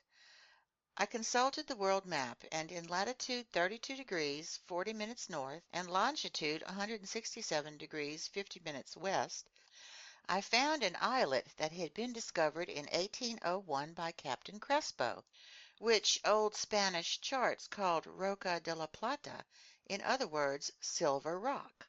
So we were about 1,800 miles from our starting point, and by a slight change of heading, the Nautilus was bringing us back toward the southeast. I showed my companions this small, stray rock in the middle of the North Pacific. "If Captain Nemo does sometimes go ashore," I told them, "at least he only picks desert islands." Ned Land shook his head without replying. Then he and Conseil left me. After supper was served me by the mute and emotionless steward, I fell asleep, but not without some anxieties. When I woke up the next day, November 17, I sensed that the Nautilus was completely motionless. I dressed hurriedly and entered the main lounge. Captain Nemo was there waiting for me. He stood up, bowed, and asked if it suited me to come along. Since he made no allusion to his absence the past 8 days, I also refrained from mentioning it, and I simply answered that my companions and I were ready to go with him. "Only, sir," I added, "I'll take the liberty of addressing a question to you." "Address away, Professor Aronnax, and if I'm able to answer, I will." "Well then, Captain, how is it that you've severed all ties with the shore, yet you own forests on Crespo Island?" Professor, the captain answered me, these forests of mine don't bask in the heat and light of the sun. They aren't frequented by lions, tigers, panthers, or other quadrupeds. They are known only to me. They grow only for me. These forests aren't on land. They are actual underwater forests. Underwater forests, I exclaimed. Yes, Professor. And you're offering to take me to them? Precisely. On foot? Without getting your feet wet. While hunting? While hunting. Rifles in hand? Rifles in hand. I stared at the Nautilus's commander with an air anything but flattering to the man. Assuredly, I said to myself, he's contracted some mental illness. He's had a fit that's lasted 8 days and isn't over even yet. What a shame. I liked him better eccentric than insane. These thoughts were clearly readable on my face, but Captain Nemo remained content with inviting me to follow him, and I did so like a man resigned to the worst. We arrived at the dining room, where we found breakfast served. Professor Aronnax, the captain told me, I beg you to share my breakfast without formality. We can chat while we eat, because although I promised you a stroll in my forests, I made no pledge to arrange for your encountering a restaurant there. Accordingly, eat your breakfast like a man who'll probably eat dinner only when it's extremely late. I did justice to this meal. It was made up of various fish and some slices of sea cucumber, that praiseworthy zoophyte, all garnished with such highly appetizing seaweed as the Porphyra laciniata and the Laurencia prima fatida. Our beverage consisted of clear water, to which, following the captain's example, I added some drops of a fermented liqueur extracted by the Kamchatka process from the seaweed known by the name Rhodymenia palmata. At first Captain Nemo ate without pronouncing a single word. Then he told me, Professor, when I proposed that you go hunting in my Crespo forests, you thought I was contradicting myself. When I informed you that it was an issue of underwater forests, you thought I'd gone insane. Professor, you must never make snap judgments about your fellow man. But, Captain, believe me. Kindly listen to me, and you'll see if you have grounds for accusing me of insanity or self-contradiction. I'm all attention. Professor, you know as well as I do that a man can live underwater so long as he carries with him his own supply of breathable air. For underwater work projects, the workman wears a waterproof suit with his head imprisoned in a metal capsule, while he receives air from above by means of force pumps and flow regulators. That's the standard equipment for a diving suit, I said.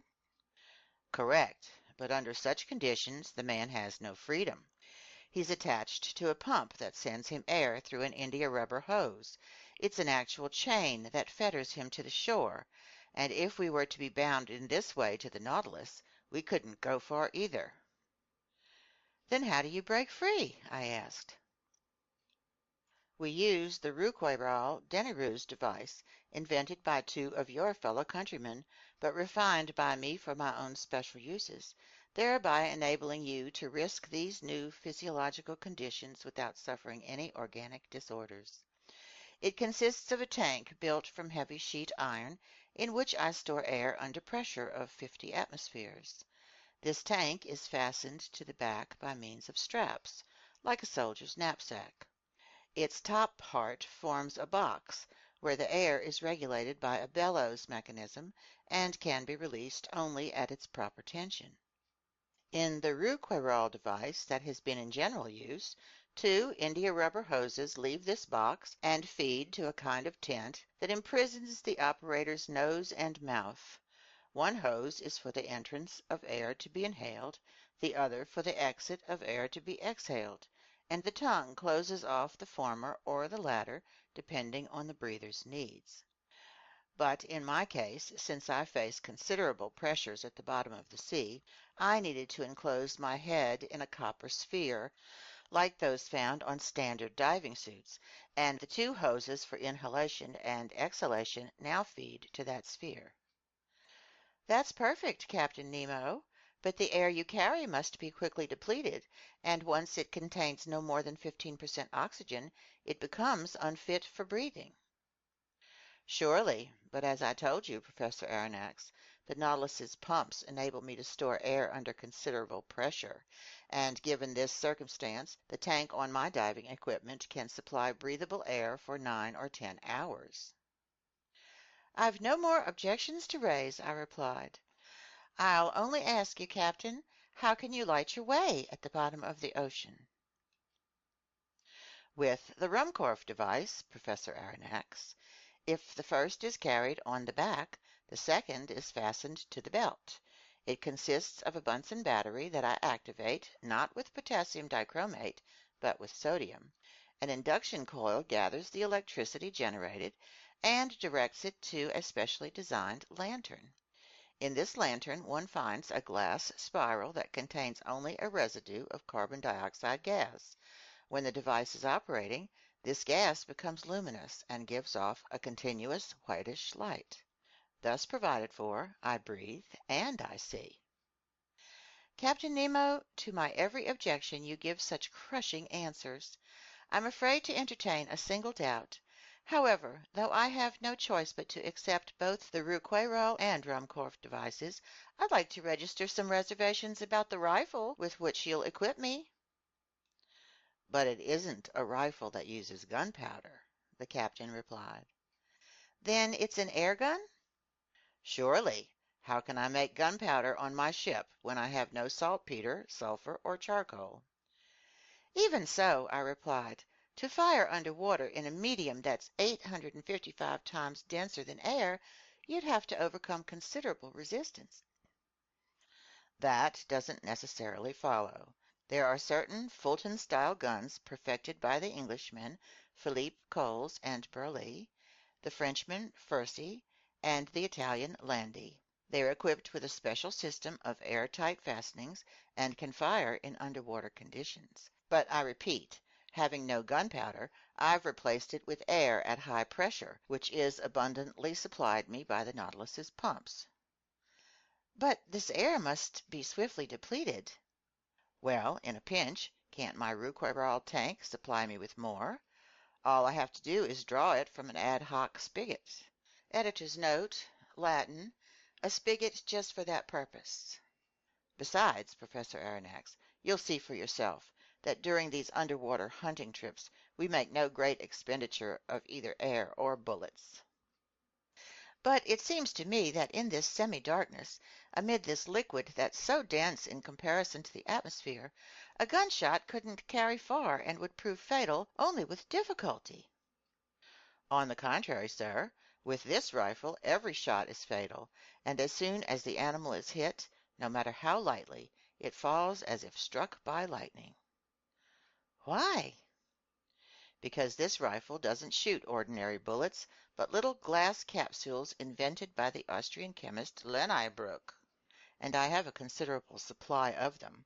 These glass capsules are covered with a strip of steel and weighted with a lead base. They are genuine little Leyden jars charged with high voltage electricity. They go off at the slightest impact, and the animal, no matter how strong, drops dead. I might add that these capsules are no bigger than number 4 shot, and the chamber of any ordinary rifle could hold 10 of them.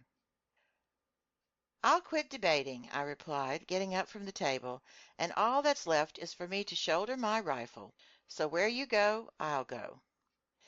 Captain Nemo led me to the Nautilus's stern, and passing by Ned and Conseil's cabin, I summoned my 2 companions, who instantly followed us.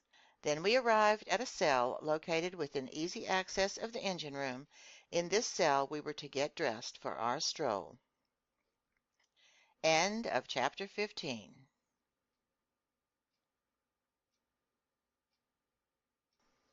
Chapter 16.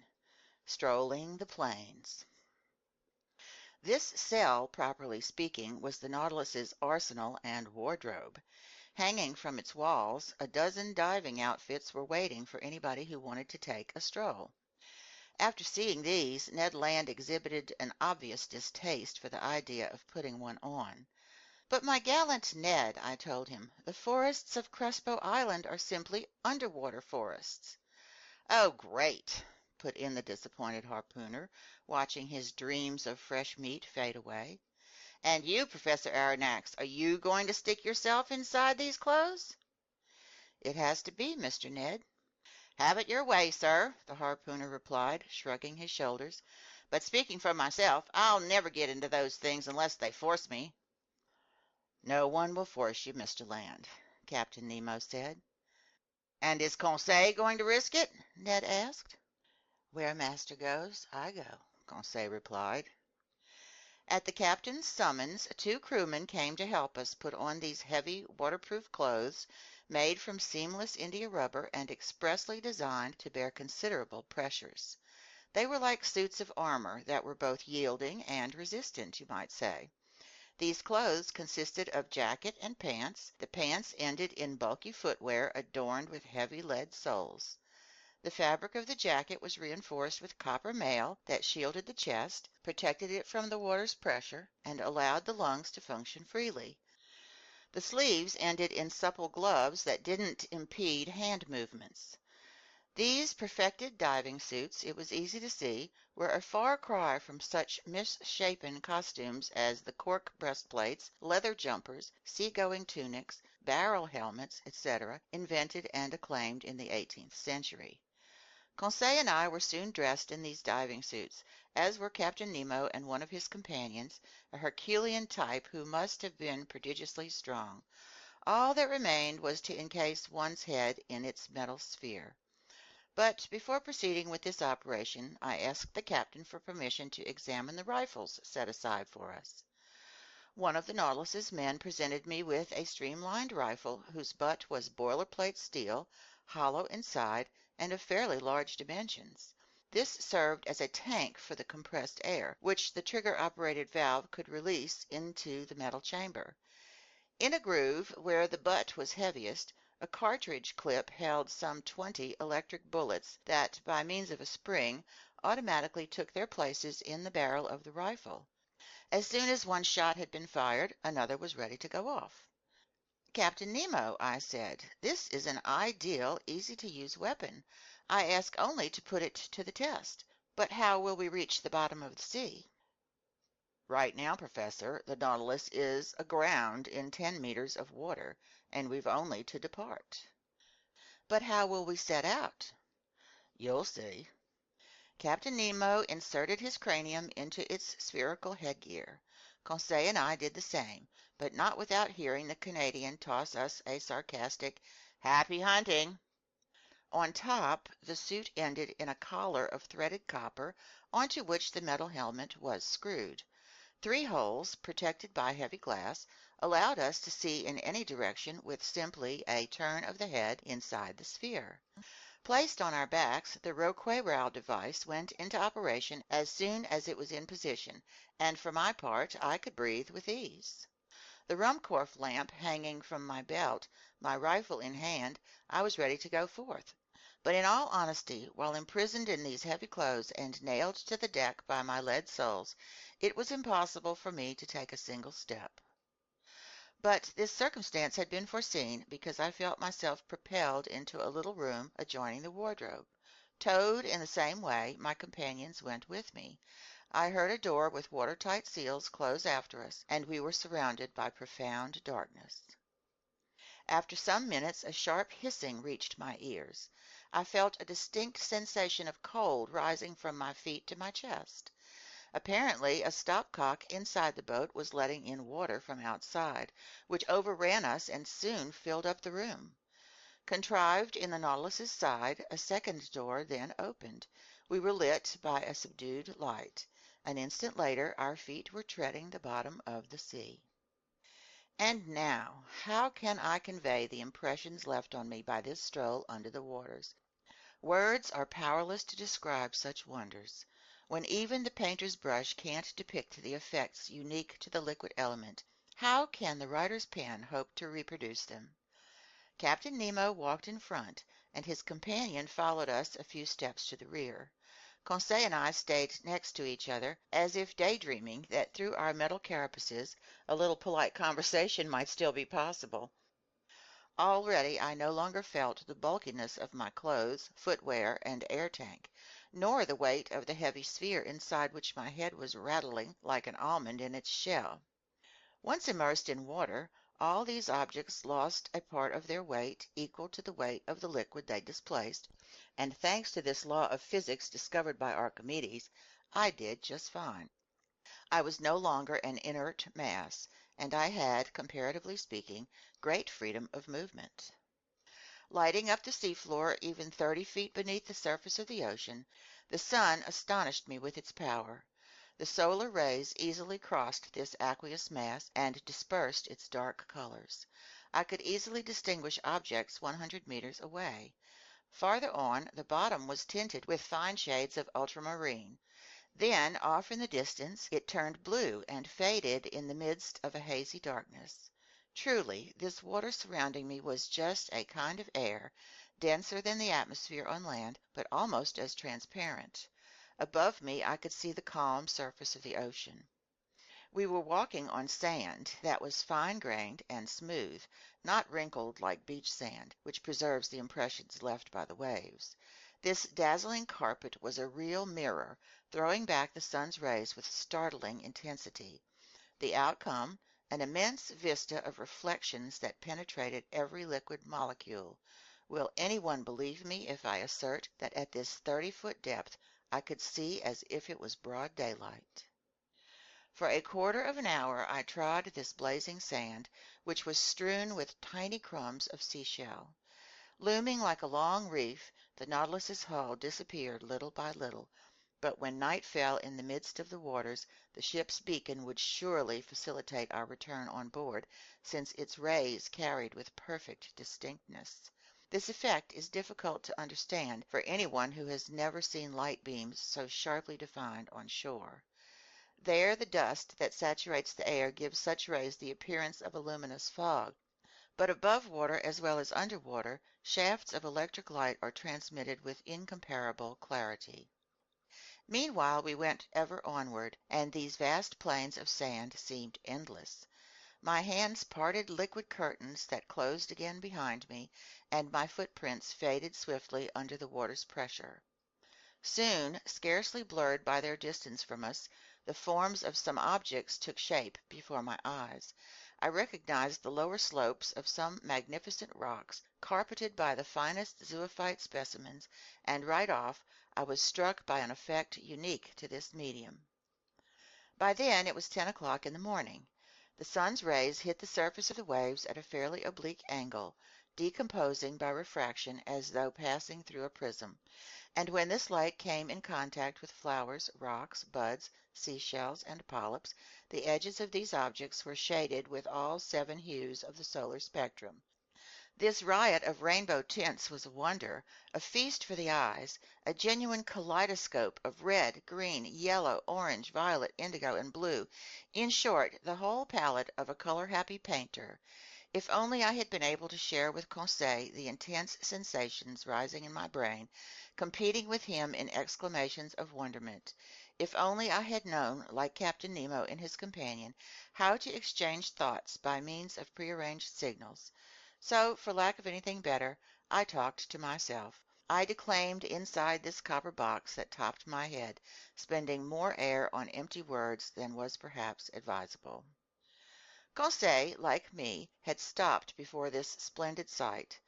Obviously, in the presence of these zoophyte and mollusk specimens, the fine lad was classifying his head off. Polyps and echinoderms abounded on the seafloor, various Isis coral, cornellarian coral living in isolation, tufts of virginal genus Oculina, formerly known by the name white coral, prickly fungus coral in the shape of mushrooms, sea anemone holding on by their muscular discs, providing a literal flower bed adorned by jellyfish from the genus Porpita, wearing collars of azure tentacles, and starfish that spangled the sand, including vein-like feather stars from the genus Astrophyton that were like fine lace embroidered by the hands of water nymphs. their festoons swaying to the faint undulations caused by our walking. It filled me with real chagrin to crush underfoot the gleaming mollusk samples that littered the seafloor by the thousands: concentric comb shells, hammer shells, coquina, seashells that actually hop around, top shell snails, red helmet shells, angel wing conchs, sea hares, and so many other exhibits from this inexhaustible ocean. But we had to keep walking, and we went forward while overhead there scudded schools of Portuguese men o' war that let their ultramarine tentacles drift in their wakes, medusas whose milky white or dainty pink parasols were festooned with azure tassels and shaded us from the sun's rays, plus jellyfish of the species Pelagia panopyra that in the dark would have strewn our path with phosphorescent glimmers. All these wonders I glimpsed in the space of a quarter of a mile, barely pausing, following Captain Nemo, whose gestures kept beckoning me onward. Soon the nature of the seafloor changed. The plains of sand were followed by a bed of that viscous slime Americans call ooze, which is composed exclusively of seashells rich in limestone or silica. Then we crossed a prairie of algae, open sea plants that the waters hadn't yet torn loose, whose vegetation grew in wild profusion. Soft to the foot, these densely textured lawns would have rivaled the most luxuriant carpets woven by the hand of man. But while this greenery was sprawling under our steps, it didn't neglect us overhead. The surface of the water was crisscrossed by a floating arbor of marine plants belonging to that superabundant algae family that numbers more than 2,000 known species. I saw long ribbons of fucus drifting above me, some globular, others tubular. Laurencia, Cladostephus with the slenderest foliage, Rhodymenia palmata resembling the fan shapes of cactus. I observed that green-colored plants kept closer to the surface of the sea, while reds occupied a medium depth, which left blacks and browns in charge of designing gardens and flower beds in the ocean's lower strata. These algae are a genuine prodigy of creation, one of the wonders of world flora. This family produces both the biggest and smallest vegetables in the world, because just as 40,000 near invisible buds have been counted in one 5 square millimeter space, so also have fucus plants been gathered that were over 500 meters long. We had been gone from the Nautilus for about an hour and a half. It was almost noon. I spotted this fact in the perpendicularity of the sun's rays, which were no longer refracted. The magic of these solar colors disappeared little by little, with emerald and sapphire shades vanishing from our surroundings altogether. We walked with steady steps that rang on the seafloor with astonishing intensity. The tiniest sounds were transmitted with a speed to which the ear is unaccustomed on shore. In fact, water is a better conductor of sound than air, and under the waves noises carry 4 times as fast. Just then the seafloor began to slope sharply downward.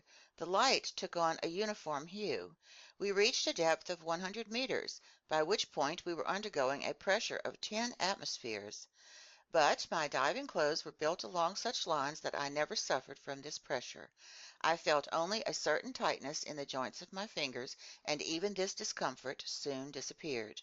As for the exhaustion bound to accompany a 2-hour stroll in such unfamiliar trappings, it was nil. Helped by the water, my movements were executed with startling ease. Arriving at this 300-foot depth, I still detected the sun's rays, but just barely. Their intense brilliance had been followed by a reddish twilight, a midpoint between day and night. But we could see well enough to find our way, and it still wasn't necessary to activate the Ruhmkorff device. Just then Captain Nemo stopped. He waited until I joined him, then he pointed a finger at some dark masses outlined in the shadows a short distance away. It's the forest of Crespo Island, I thought, and I was not mistaken. End of chapter 16.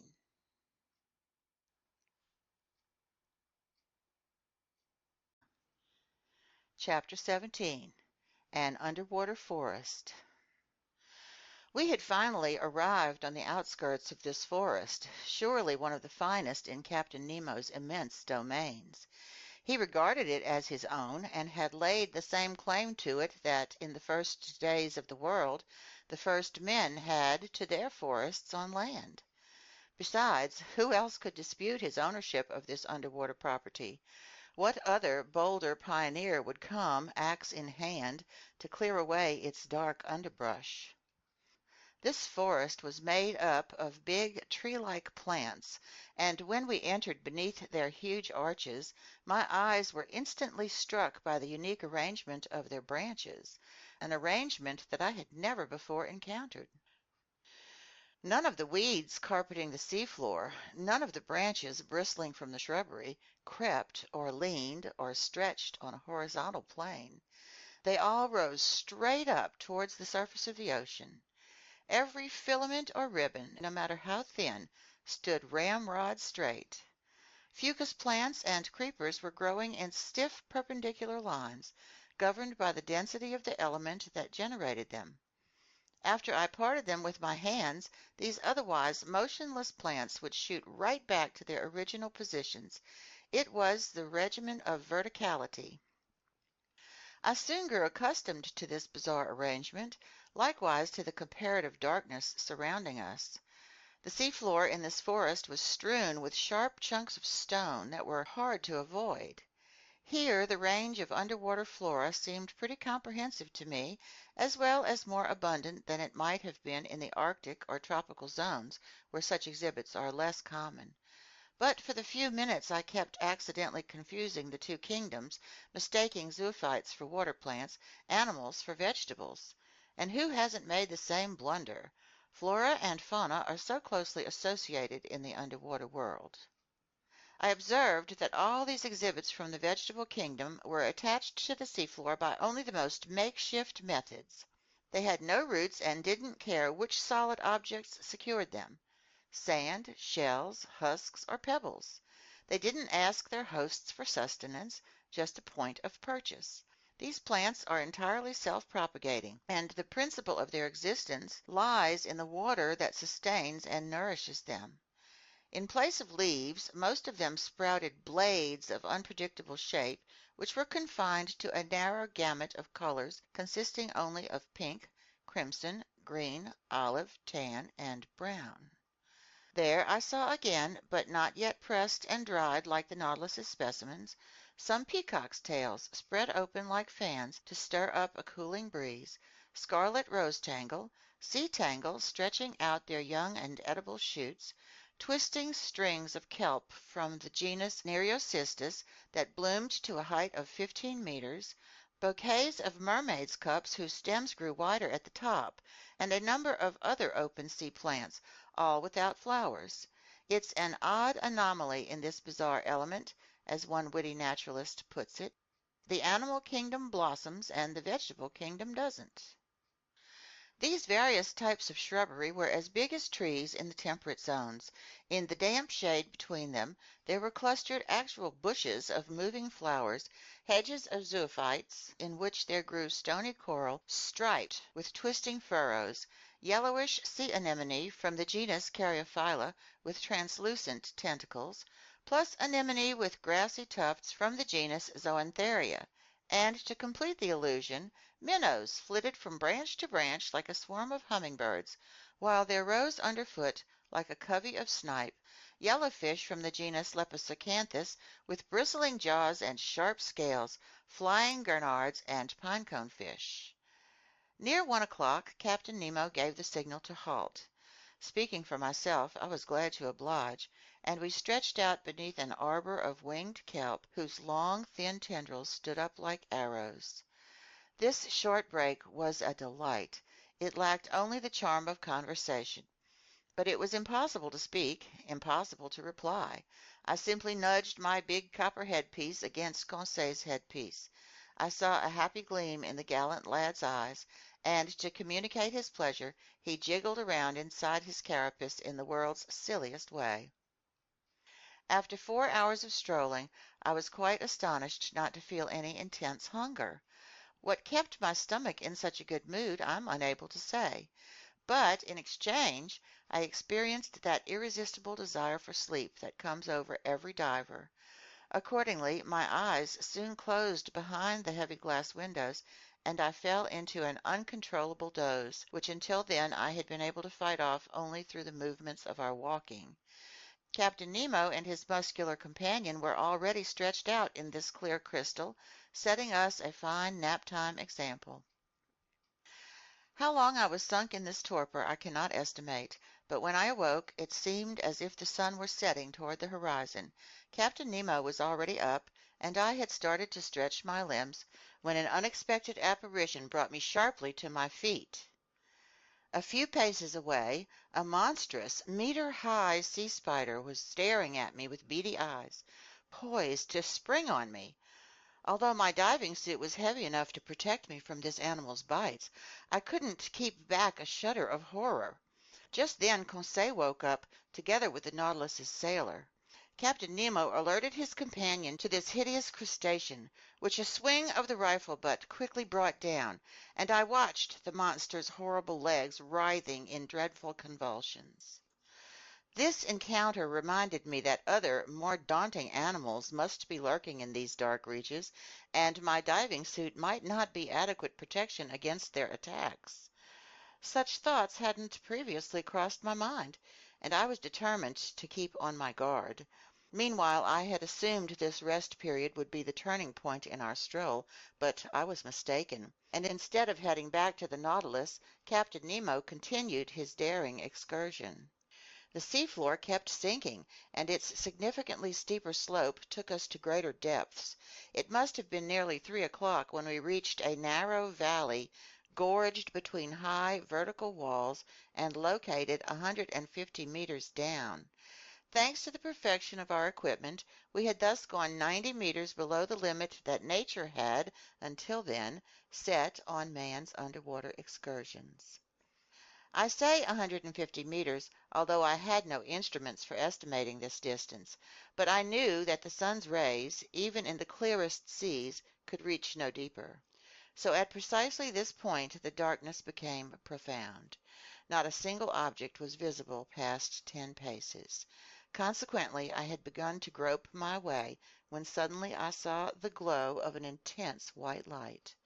Captain Nemo had just activated his electric device. His companion did likewise.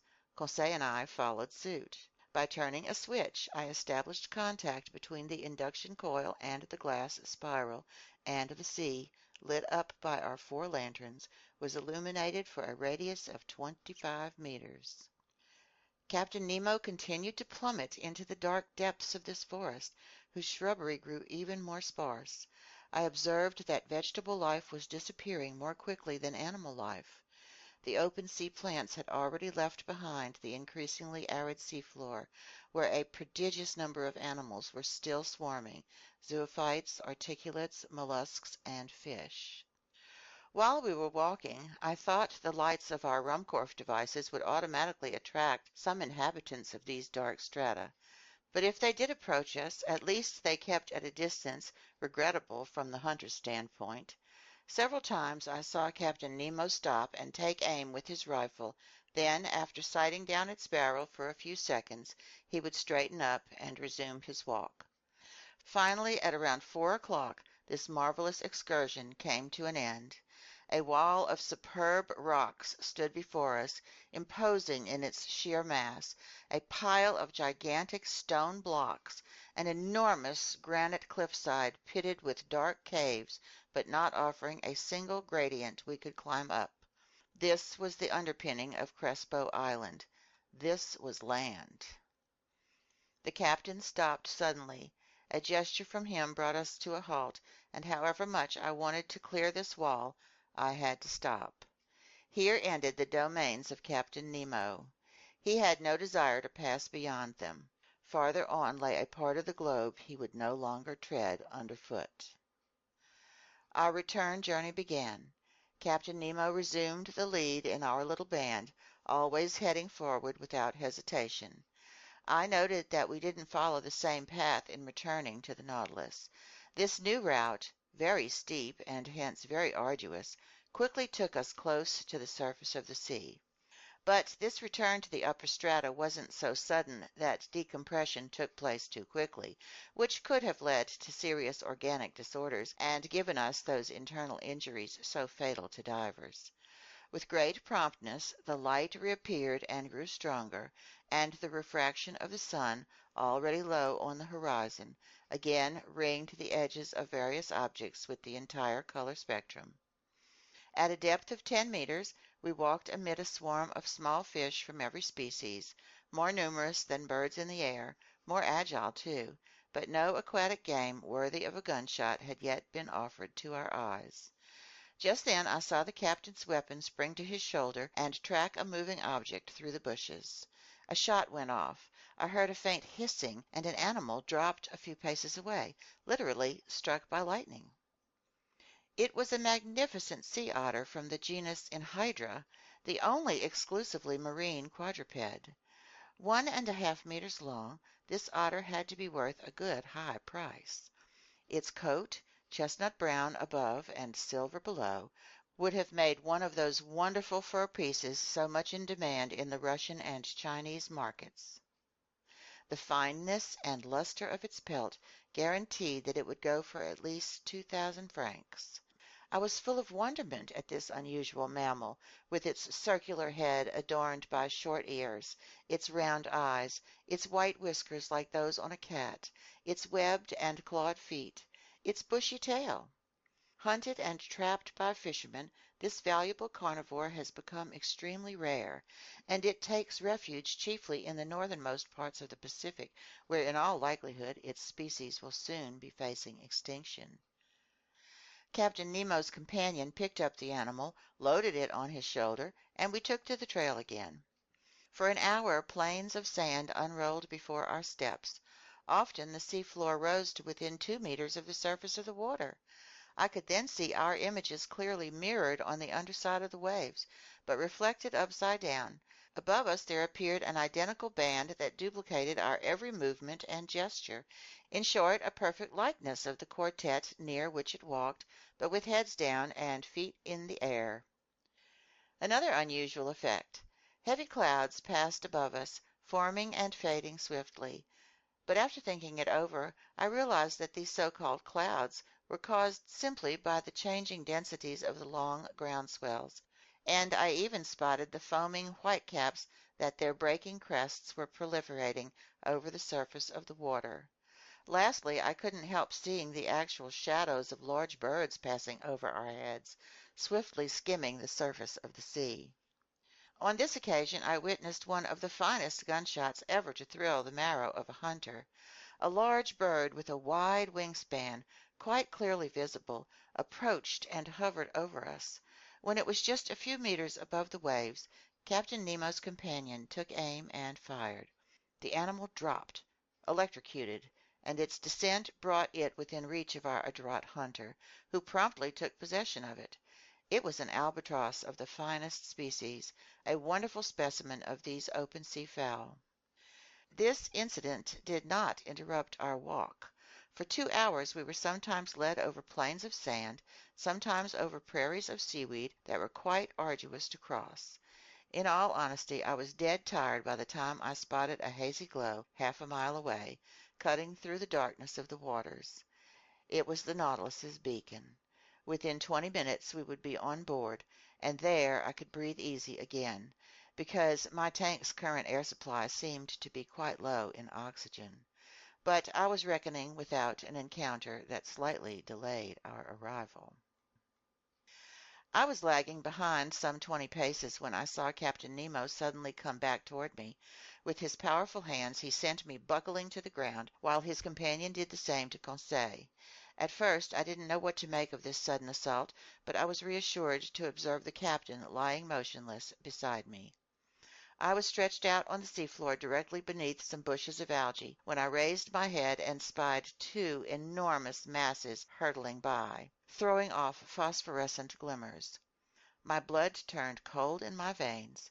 I saw that we were under threat from a fearsome pair of sharks. They were blue sharks, dreadful man-eaters with enormous tails, dull, glassy stares, and phosphorescent matter oozing from holes around their snouts. They were like monstrous fireflies that could thoroughly pulverize a man in their iron jaws. I don't know if Conseil was busy with their classification, but as for me, I looked at their silver bellies, their fearsome mouths bristling with teeth, from a viewpoint less than scientific, more as a victim than as a professor of natural history. Luckily, these voracious animals have poor eyesight. They went by without noticing us, grazing us with their brownish fins, and miraculously we escaped a danger greater than encountering a tiger deep in the jungle. Half an hour later, guided by its electric trail, we reached the Nautilus. The outside door had been left open, and Captain Nemo closed it after we re-entered the first cell. Then he pressed a button. I heard pumps operating within the ship. I felt the water lowering around me, and in a few moments the cell was completely empty. The inside door opened, and we passed into the wardrobe. There our diving suits were removed, not without difficulty, and utterly exhausted, faint from lack of food and rest, I repaired to my stateroom, full of wonder at this startling excursion on the bottom of the sea. End of chapter 17.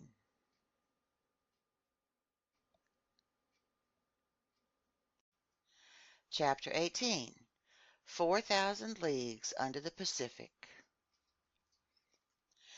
By the next morning, November the 18th, I was fully recovered from my exhaustion of the day before, and I climbed onto the platform just as the Nautilus's chief officer was pronouncing his daily phrase. It then occurred to me that these words either referred to the state of the sea or that they meant, quote, "There is nothing in sight," end quote. And in truth, the ocean was deserted. Not a sail on the horizon.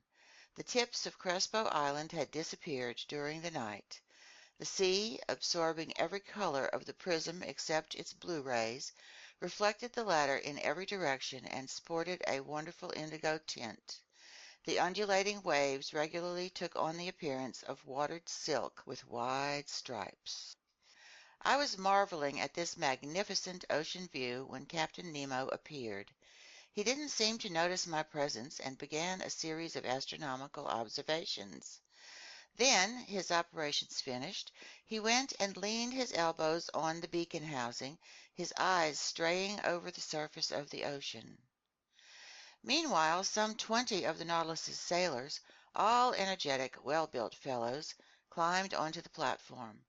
They had come to pull up the nets left in our wake during the night. These seamen obviously belonged to different nationalities, although indications of European physical traits could be seen in them all. And if I'm not mistaken, I recognized some Irishmen, some Frenchmen, a few Slavs, and a native of either Greece or Crete. Even so, these men were frugal of speech and used among themselves only that bizarre dialect whose origin I couldn't even guess. So I had to give up any notions of questioning them. The nets were hauled on board. They were a breed of trawl resembling those used off the Normandy coast, huge pouches held half open by a floating pole and a chain laced through the lower meshes. Trailing in this way from these iron glove makers, the resulting receptacles scoured the ocean floor and collected every marine exhibit in their path. That day they gathered up some unusual specimens from these fish-filled waterways, anglerfish whose comical movements qualified them for the epithet clowns, black commerson anglers equipped with their antennas, undulating triggerfish encircled by little red bands, bloated puffers whose venom is extremely insidious, some olive-hued lampreys, snipefish covered with silver scales, cutlass fish whose electrocuting power equals that of the electric eel and the electric ray, scaly featherbacks with brown crosswise bands, greenish codfish, several varieties of goby, etc. Finally, some fish of larger proportions, a 1-meter jack with a prominent head, several fine bonito from the genus Scomber, decked out in the colors blue and silver, and 3 magnificent tuna whose high speeds couldn't save them from our trawl. I estimate that this cast of the net brought in more than 1,000 pounds of fish. It was a fine catch, but not surprising. In essence, these nets stayed in our wake for several hours, incarcerating an entire aquatic world in prisons made of thread. So we were never lacking in provisions of the highest quality, which the Nautilus's speed and the allure of its electric light could continually replenish. These various exhibits from the sea were immediately lowered down the hatch in the direction of the storage lockers, some to be eaten fresh, others to be preserved.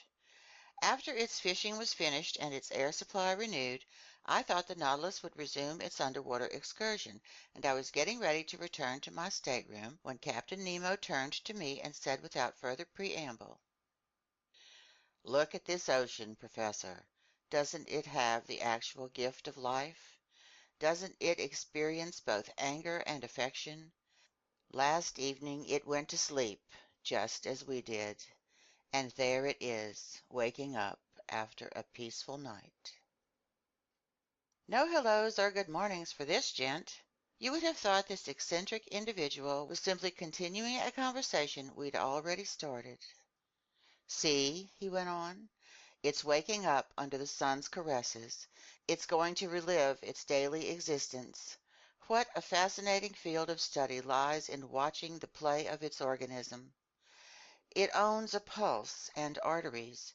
It has spasms, and I side with the scholarly Commander Maury, who discovered that it has a circulation as real as the circulation of blood in animals."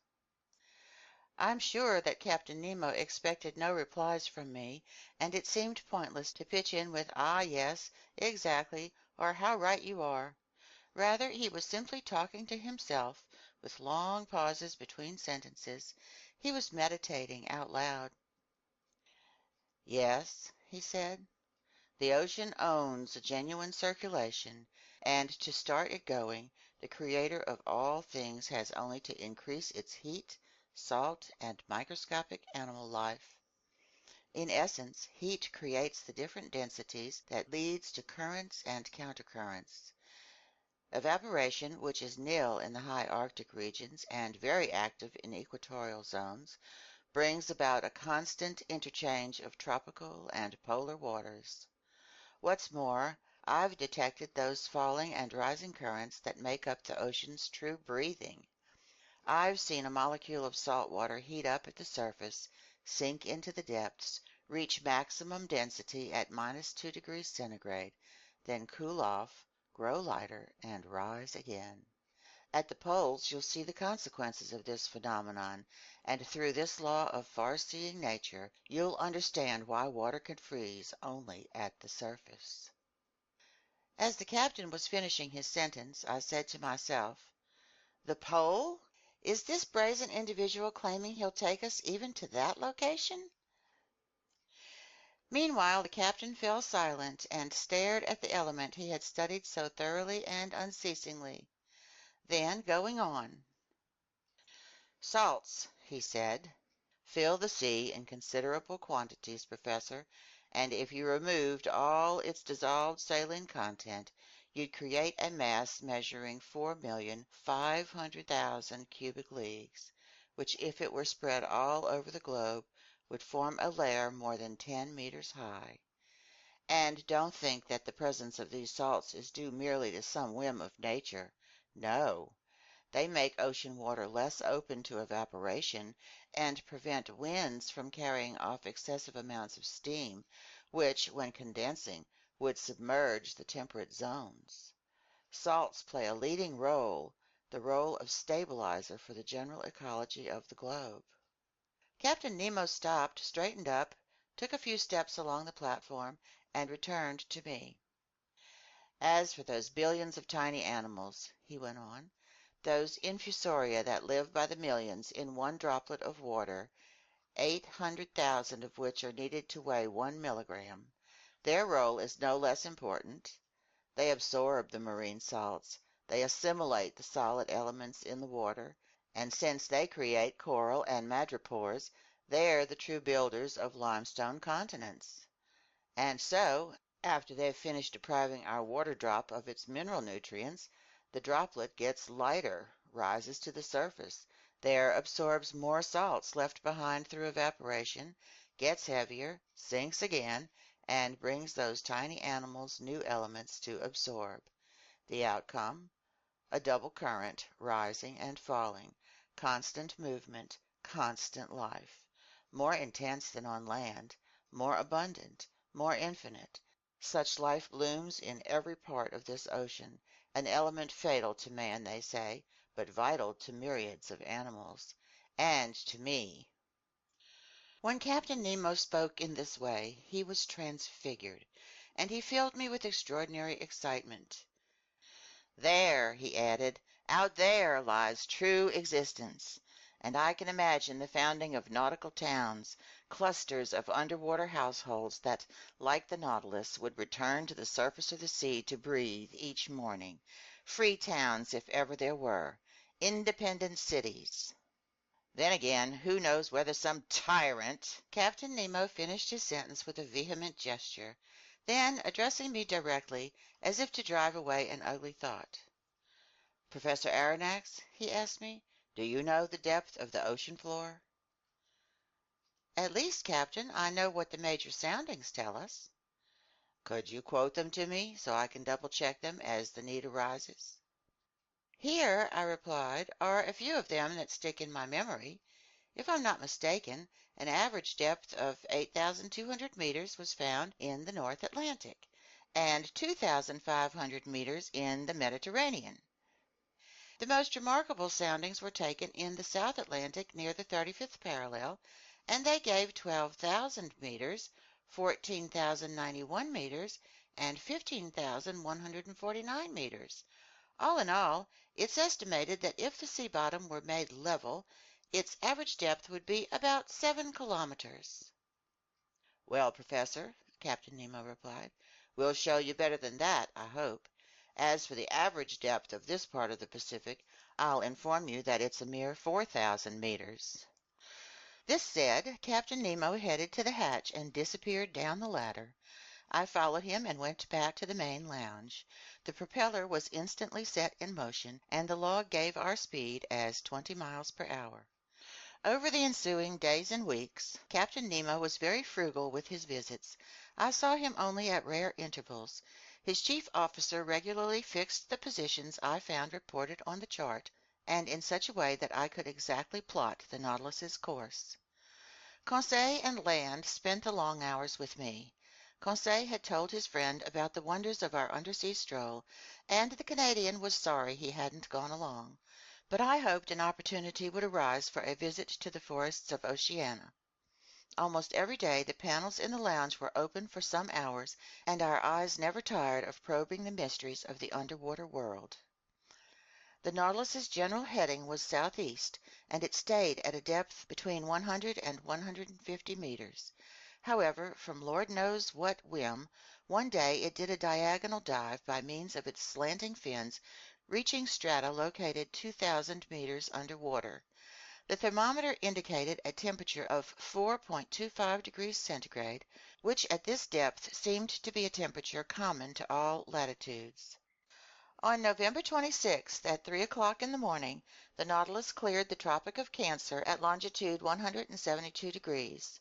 On the 27th it passed in sight of the Hawaiian Islands, where the famous Captain Cook met his death on February 14th, 1779. By then we had fared 4,860 leagues from our starting point. When I arrived on the platform that morning, I saw the island of Hawaii 2 miles to leeward, the largest of the 7 islands making up this group. I could clearly distinguish the tilled soil on its outskirts, the various mountain chains running parallel with its coastline, and its volcanoes, crowned by Mauna Kea, whose elevation is 5,000 meters above sea level. Among other specimens from these waterways, our nets brought up some peacock-tailed flabellarian coral, polyps flattened into stylish shapes and unique to this part of the ocean. The Nautilus kept on its southeasterly heading. On December 1st it cut the equator at longitude 142 degrees, and on the 4th of the same month, after a quick crossing marked by no incident, we raised the Marquesas Islands. 3 miles off in latitude 8 degrees 57 minutes south and longitude 139 degrees 32 minutes west, I spotted Martin Point on Nuku Hiva, chief member of this island group that belongs to France. I could make out only its wooded mountains on the horizon because Captain Nemo hated to hug shore. There our nets brought up some fine fish samples, dolphin fish with azure fins, gold tails, and flesh that's unrivaled in the entire world, wrasse from the genus Hologymnosus that were nearly denuded of scales but exquisite in flavor, knife jaws with bony beaks, yellowish albacore that were as tasty as bonita, all fish worth classifying in the ship's pantry. After leaving these delightful islands to the protection of the French flag, the Nautilus covered about 2,000 miles from December 4 to the 11th. Its navigating was marked by an encounter with an immense school of squid, unusual mollusks that are near neighbors of the cuttlefish. French fishermen give them the name cuckold fish, and they belong to the class Cephalopoda, family Dibranchiata, consisting of themselves together with cuttlefish and argonauts. The naturalists of antiquity made a special study of them, and these animals furnished many ribald figures of speech for soap-box orators in the Greek marketplace, as well as excellent dishes for the tables of rich citizens, if we're to believe Athenaeus, a Greek physician predating Galen. It was during the night of December 9–10 that the Nautilus encountered this army of distinctly nocturnal mollusks. They numbered in the millions. They were migrating from the temperate zones toward zones still warmer, following the itineraries of herring and sardines. We stared at them through the thick glass windows. They swam backward with tremendous speed, moving by means of their locomotive tubes, chasing fish and mollusks, eating the little ones, eaten by the big ones, and tossing in indescribable confusion the 10 feet that nature had rooted in their head like a hairpiece of pneumatic snakes. Despite its speed, the Nautilus navigated for several hours in the midst of this school of animals, and its nets brought up an incalculable number, among which I recognized all 9 species that Professor Orbigny had classified as native to the Pacific Ocean. During this crossing the sea continually lavished us with the most marvelous sights. Its variety was infinite. It changed its settings and decor for the mere pleasure of our eyes, and we were called upon not simply to contemplate the works of our Creator in the midst of the liquid element, but also to probe the ocean's most daunting mysteries. During the day of December 11 I was busy reading in the main lounge. Ned Land and Conseil were observing the luminous waters through the gaping panels. The Nautilus was motionless. Its ballast tanks full, it was sitting at a depth of 1,000 meters in a comparatively unpopulated region of the ocean, where only larger fish put in occasional appearances. Just then I was studying a delightful book by Jean Masse, The Servants of the Stomach, and savoring its ingenious teachings, when Conseil interrupted my reading. "Would master kindly come here for an instant?" he said to me in an odd voice. "What is it, Conseil?" "It's something that master should see." I stood up, went, leaned on my elbows before the window, and I saw it. In the broad electric daylight, an enormous black mass, quite motionless, hung suspended in the midst of the waters. I observed it carefully, trying to find out the nature of this gigantic cetacean. Then a sudden thought crossed my mind. "A ship!" I exclaimed. "Yes," the Canadian replied, "a disabled craft that's sinking straight down." Ned Land was not mistaken. We were in the presence of a ship whose severed shrouds still hung from their clasps. Its hull looked in good condition, and it must have gone under only a few hours before. The stumps of 3 masts, chopped off 2 feet above the deck, indicated a flooding ship that had been forced to sacrifice its masting. But it had heeled sideways, filling completely, and it was listing to port even yet. A sorry sight, this carcass lost under the waves, but sorrier still was the sight on its deck, where, lashed with ropes to prevent their being washed overboard, some human corpses still lay. I counted 4 of them, 4 men, one still standing at the helm. Then a woman, halfway out of the skylight on the afterdeck, holding a child in her arms. This woman was young. Under the brilliant lighting of the Nautilus's rays, I could make out her features, which the water hadn't yet decomposed.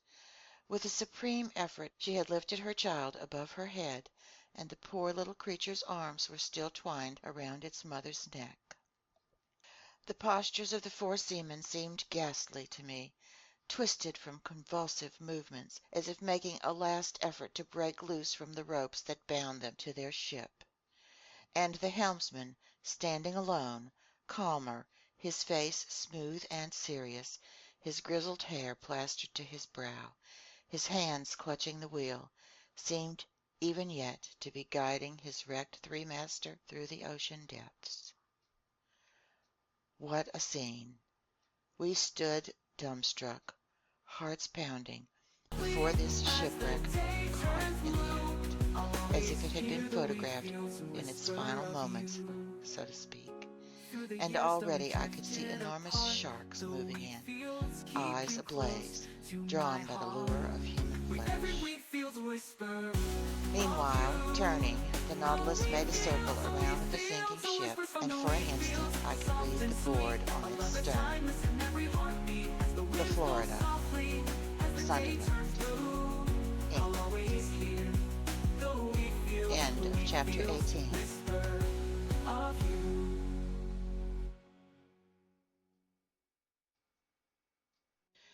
Chapter 19, Vanikoro. This dreadful sight was the first of a whole series of maritime catastrophes that the Nautilus would encounter on its run. When it plied more heavily traveled seas, we often saw wrecked hulls rotting in mid-water, and farther down, cannons, shells, anchors, chains, and 1,000 other iron objects rusting away. Meanwhile, continuously swept along by the Nautilus, where we lived in near isolation, we raised the Tuamotu Islands on December 11th, that old, dangerous group associated with the French global navigator, Commander Bougainville. It stretches from Ducie Island to Lazareff Island over an area of 500 leagues from the east-southeast to west-northwest, between latitude 13 degrees 30 minutes and 23 degrees 50 minutes south, and between longitude 125 degrees 30 minutes and 151 degrees 30 minutes west. This island group covers a surface area of 370 square leagues, and it's made up of some 60 subgroups, among which we noted the Gambier group, which is a French protectorate. These islands are coral formations. Thanks to the work of polyps, a slow but steady upheaval will someday connect these islands to each other. Later on, this new island will be fused to its neighboring island groups, and a 5th continent will stretch from New Zealand and New Caledonia as far as the Marquesas Islands. The day I expounded this theory to Captain Nemo, he answered me coldly. The Earth doesn't need new continents, but new men.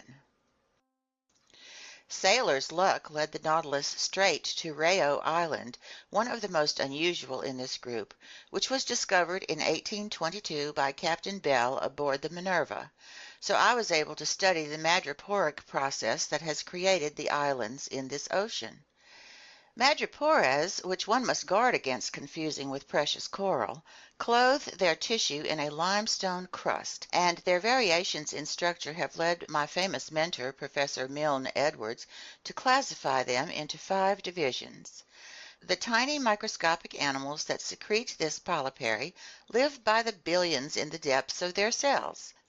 Their limestone deposits build up into rocks, reefs, islets, islands. In some places they form atolls, a circular ring surrounding a lagoon or small inner lake, that gaps place in contact with the sea. Elsewhere they take the shape of barrier reefs, such as those that exist along the coasts of New Caledonia and several of the Tuamotu Islands. In still other localities, such as Reunion Island and the island of Mauritius, they build fringing reefs, high, straight walls next to which the ocean's depth is considerable. While cruising along only a few cable lengths from the underpinning of Rayo Island, I marveled at the gigantic piece of work accomplished by these microscopic laborers. These walls were the express achievements of madrepores known by the names fire coral, finger coral, star coral, and stony coral. These polyps grow exclusively in the agitated strata at the surface of the sea, and so it's in the upper reaches that they begin these substructures, which sink little by little together with the secreted rubble binding them. This, at least, is the theory of Mr. Charles Darwin, who thus explains the formation of atolls, a theory superior, in my view, to the one that says these madreporic edifices sit on the summits of mountains or volcanoes submerged a few feet below sea level. I could observe these strange walls quite closely.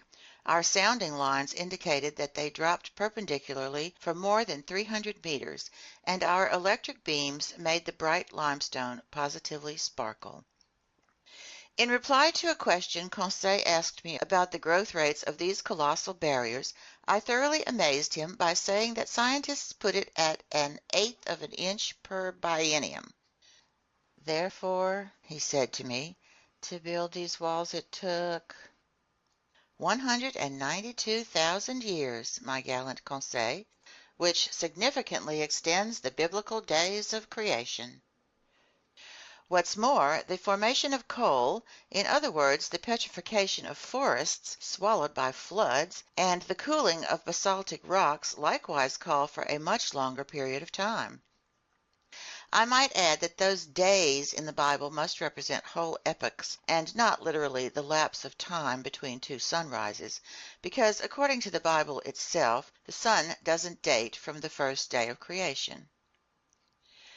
When the Nautilus returned to the surface of the ocean, I could take in Rayo Island over its whole flat, wooded expanse.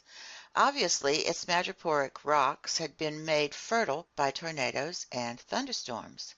One day, carried off by a hurricane from neighboring shores, some seed fell onto these limestone beds, mixing with decomposed particles of fish and marine plants to form vegetable humus. Propelled by the waves, a coconut arrived on this new coast.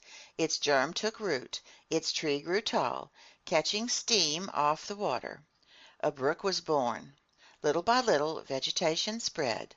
Tiny animals, worms, insects, rode ashore on tree trunks, snatched from the islands to windward. Turtles came to lay their eggs. Birds nested in the young trees. In this way animal life developed, and drawn by the greenery and fertile soil, man appeared. And that's how these islands were formed, the immense achievement of microscopic animals. Near evening, Rayo Island melted into the distance, and the Nautilus noticeably changed course. After touching the Tropic of Capricorn at longitude 135 degrees, it headed west-northwest, going back up the whole intertropical zone. Although the summer sun lavished its rays on us, we never suffered from the heat, because 30 or 40 meters under water, the temperature didn't go over 10 degrees to 12 degrees centigrade. By December 15th we had left the alluring Society Islands in the west, likewise elegant Tahiti, Queen of the Pacific. In the morning I spotted this island's lofty summits a few miles to leeward. Its waters supplied excellent fish for the tables on board: mackerel, bonito, albacore, and a few varieties of that sea serpent named the moray eel. The Nautilus had cleared 8,100 miles. We logged 9,720 miles when we passed between the Tonga Islands, where crews from the Argo, Port-au-Prince, and Duke of Portland had perished, and the island group of Samoa, scene of the slaying of Captain de Langle, friend of that long-lost navigator, the Count de la Pérouse. Then we raised the Fiji Islands, where savages slaughtered sailors from the Union, as well as Captain Bureau, commander of the Darling Josephine out of Nantes, France. Extending over an expanse of 100 leagues north to south and over 90 leagues east to west, this island group lies between latitude 2 degrees and 6 degrees south and between longitude 174 degrees and 179 degrees west. It consists of a number of islands, islets, and reefs, among which we noted the islands of Viti Levu, Vanuat Levu, and Kadavu. It was the Dutch navigator Tasman who discovered this group in 1643, the same year the Italian physicist Torricelli invented the barometer and King Louis XIV ascended the French throne. I'll let the reader decide which of these deeds was more beneficial to humanity.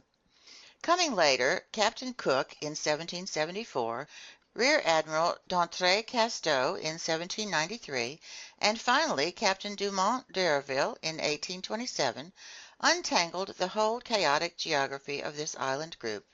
The Nautilus drew near Wailea Bay, an unlucky place for England's Captain Dillon, who was the first to shed light on the long-standing mystery surrounding the disappearance of ships under the Count de la Pérouse. This bay, repeatedly dredged, furnished a huge supply of excellent oysters. As the Roman playwright Seneca recommended, we opened them right at our table, then stuffed ourselves. These mollusks belonged to the species known by the name Ostrea lamellosa, whose members are quite common off Corsica. The Wailea oyster bank must have been extensive, and for certain, if they hadn't been controlled by numerous natural checks, these clusters of shellfish would have ended up jam-packing the bay, since as many as 2,000,000 eggs have been counted in a single individual. And if Mr. Ned Land did not repent of his gluttony at our oyster fest, it's because oysters are the only dish that never causes indigestion. In fact, it takes no less than 16 dozen of these headless mollusks to supply the 315 grams that satisfy one man's minimum daily requirement for nitrogen. On December 25th, the Nautilus navigated amid the island group of New Hebrides, which the Portuguese seafarer Queiroz discovered in 1606, which Commander Bougainville explored in 1768, and to which Captain Cook gave its current name in 1773. This group is chiefly made up of 9 large islands and forms a 120-league strip from the north-northwest to the south-southeast, lying between latitude 2 degrees and 15 degrees south and between longitude 164 degrees and 168 degrees. At the moment of our noon sights, we passed fairly close to the island of Oru, which looked to me like a mass of green woods crowned by a peak of great height. That day it was Yuletide, and it struck me that Ned Land badly missed celebrating Christmas, that genuine family holiday where Protestants are such zealots. I hadn't seen Captain Nemo for over a week, when on the morning of the 27th he entered the main lounge, as usual acting as if he'd been gone for just 5 minutes. I was busy tracing the Nautilus's course on the world map. The captain approached, placed a finger over a position on the chart, and pronounced just one word: Vanikoro. This name was magic. It was the name of those islets where vessels under the Count de la Pérouse had miscarried. I straightened suddenly. "The Nautilus is bringing us to Vanikoro?" I asked. "Yes, Professor," the captain replied. "And I'll be able to visit those famous islands where the compass and the astrolabe came to grief?" "If you like, Professor." "When will we reach Vanikoro?" "We already have, Professor." Followed by Captain Nemo, I climbed onto the platform, and from there my eyes eagerly scanned the horizon. In the northeast there emerged 2 volcanic islands of unequal size, surrounded by a coral reef whose circuit measured 40 miles. We were facing the island of Vanikoro proper, to which Captain Dumont d'Urville had given the name Island of the Search. We lay right in front of the little harbor of Vana, located in latitude 16 degrees 4 minutes south and longitude 164 degrees 32 minutes east. Its shores seemed covered with greenery from its beaches to its summits inland, crowned by Mount Kapogo, which is 476 fathoms high. After clearing the outer belt of rocks via a narrow passageway, the Nautilus lay inside the breakers where the sea had a depth of 30 to 40 fathoms. Under the green shade of some tropical evergreens, I spotted a few savages who looked extremely startled at our approach. In this long, blackish object advancing flush with the water, didn't they see some fearsome cetacean that they were obliged to view with distrust? Just then Captain Nemo asked me what I knew about the shipwreck of the Count de la Pérouse. "What everybody knows, Captain," I answered him. "And could you kindly tell me what everybody knows?" he asked me in a gently ironic tone. "Very easily." I related to him what the final deeds of Captain Dumont d'Urville had brought to light, deeds described here in this heavily condensed summary of the whole matter. In 1785 the Count de la Pérouse and his subordinate, Captain Lalande, were sent by King Louis XVI of France on a voyage to circumnavigate the globe. They boarded two sloops of war, the Compass and the Astrolabe, which were never seen again. In 1791, justly concerned about the fate of these two sloops of war, the French government fitted out two large cargo boats, the Search and the Hope, which left Brest on September 28th under orders from Rear Admiral Bruni d'Entrecasteaux. 2 months later, testimony from a certain Commander Bowen, aboard the Albemarle, alleged that rubble from shipwrecked vessels had been seen on the coast of New Georgia. But d'Entrecasteaux was unaware of this news, which seemed a bit dubious anyhow, and headed toward the Admiralty Islands, which had been named in a report by one Captain Hunter as the site of the Count de la Pérouse's shipwreck. They looked in vain. The Hope and the Search passed right by Vanikoro without stopping there, and overall this voyage was plagued with misfortune, ultimately costing the lives of Rear Admiral d'Entrecasteaux, 2 of his subordinate officers, and several seamen from his crew. It was an old hand at the Pacific, the English adventurer Captain Peter Dillon, who was the first to pick up the trail left by castaways from the wrecked vessels. On May 15, 1824, his ship, the St. Patrick, passed by Tikopia Island, one of the New Hebrides. There a native boatman pulled alongside in a dugout canoe and sold Dillon a silver sword hilt bearing the imprint of characters engraved with the cutting tool known as a burin. Furthermore, this native boatman claimed that during a stay in Vanikoro 6 years earlier, he had seen 2 Europeans belonging to ships that had run aground on the island's reefs many years before. Dillon guessed that the ships at issue were those under the Count de la Pérouse, ships whose disappearance had shaken the entire world. He tried to reach Vanikoro, where, according to the native boatman, a good deal of rubble from the shipwreck could still be found, but winds and currents prevented his doing so. Dillon returned to Calcutta. There he was able to interest the Asiatic Society and the East India Company in his discovery. A ship named after the Search was placed at his disposal, and he departed on January 23, 1827, accompanied by a French deputy. This new Search, after putting in at several stops over the Pacific, dropped anchor before Vanikoro on July 7, 1827, in the same harbor of Vanna where the Nautilus was currently floating. There Dillon collected many relics of the shipwreck: iron utensils, anchors, eyelets from pulleys, swivel guns, an 18-pound shell, the remains of some astronomical instruments, a piece of stern rail, and a bronze bell bearing the inscription "Made by Bazin," the foundry mark at Brest Arsenal around 1785. There could no longer be any doubt. Finishing his investigations, Dillon stayed at the site of the casualty until the month of October.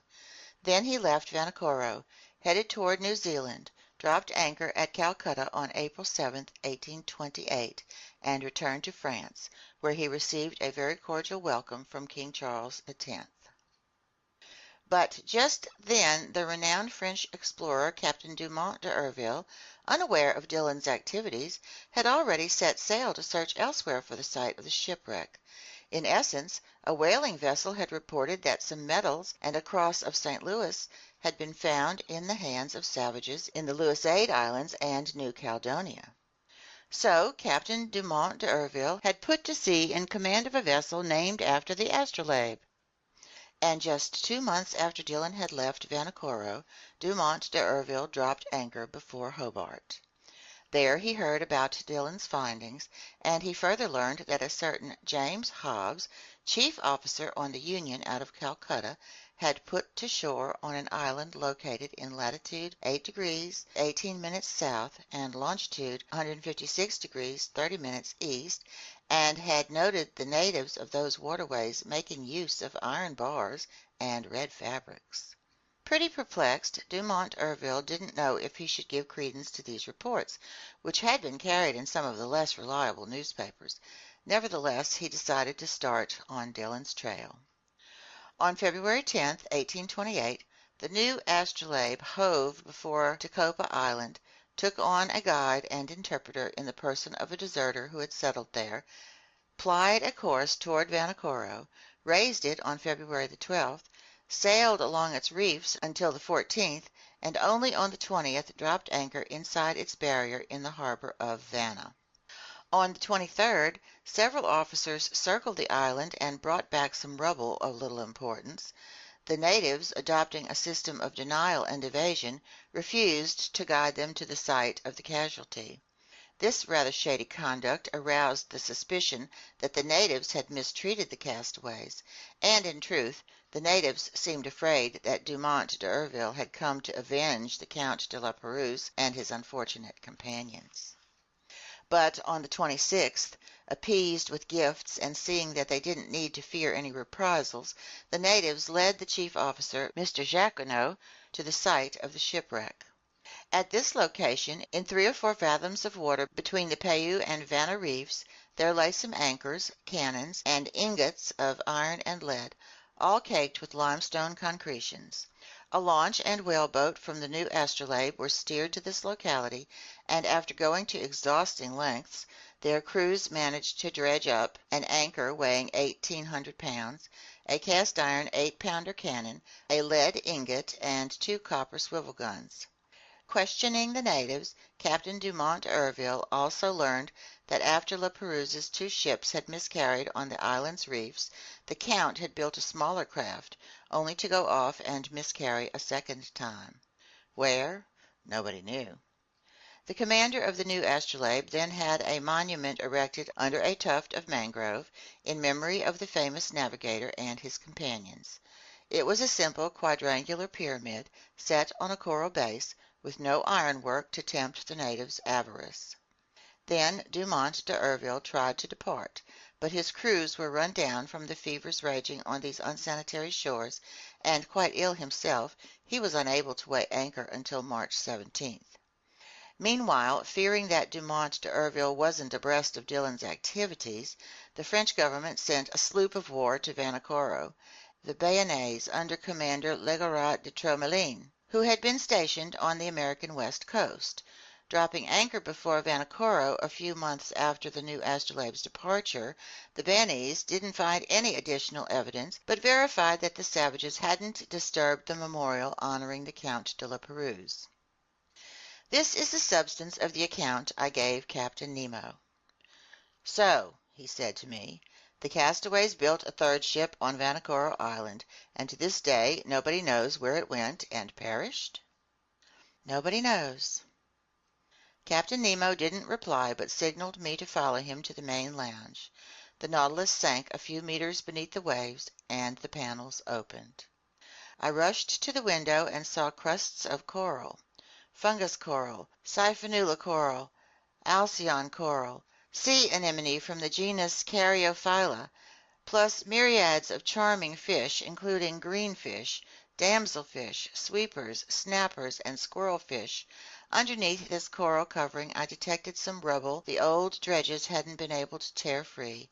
Iron stirrups, anchors, cannons, shells, tackle from the capstan, a stem post, all objects hailing from the wrecked ships and now carpeted in moving flowers. And as I stared at this desolate wreckage, Captain Nemo told me in a solemn voice: "Commander La Pérouse set out on December 7th, 1785, with his ships, the Compass and the Astrolabe. He dropped anchor first at Botany Bay, visited the Tonga Islands and New Caledonia, headed toward the Santa Cruz Islands, and put in at Nomuka, one of the islands in the Apia group. Then his ships arrived at the unknown reefs of Vanikoro. Traveling in the lead, the compass ran afoul of breakers on the southerly coast. The Astrolabe went to its rescue and also ran aground. The first ship was destroyed almost immediately. The second, stranded to leeward, held up for some days. The natives gave the castaways a fair enough welcome. The latter took up residence on the island and built a smaller craft with rubble from the two large ones. A few seamen stayed voluntarily in Vanikoro. The others, weak and ailing, set sail with the Count de la Pérouse. They headed to the Solomon Islands, and they perished with all hands on the westerly coast of the chief island in that group, between Cape Deception and Cape Satisfaction. "And how do you know all this?" I exclaimed. "Here's what I found at the very site of that final shipwreck." Captain Nemo showed me a tin box, stamped with the coat of arms of France and all corroded by salt water. He opened it, and I saw a bundle of papers, yellowed but still legible. They were the actual military orders given by France's Minister of the Navy to Commander La Pérouse, with notes along the margin in the handwriting of King Louis XVI. "Ah, what a splendid death for a seaman!" Captain Nemo then said. "A coral grave is a tranquil grave, and may Heaven grant that my companions and I rest in no other." End of chapter 19.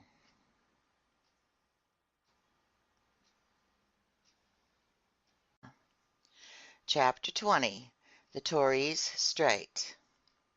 During the night of December 27-28, the Nautilus left the waterways of Vanikoro behind with extraordinary speed. Its heading was southwesterly, and in 3 days it had cleared the 750 leagues that separated La Pérouse's Islands from the southeastern tip of Papua. On January 1st, 1868, bright and early, Conseil joined me on the platform. "Will master," the gallant lad said to me, "allow me to wish him a happy New Year?" "Good heavens, Conseil! It's just like old times in my office at the Botanical Gardens in Paris. I accept your kind wishes, and I thank you for them. Only, I'd like to know what you mean by a happy year under the circumstances in which we're placed. Is it a year that will bring our imprisonment to an end, or a year that will see this strange voyage continue?" "Ye gods!" Conseil replied. "I hardly know what to tell master. We're certainly seeing some unusual things, and for 2 months we've had no time for boredom. The latest wonder is always the most astonishing, and if this progression keeps up, I can't imagine what its climax will be. In my opinion, we'll never again have such an opportunity." "Never, Conseil." "Besides, Mr. Nemo really lives up to his Latin name, since he couldn't be less in the way if he didn't exist." "True enough, Conseil." "Therefore, with all due respect to master, I think a happy year would be a year that lets us see everything." "Everything, Conseil? No year could be that long. But what does Ned Land think about all this?" "Ned Land's thoughts are exactly the opposite of mine," Conseil replied. "He has a practical mind and a demanding stomach. He's tired of staring at fish and eating them day in and day out. This shortage of wine, bread, and meat isn't suitable for an upstanding Anglo-Saxon, a man accustomed to beefsteak and unfazed by regular doses of brandy or gin." "For my part, Conseil, that doesn't bother me in the least, and I've adjusted very nicely to the diet on board." "So have I," Conseil replied. "Accordingly, I think as much about staying as Mr. Land about making his escape. Thus, if this new year isn't a happy one for me, it will be for him, and vice versa. No matter what happens, one of us will be pleased. So, in conclusion, I wish master to have whatever his heart desires." "Thank you, Conseil. Only I must ask you to postpone the question of New Year's gifts and temporarily accept a hearty handshake in their place. That's all I have on me." "Master has never been more generous," Conseil replied. And with that the gallant lad went away. By January 2nd we had fared 11,340 miles, hence 5,250 leagues, from our starting point in the seas of Japan. Before the Nautilus's spur there stretched the dangerous waters of the Coral Sea, off the northeast coast of Australia. Our boat cruised along a few miles away from that daunting shoal, where Captain Cook's ships well nigh miscarried on June 10, 1770. The craft that Cook was aboard charged into some coral rock, and if his vessel didn't go down, it was thanks to the circumstance that a piece of coral broke off in the collision and plugged the very hole it had made in the hull. I would have been deeply interested in visiting this long 360-league reef, against which the ever-surging sea broke with the fearsome intensity of thunderclaps. But just then the Nautilus's slanting fins took us to great depths, and I could see nothing of those high coral walls. I had to rest content with the various specimens of fish brought up by our nets. Among others I noted some long-finned albacore, a species in the genus Scomber, as big as tuna, bluish on the flanks, and streaked with crosswise stripes that disappear when the animal dies. These fish followed us in schools and supplied our table with very dainty flesh. We also caught a large number of yellow-green gillhead, half a decimeter long and tasting like dorado, plus some flying gurnards, authentic underwater swallows that on dark nights alternately streak air and water with their phosphorescent glimmers. Among mollusks and zoophytes, I found in our trawls meshes various species of alcanarian coral, sea urchins, hammer shells, spurred star shells, wentletrap snails, horn shells, glass snails.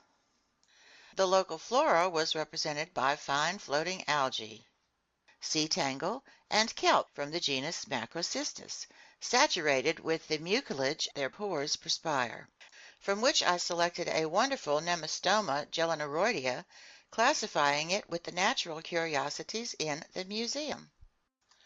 On January 4th, 2 days after crossing the Coral Sea, we raised the coast of Papua. On this occasion Captain Nemo told me that he intended to reach the Indian Ocean via the Torres Strait. This was the extent of his remarks. Ned saw with pleasure that this course would bring us, once again, closer to European seas. The Torres Strait is regarded as no less dangerous for its bristling reefs than for the savage inhabitants of its coasts. It separates Queensland from the huge island of Papua, also called New Guinea.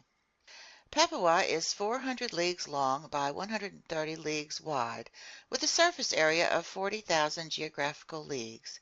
It's located between latitude 0 degrees 19 minutes and 10 degrees 2 minutes south, and between longitude 128 degrees 23 minutes and 146 degrees 15 minutes.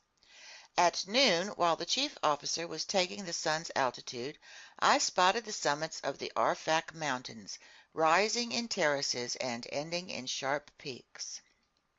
Discovered in 1511 by the Portuguese Francisco Serrano, these shores were successively visited by Don Jorge de Meneses in 1526, by Juan de Grijalva in 1527, by the Spanish general Alvaro de Saavedra in 1528, by Inigo Ortiz in 1545, by the Dutchman Schouten in 1616, by Nicholas Struik in 1753, by Tasman, Dampier, Femelle, Carteret, Edwards, Bougainville, Cook, McClure, and Thomas Forrest, by Rear Admiral d'Entrée Casteau in 1792, by Louis Isidore Duperrey in 1823, and by Captain Dumont d'Urville in 1827.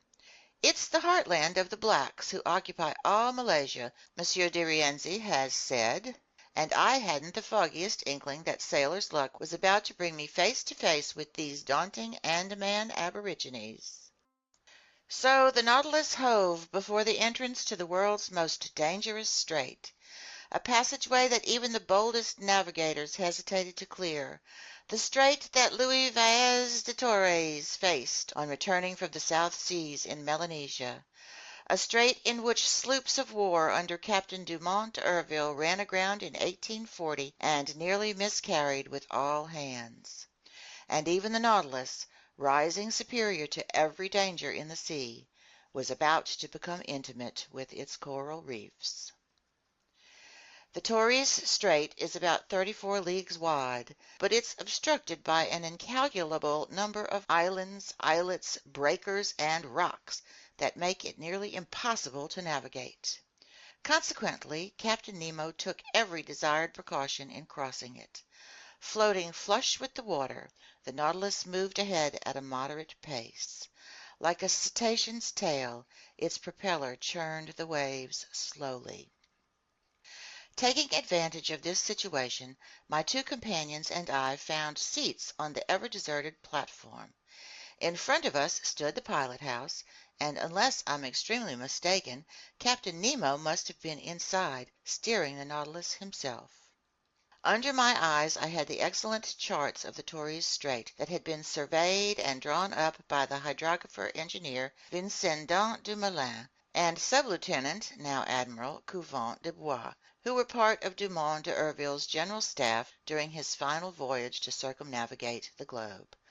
These, along with the efforts of Captain King, are the best charts for untangling the snarl of this narrow passageway, and I consulted them with scrupulous care.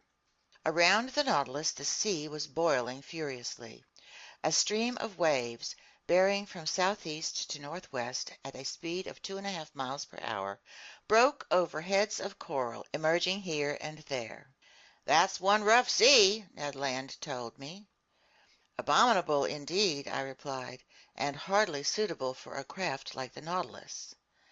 "That damned captain," the Canadian went on, "must really be sure of his course, because if these clumps of coral so much as brush us, they'll rip our hull into 1,000 pieces." The situation was indeed dangerous, but, as if by magic, the Nautilus seemed to glide right down the middle of these rampaging reefs. It didn't follow the exact course of the Zealous and the new Astrolabe, which had proved so ill-fated for Captain Dumont d'Urville. It went more to the north, hugged the Murray Islands, and returned to the southwest near Cumberland Passage. I thought it was about to charge wholeheartedly into this opening, but it went up to the northwest, through a large number of little-known islands and islets, and steered toward Tound Island and the Bad Channel. I was already wondering if Captain Nemo, rash to the point of sheer insanity, wanted his ship to tackle the Narrows where Dumont d'Urville's two sloops of war had gone aground, when he changed direction a second time and cut straight to the west, heading toward Gueboroa Island. By then it was 3 o'clock in the afternoon. The current was slacking off. It was almost full tide. The Nautilus drew near this island, which I can see to this day with its remarkable fringe of screw pines. We hugged it from less than 2 miles out. A sudden jolt threw me down. The Nautilus had just struck a reef, and it remained motionless, listing slightly to port. When I stood up, I saw Captain Nemo and his chief officer on the platform. They were examining the ship's circumstances, exchanging a few words in their incomprehensible dialect. Here is what those circumstances entailed. 2 miles to starboard lay Gueboroa Island, its coastline curving north to west like an immense arm. To the south and east, heads of coral were already on display, left uncovered by the ebbing waters. We had run aground at full tide and in one of those seas whose tides are moderate, an inconvenient state of affairs for floating the Nautilus off. However, the ship hadn't suffered in any way, so solidly joined was its hull. But although it could neither sink nor split open, it was in serious danger of being permanently attached to these reefs, and that would have been the finish of Captain Nemo's submersible. I was mulling this over when the captain approached, cool and calm, forever in control of himself, looking neither alarmed nor annoyed. "An accident?" I said to him. "No, an incident," he answered me. "But an incident," I replied, "that may oblige you to become a resident again of these shores you avoid." Captain Nemo gave me an odd look and gestured no, which told me pretty clearly that nothing would ever force him to set foot on a land mass again. Then he said, "No, Professor Aronnax, the Nautilus isn't consigned to perdition. It will still carry you through the midst of the ocean's wonders. Our voyage is just beginning, and I've no desire to deprive myself so soon of the pleasure of your company." "Even so, Captain Nemo," I went on, ignoring his ironic turn of phrase, "the Nautilus has run aground at a moment when the sea is full. Now then, the tides aren't strong in the Pacific, and if you can't unballast the Nautilus, which seems impossible to me, I don't see how it will float off." "You're right, Professor, the Pacific tides aren't strong," Captain Nemo replied. "But in the Torres Strait one still finds a meter and a half difference in level between high and low seas. Today is January 4th, and in 5 days the moon will be full. Now then, I'll be quite astonished if that good-natured satellite doesn't sufficiently raise these masses of water and do me a favor for which I'll be forever grateful." This said, Captain Nemo went below again to the Nautilus's interior, followed by his chief officer. As for our craft, it no longer stirred, staying as motionless as if these coral polyps had already walled it in with their indestructible cement. "Well, sir," Ned Land said to me, coming up after the captain's departure. "Well, Ned, my friend, we'll serenely wait for the tide on the 9th, because it seems the moon will have the good nature to float us away." "As simple as that?" "As simple as that." "So our captain isn't going to drop his anchors, put his engines on the chains, and do anything to haul us off?" "Since the tide will be sufficient," Conseil replied simply. The Canadian stared at Conseil, then he shrugged his shoulders. The seaman in him was talking now. "Sir," he answered, "you can trust me when I say this hunk of iron will never navigate again, on the seas or under them. It's only fit to be sold for its weight. So I think it's time we give Captain Nemo the slip." "Ned, my friend," I replied, "unlike you, I haven't given up on our valiant Nautilus, and in 4 days we'll know where we stand on these Pacific tides. Besides, an escape attempt might be timely if we were in sight of the coasts of England or Provence, but in the waterways of Papua it's another story, and we'll always have that as a last resort if the Nautilus doesn't right itself, which I'd regard as a real calamity." "But couldn't we at least get the lay of the land?" Ned went on. "Here's an island. On this island there are trees. Under those trees land animals loaded with cutlets and roast beef, which I'd be happy to sink my teeth into." "In this instance our friend Ned is right," Conseil said, "and I side with his views. Couldn't master persuade his friend Captain Nemo to send the 3 of us ashore, if only so our feet don't lose the knack of treading on the solid parts of our planet?" "I can ask him," I replied, "but he'll refuse." "Let master take the risk," Conseil said, "and we'll know where we stand on the captain's affability." Much to my surprise, Captain Nemo gave me the permission I asked for, and he did so with grace and alacrity, not even exacting my promise to return on board. But fleeing across the New Guinea territories would be extremely dangerous, and I wouldn't have advised Ned Land to try it. Better to be prisoners aboard the Nautilus than to fall into the hands of Papuan natives. The skiff was put at our disposal for the next morning. I hardly needed to ask whether Captain Nemo would be coming along. I likewise assumed that no crewman would be assigned to us, that Ned Land would be in sole charge of piloting the longboat. Besides, the shore lay no more than 2 miles off, and it would be child's play for the Canadian to guide that nimble skiff through those rows of reefs so ill-fated for big ships.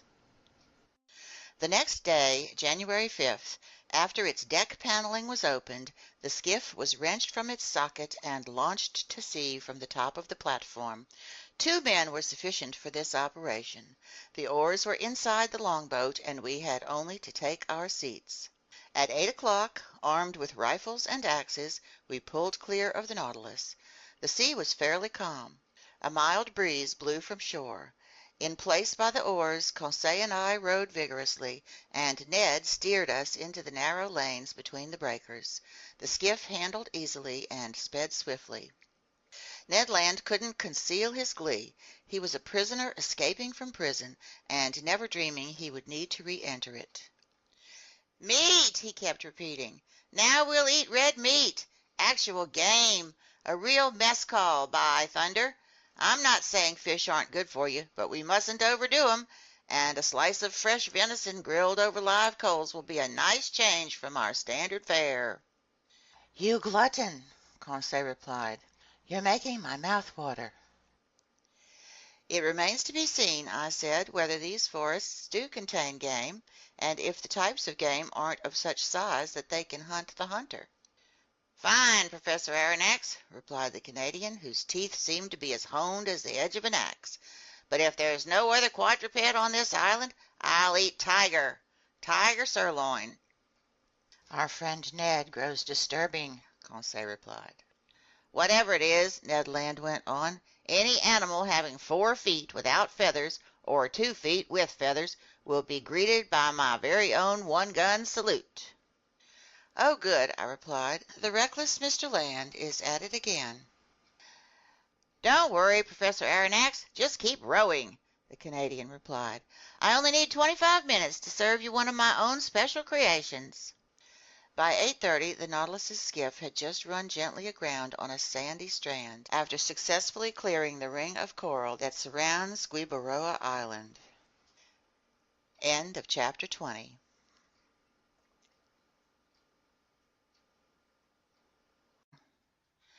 Chapter 21. Some Days Ashore. Stepping ashore had an exhilarating effect on me. Ned Land tested the soil with his foot as if he were laying claim to it. Yet it had been only 2 months since we had become, as Captain Nemo expressed it, passengers on the Nautilus. In other words, the literal prisoners of its commander. In a few minutes we were a gunshot away from the coast. The soil was almost entirely madreporic, but certain dry stream beds were strewn with granite rubble, proving that this island was of primordial origin. The entire horizon was hidden behind a curtain of wonderful forests. Enormous trees, sometimes as high as 200 feet, were linked to each other by garlands of tropical creepers, genuine natural hammocks that swayed in a mild breeze. There were mimosas, banyan trees, beefwood, teakwood, hibiscus, screw pines, palm trees, all mingling in wild profusion. And beneath the shade of their green canopies, at the feet of their gigantic trunks, there grew orchids, leguminous plants, and ferns. Meanwhile, ignoring all these fine specimens of Papuan flora, the Canadian passed up the decorative in favor of the functional. He spotted a coconut palm, beat down some of its fruit, broke them open, and we drank their milk and ate their meat with a pleasure that was a protest against our standard fare on the Nautilus. "Excellent," Ned Land said. Exquisite, Conseil replied. "And I don't think," the Canadian said, "that your Nemo would object to us stashing a cargo of coconuts aboard his vessel." I imagine not, I replied, but he won't want to sample them. "Too bad for him," Conseil said. "And plenty good for us," Ned Land shot back. "There'll be more left over." A word of caution, Mr. Land, I told the harpooner, who was about to ravage another coconut palm. Coconuts are admirable things, but before we stuff the skiff with them, it would be wise to find out whether this island offers other substances just as useful. Some fresh vegetables would be well received in the Nautilus's pantry. "Master is right," Conseil replied, "and I propose that we set aside 3 places in our longboat. One for fruit, another for vegetables, and a third for venison. of which I still haven't glimpsed the tiniest specimen. Don't give up so easily, Conseil, the Canadian replied. So let's continue our excursion, I went on, but keep a sharp lookout. This island seems uninhabited, but it still might harbor certain individuals who aren't so finicky about the sort of game they eat. Hee hee, Ned put in, with a meaningful movement of his jaws. Ned! Oh, horrors! Conseil exclaimed. Ye gods, the Canadian shot back. I'm starting to appreciate the charms of cannibalism. Ned, don't say that, Conseil answered. You a cannibal? Why, I'll no longer be safe next to you, I who share your cabin. Does this mean I'll wake up half devoured one fine day? I'm awfully fond of you, Conseil, my friend, but not enough to eat you when there's better food around. Then I daren't delay, Conseil replied. The hunt is on. We absolutely must bag some game to placate this man-eater, or one of these mornings master won't find enough pieces of his manservant to serve him. While exchanging this chit-chat, we entered beneath the dark canopies of the forest, and for 2 hours we explored it in every direction. We couldn't have been luckier in our search for edible vegetation, and some of the most useful produce in the tropical zones supplied us with a valuable foodstuff missing on board. I mean the breadfruit tree, which is quite abundant on Guibaroa Island, and there I chiefly noted the seedless variety that in Malaysia is called rima. This tree is distinguished from other trees by a straight trunk 40 feet high. To the naturalist's eye, its graceful rounded crown, formed of big multi-lobed leaves, was enough to denote the Artocarpus that has been so successfully transplanted to the Mascarene Islands east of Madagascar. From its mass of greenery, huge globular fruit stood out, a decimeter wide and furnished on the outside with creases that assumed a hexangular pattern. It's a handy plant that nature gives to regions lacking in wheat. Without needing to be cultivated, it bears fruit 8 months out of the year. Ned Land was on familiar terms with this fruit. He had already eaten it on his many voyages and knew how to cook its edible substance, so the very sight of it aroused his appetite and he couldn't control himself. "Sir," he told me, "I'll die if I don't sample a little breadfruit pasta." Sample some, Ned, my friend. Sample all you like. We're here to conduct experiments. Let's conduct them. It won't take a minute, the Canadian replied. Equipped with a magnifying glass, he lit a fire of deadwood that was soon crackling merrily. Meanwhile, Conseil and I selected the finest Artocarpus fruit. Some still weren't ripe enough, and their thick skins covered white, slightly fibrous pulps, but a great many others were yellowish and gelatinous, just begging to be picked. This fruit contained no pits. Conseil brought a dozen of them to Ned Land, who cut them into thick slices and placed them over a fire of live coals, all the while repeating, "You'll see, sir, how tasty this bread is." Especially since we've gone without baked goods for so long, Conseil said. "It's more than just bread," the Canadian added. "It's a dainty pastry. You've never eaten any, sir?" "No, Ned." "All right. Get ready for something downright delectable. If you don't come back for seconds, I'm no longer the king of harpooners." After a few minutes, the parts of the fruit exposed to the fire were completely toasted. On the inside there appeared some white pasta, a sort of soft bread center whose flavor reminded me of artichoke. This bread was excellent, I must admit, and I ate it with great pleasure. "Unfortunately," I said, "this pasta won't stay fresh, so it seems pointless to make a supply for on board." "By thunder!" Ned Land exclaimed. "There you go, talking like a naturalist. But meantime I'll be acting like a baker. Conseil, harvest some of this fruit to take with us when we go back." "And how will you prepare it?" I asked the Canadian. "I'll make a fermented batter from its pulp that'll keep indefinitely without spoiling. When I want some, I'll just cook it in the galley on board. It'll have a slightly tart flavor, but you'll find it excellent." "So, Mr. Ned, I see that this bread is all we need." "Not quite, Professor," the Canadian replied. "We need some fruit to go with it, or at least some vegetables." "Then let's look for fruit and vegetables." When our breadfruit harvesting was done, we took to the trail to complete this dry land dinner. We didn't search in vain, and near noontime we had an ample supply of bananas. This delicious produce from the torrid zones ripens all year round, and Malaysians, who give them the name pisang, eat them without bothering to cook them. In addition to bananas, we gathered some enormous jackfruit with a very tangy flavor, some tasty mangoes, and some pineapples of unbelievable size. But this foraging took up a good deal of our time, which, even so, we had no cause to regret. Conseil kept Ned under observation. The harpooner walked in the lead, and during his stroll through this forest he gathered with sure hands some excellent fruit that should have completed his provisions. "So," Conseil asked, "you have everything you need, Ned, my friend." "Huh!" the Canadian put in. "What? You're complaining?" "All this vegetation doesn't make a meal," Ned replied. "Just side dishes. Dessert.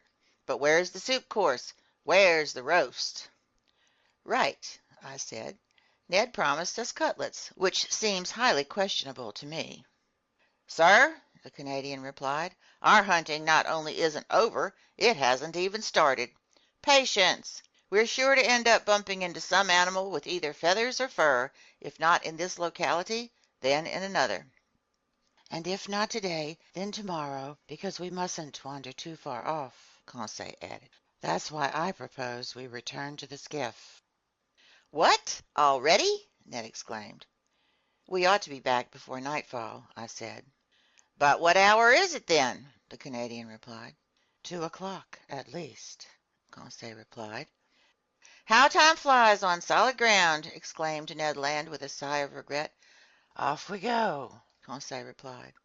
So we returned through the forest, and we completed our harvest by making a clean sweep of some palm cabbages that had to be picked from the crowns of their trees, some small beans that I recognized as the abrou of the Malaysians, and some high-quality yams.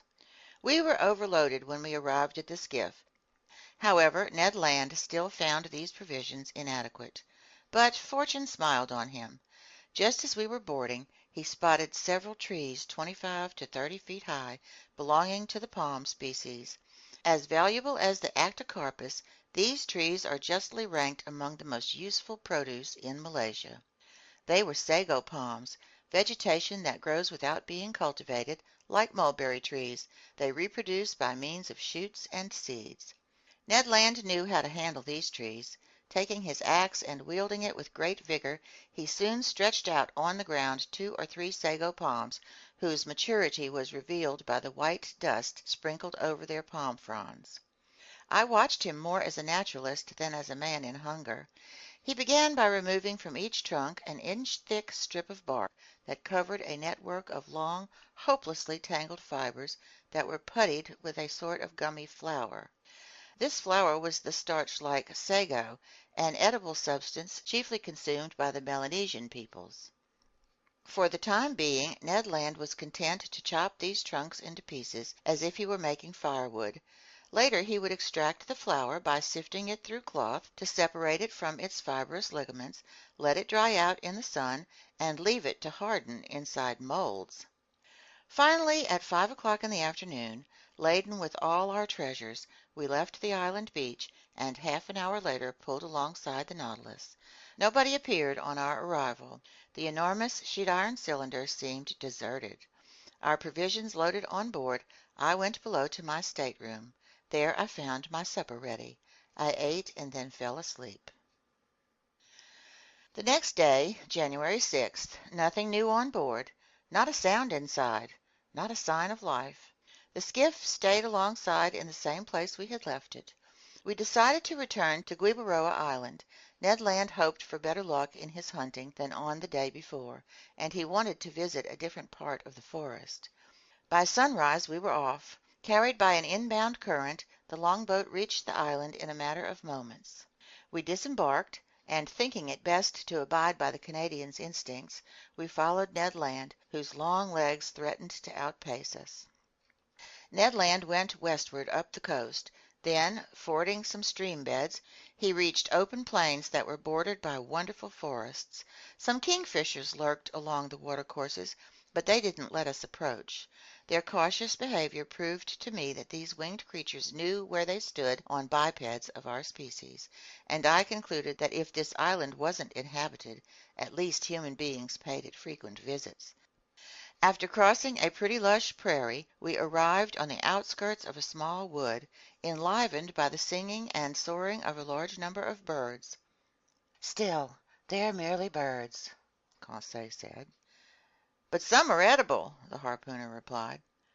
"Wrong, Ned, my friend," Conseil answered, "because I see only ordinary parrots here." "Conseil, my friend," Ned replied in all seriousness, "parrots are like pheasants to people with nothing else on their plates." "And I might add," I said, "that when these birds are properly cooked, they're at least worth a stab of the fork." Indeed, under the dense foliage of this wood, a whole host of parrots fluttered from branch to branch, needing only the proper upbringing to speak human dialects. At present they were cackling in chorus with parakeets of every color, with solemn cockatoos that seemed to be pondering some philosophical problem, while bright red lories passed by like pieces of bunting borne on the breeze. In the midst of Callao parrots raucously on the wing, Papuan lories painted the subtlest shades of azure, and a whole variety of delightful winged creatures, none terribly edible. However, one bird unique to these shores, which never passes beyond the boundaries of the Aru and Papuan Islands, was missing from this collection, but I was given a chance to marvel at it soon enough. After crossing through a moderately dense thicket, we again found some plains obstructed by bushes. There I saw some magnificent birds soaring aloft, the arrangement of their long feathers causing them to head into the wind. Their undulating flight, the grace of their aerial curves, and the play of their colors allured and delighted the eye. I had no trouble identifying them. "Birds of paradise!" I exclaimed. "Order Passeriforma, division Clystomora," Conseil replied. "Partridge family?" Ned Land asked. "I doubt it, Mr. Land. Nevertheless, I'm counting on your dexterity to catch me one of these delightful representatives of tropical nature." "I'll give it a try, Professor, though I'm handier with a harpoon than a rifle." Malaysians, who do a booming business in these birds with the Chinese, have various methods for catching them that we couldn't use. Sometimes they set snares on the tops of the tall trees that the bird of paradise prefers to inhabit. At other times they capture it with a tenacious glue that paralyzes its movements. They will even go so far as to poison the springs where the fowl habitually drink. But in our case, all we could do was fire at them on the wing, which left us little chance of getting one. And in truth, we used up a good part of our ammunition in vain. Near 11 o'clock in the morning, we cleared the lower slopes of the mountains that form the island's center, and we still hadn't bagged a thing. Hunger spurred us on. The hunters had counted on consuming the proceeds of their hunting, and they had miscalculated. Luckily, and much to his surprise, Conseil pulled off a right and left shot and ensured our breakfast. He brought down a white pigeon and a ringdove, which were briskly plucked, hung from a spit, and roasted over a blazing fire of deadwood. While these fascinating animals were cooking, Ned prepared some bread from the arctocarpus. Then the pigeon and ringdove were devoured to the bones and declared excellent. Nutmeg, on which these birds habitually gorge themselves, sweetens their flesh and makes it delicious eating. "They taste like chicken stuffed with truffles," Conseil said. "All right, Ned," I asked the Canadian. "Now what do you need?" "Game with 4 paws, Professor Aronnax," Ned Land replied. "All these pigeons are only appetizers, snacks, so till I've bagged an animal with cutlets, I won't be happy." "Nor I, Ned, until I've caught a bird of paradise." "Then let's keep hunting," Conseil replied, "but while heading back to the sea. We've arrived at the foothills of these mountains, and I think we'll do better if we return to the forest regions." It was good advice, and we took it. After an hour's walk, we reached a genuine sago palm forest. A few harmless snakes fled underfoot.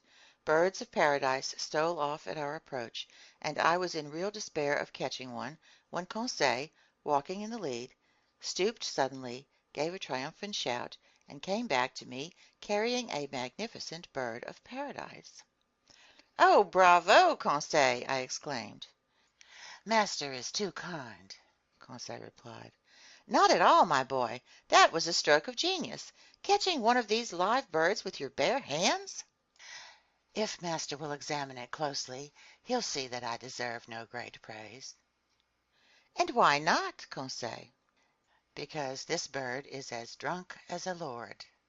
"Drunk?" "Yes, master.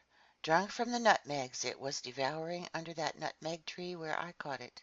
See, Ned, my friend, see the monstrous results of intemperance." "Damnation!" the Canadian shot back. "Considering the amount of gin I've had in these past 2 months, you've got nothing to complain about." Meanwhile I was examining this unusual bird. Conseil was not mistaken. Tipsy from that potent juice, our bird of paradise had been reduced to helplessness. It was unable to fly. It was barely able to walk. But this didn't alarm me, and I just let it sleep off its nutmeg. This bird belonged to the finest of the 8 species credited to Papua and its neighboring islands. It was a great emerald, one of the rarest birds of paradise. It measured 3 decimeters long. Its head was comparatively small, and its eyes, placed near the opening of its beak, were also small, but it offered a wonderful mixture of hues: a yellow beak, brown feet and claws, hazel wings with purple tips, pale yellow head and scruff of the neck, emerald throat, and belly and chest maroon to brown. 2 strands, made of a horn substance covered with down, rose over its tail, which was lengthened by long, very light feathers of wonderful fineness, and they completed the costume of this marvelous bird that the islanders have poetically named the Sun Bird. How I wished I could take this superb bird of paradise back to Paris, to make a gift of it to the zoo at the Botanical Gardens, which doesn't own a single live specimen. "So it must be a rarity or something?" the Canadian asked, in a tone of a hunter who, from the viewpoint of his art, gives the game a pretty low rating. "A great rarity, my gallant comrade, and above all very hard to capture alive. And even after they're dead, there's still a major market for these birds. So the natives have figured out how to create fake ones, like people create fake pearls or diamonds." "What?" Conseil exclaimed. "They make counterfeit birds of paradise?" "Yes, Conseil." "And is master familiar with how the islanders go about it?" "Perfectly familiar. During the easterly monsoon season, birds of paradise lose the magnificent feathers around their tails that naturalists call below the wing feathers. These feathers are gathered by the fowl forgers and skillfully fitted onto some poor previously mutilated parakeet. Then they paint over the suture, varnish the bird, and ship the fruits of their unique labors to museums and collectors in Europe." "Good enough," Ned Land put in. "If it isn't the right bird, it's still the right feathers, and so long as the merchandise isn't meant to be eaten, I see no great harm."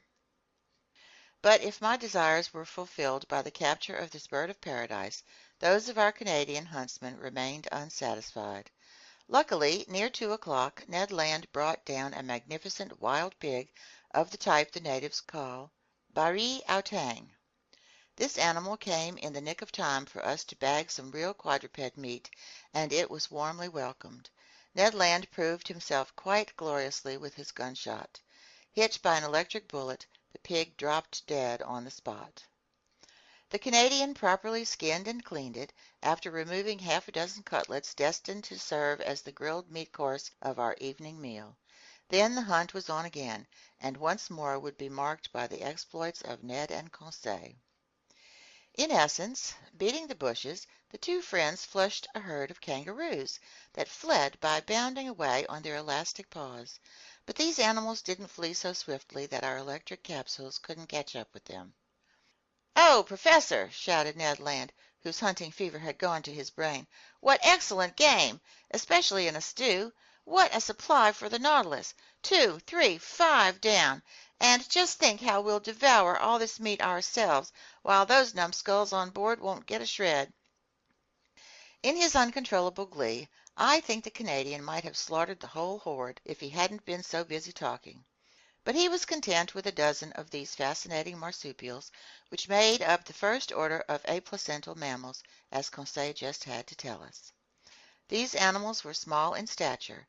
They were a species of those rabbit kangaroos that usually dwell in the hollows of trees and are tremendously fast, but although of moderate dimensions, they at least furnish a meat that's highly prized. We were thoroughly satisfied with the results of our hunting. A gleeful Ned proposed that we return the next day to this magic island, which he planned to depopulate of its every edible quadruped, but he was reckoning without events. By 6 o'clock in the evening we were back on the beach. The skiff was aground in its usual place. The Nautilus, looking like a long reef, emerged from the waves 2 miles offshore. Without further ado, Ned Land got down to the important business of dinner. He came wonderfully to terms with its entire cooking. Grilling over the coals, those cutlets from the Bari Outang soon gave off a succulent aroma that perfumed the air. But I catch myself following in the Canadian's footsteps. Look at me, in ecstasy over freshly grilled pork. Please grant me a pardon, as I've already granted one to Mr. Land, and on the same grounds. In short, dinner was excellent. 2 ringdoves rounded out this extraordinary menu. Sago pasta, bread from the artocarpus, mangoes, half a dozen pineapples, and the fermented liquor from certain coconuts heightened our glee. I suspect that my 2 fine companions weren't quite as clear-headed as one could wish. "What if we don't return to the Nautilus this evening?" Conseil said. What if we never return to it? Ned Land added. Just then a stone whizzed toward us, landed at our feet, and cut short the harpooner's proposition. End of chapter 21.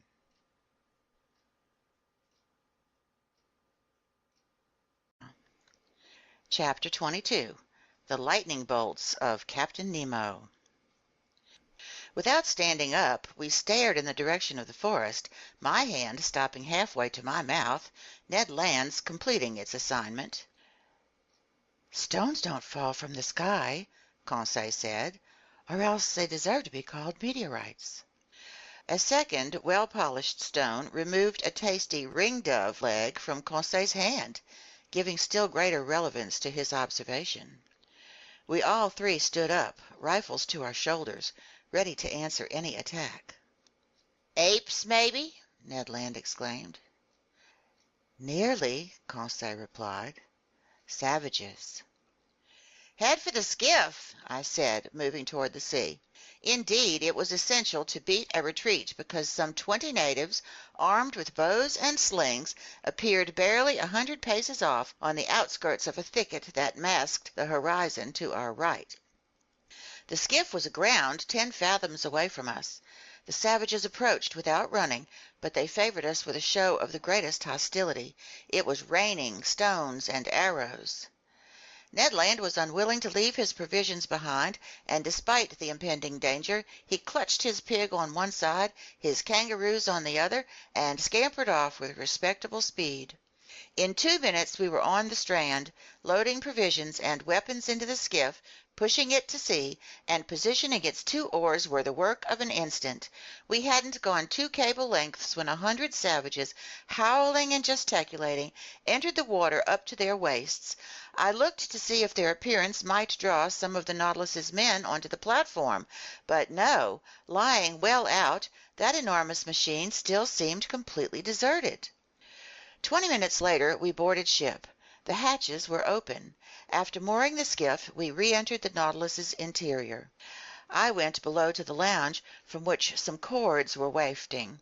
Captain Nemo was there, leaning over the organ, deep in a musical trance. "Captain," I said to him. He didn't hear me. "Captain," I went on, touching him with my hand. He trembled, and turning around, "Ah, it's you, Professor," he said to me. "Well, did you have a happy hunt? Was your herb gathering a success?" "Yes, Captain," I replied, "but unfortunately we've brought back a horde of bipeds whose proximity worries me." "What sort of bipeds?" "Savages." "Savages," Captain Nemo replied in an ironic tone. "You set foot on one of the shores of this globe, Professor, and you're surprised to find savages there? Where aren't there savages? And besides, are they any worse than men elsewhere, these people you call savages?" "But, Captain—" "Speaking for myself, sir, I've encountered them everywhere." "Well, then," I replied, "if you don't want to welcome them aboard the Nautilus, you'd better take some precautions." "Easy, Professor. No cause for alarm." "But there are a large number of these natives." "What's your count?" "At least 100." "Professor Aronnax," replied Captain Nemo, whose fingers took their places again on the organ keys, "if every islander in Papua were to gather on that beach, the Nautilus would still have nothing to fear from their attacks." The captain's fingers then ran over the instrument's keyboard, and I noticed that he touched only its black keys, which gave his melodies a basically Scottish color. Soon he had forgotten my presence and was lost in a reverie that I no longer tried to dispel. I climbed onto the platform. Night had already fallen, because in this low latitude the sun sets quickly, without any twilight. I could see Gueboroa Island only dimly, but numerous fires had been kindled on the beach, attesting that the natives had no thoughts of leaving it. For several hours I was left to myself, sometimes musing on the islanders, but no longer fearing them because the captain's unflappable confidence had won me over, and sometimes forgetting them to marvel at the splendors of this tropical night. My memories took wing toward France, in the wake of those zodiacal stars due to twinkle over it in a few hours. The moon shone in the midst of the constellations at their zenith. I then remembered that this loyal, good-natured satellite would return to this same place the day after tomorrow to raise the tide and tear the Nautilus from its coral bed. Near midnight, seeing that all was quiet over the darkened waters as well as under the waterside trees, I repaired to my cabin and fell into a peaceful sleep. The night passed without mishap. No doubt the Papuans had been frightened off by the mere sight of this monster aground in the bay, because our hatches stayed open, offering easy access to the Nautilus's interior. At 6 o'clock in the morning, January 8th, I climbed onto the platform. The morning shadows were lifting. The island was soon on view through the dissolving mists, first its beaches, then its summits. The islanders were still there, in greater numbers than on the day before, perhaps 500 or 600 of them. Taking advantage of the low tide, some of them had moved forward over the heads of coral to within 2 cable lengths of the Nautilus. I could easily distinguish them. They obviously were true Papuans, men of fine stock, athletic in build, forehead high and broad, nose large but not flat, teeth white. Their woolly, red-tinted hair was in sharp contrast to their bodies, which were black and glistening like those of Nubians. Beneath their pierced, distended earlobes there dangled strings of beads made from bone. Generally these savages were naked. I noted some women among them, dressed from hip to knee in grass skirts held up by belts made of vegetation. Some of the chieftains adorned their necks with crescents and with necklaces made from beads of red and white glass.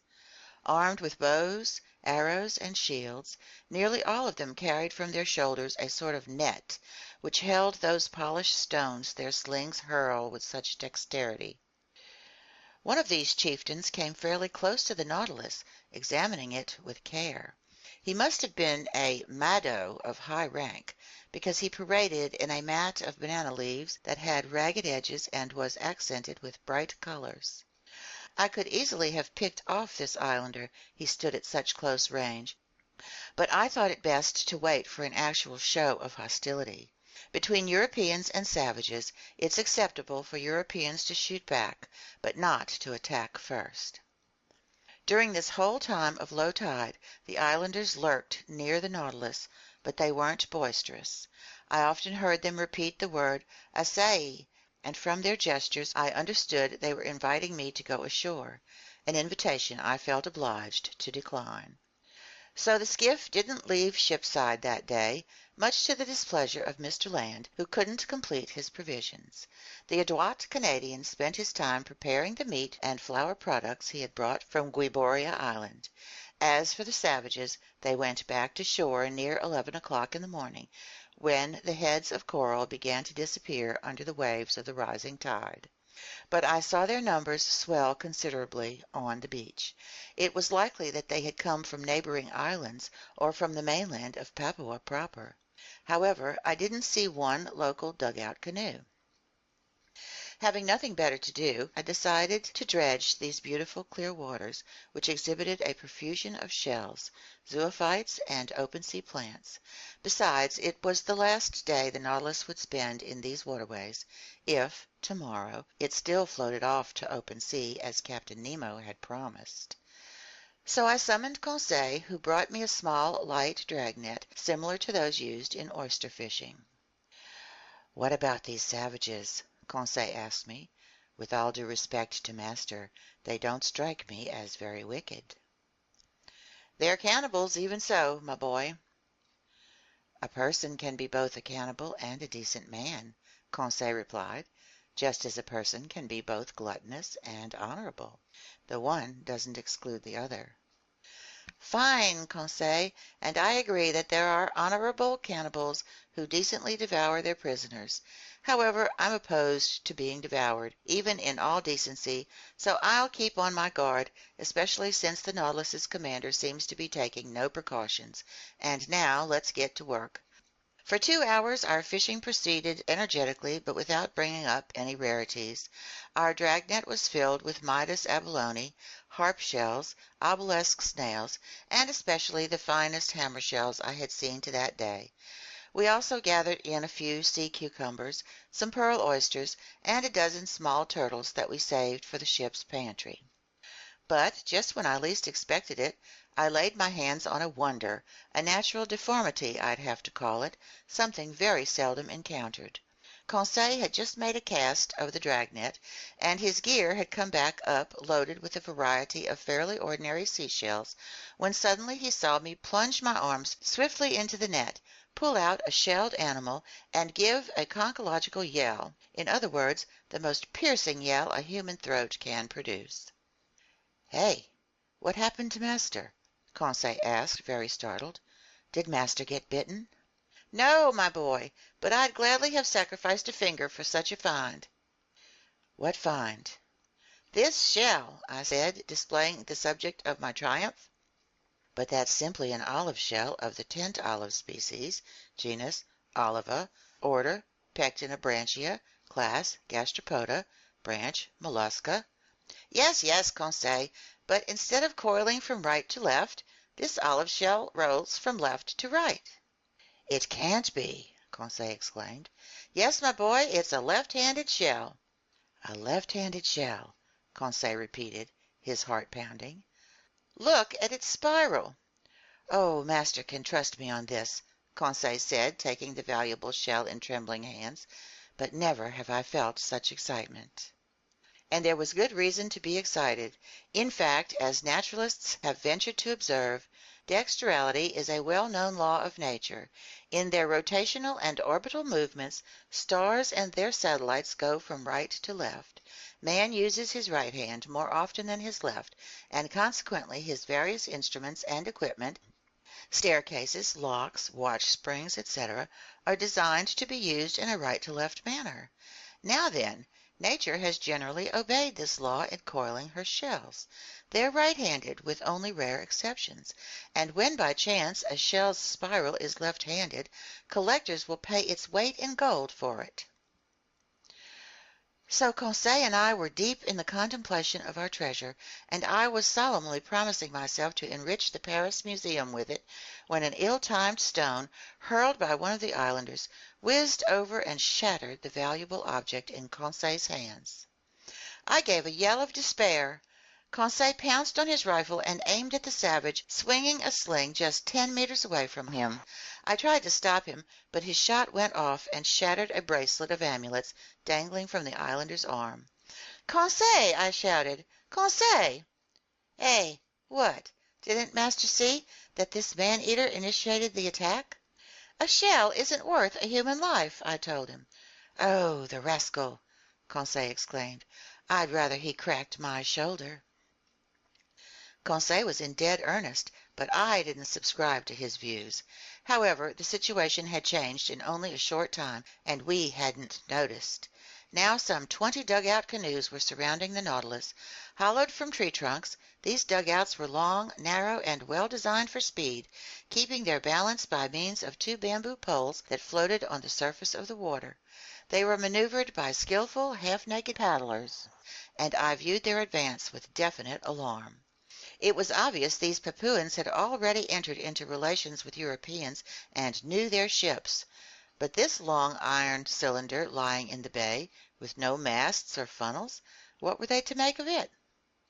Nothing good, because at first they kept it at a respectful distance.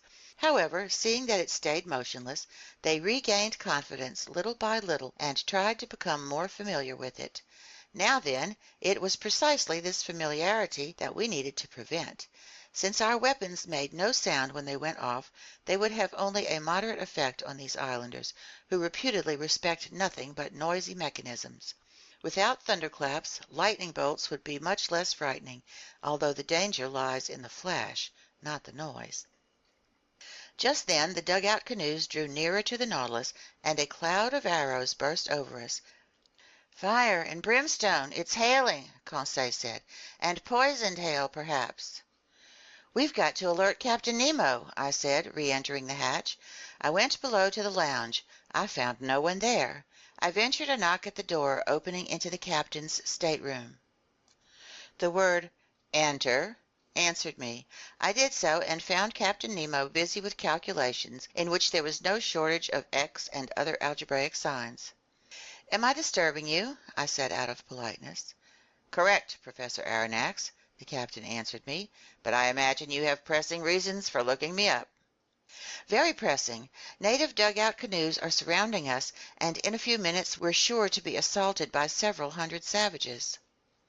"Ah," Captain Nemo put in serenely, "they've come in their dugouts." "Yes, sir." "Well, sir, closing the hatches should do the trick." "Precisely, and that's what I came to tell you." "Nothing easier," Captain Nemo said, and he pressed an electric button, transmitting an order to the crew's quarters. "There, sir, all under control," he told me after a few moments. "The skiff is in place and the hatches are closed. I don't imagine you're worried that these gentlemen will stave in walls that shells from your frigate couldn't breach?" "No, Captain, but one danger still remains." "What's that, sir?" "Tomorrow, at about this time, we'll need to reopen the hatches to renew the Nautilus's air." "No argument, sir, since our craft breathes in the manner favored by cetaceans." "But if these Papuans are occupying the platform at that moment, I don't see how you can prevent them from entering." "Then, sir, you assume they'll board the ship?" "I'm certain of it."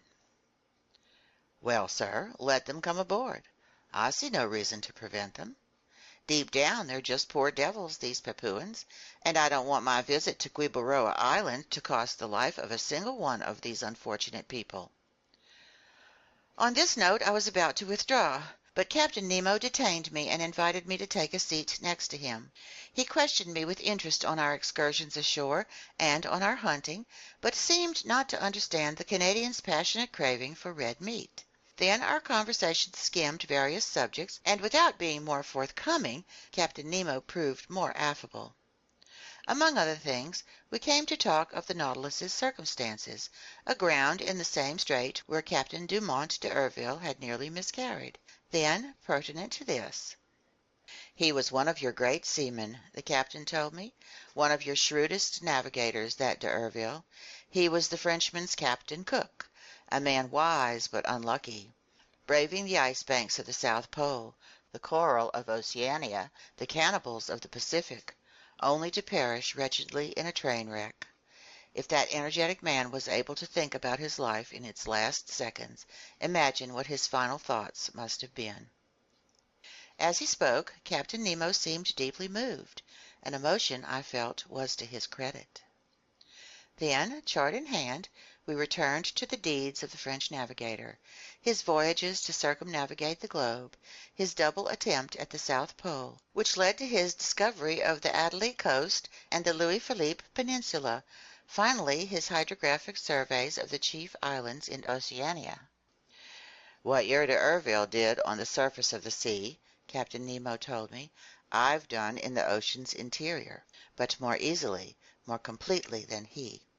Constantly tossed about by hurricanes, the Zealous and the new Astrolabe couldn't compare with the Nautilus, a quiet workroom truly at rest in the midst of the waters."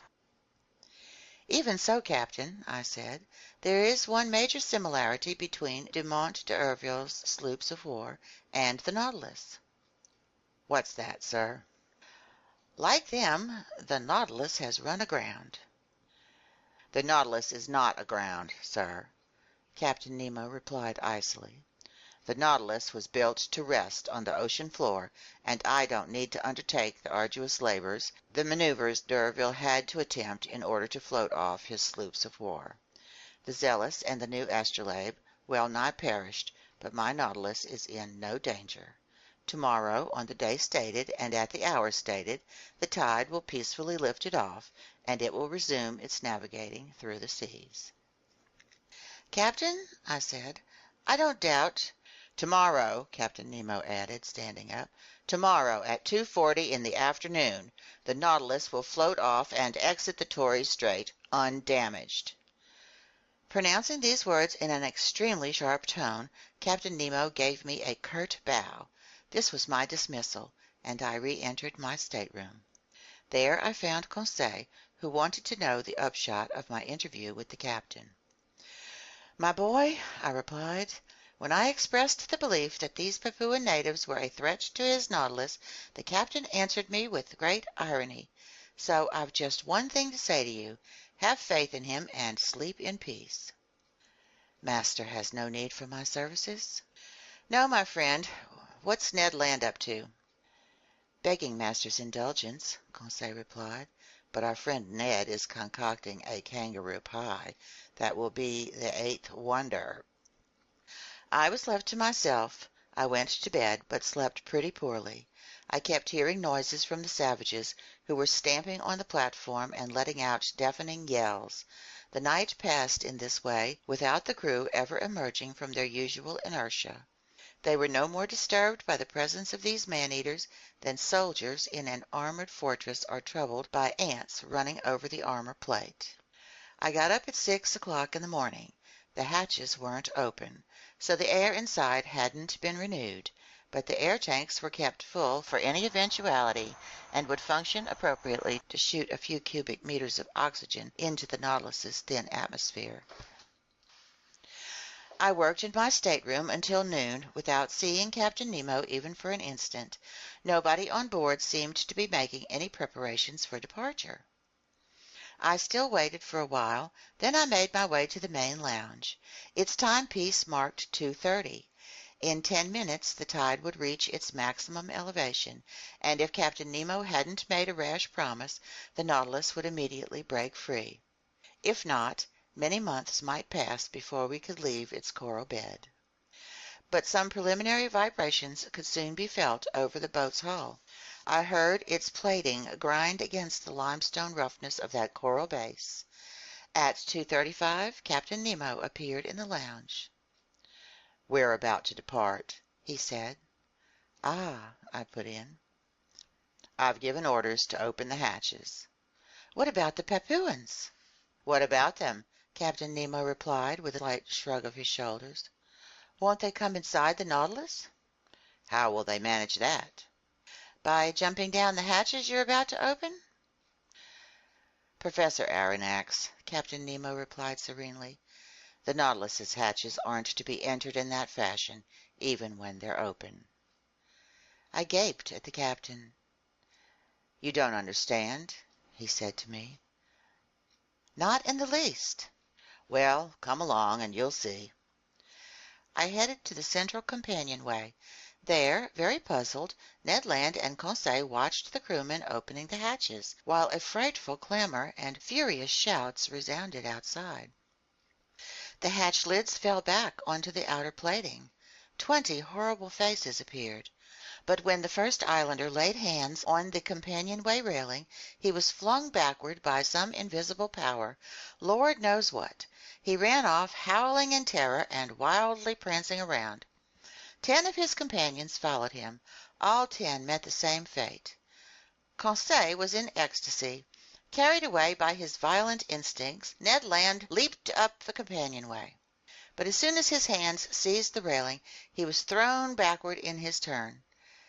"Damnation!" he exclaimed. "I've been struck by a lightning bolt."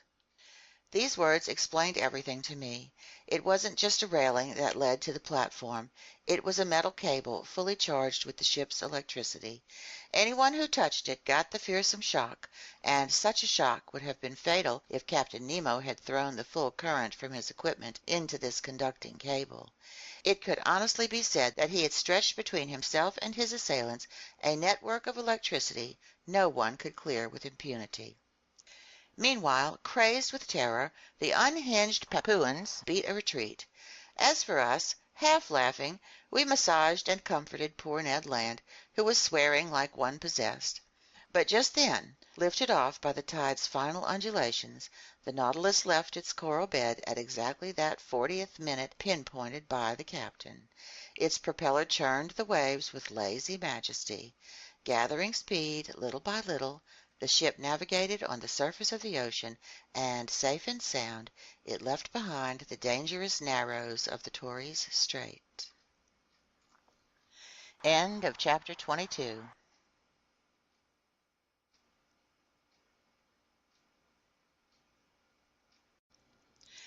Chapter 23. Aegri Somnia.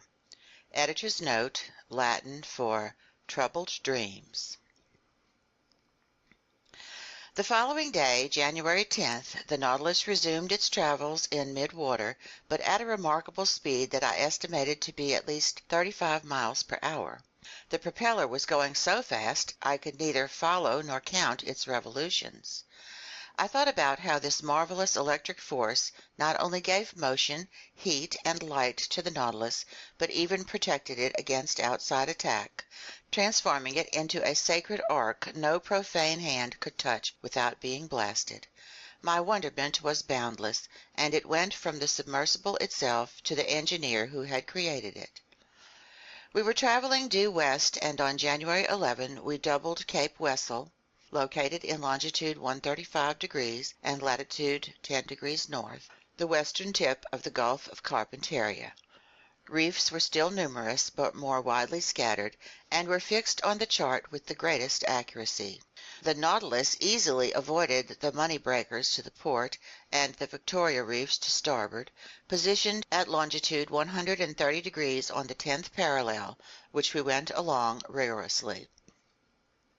On January 13th, arriving in the Timor Sea, Captain Nemo raised the island of that name at longitude 122 degrees. This island, whose surface area measures 1,625 square leagues, is governed by Rajas. These aristocrats deem themselves the sons of crocodiles, in other words, descendants with the most exalted origins to which a human being can lay claim.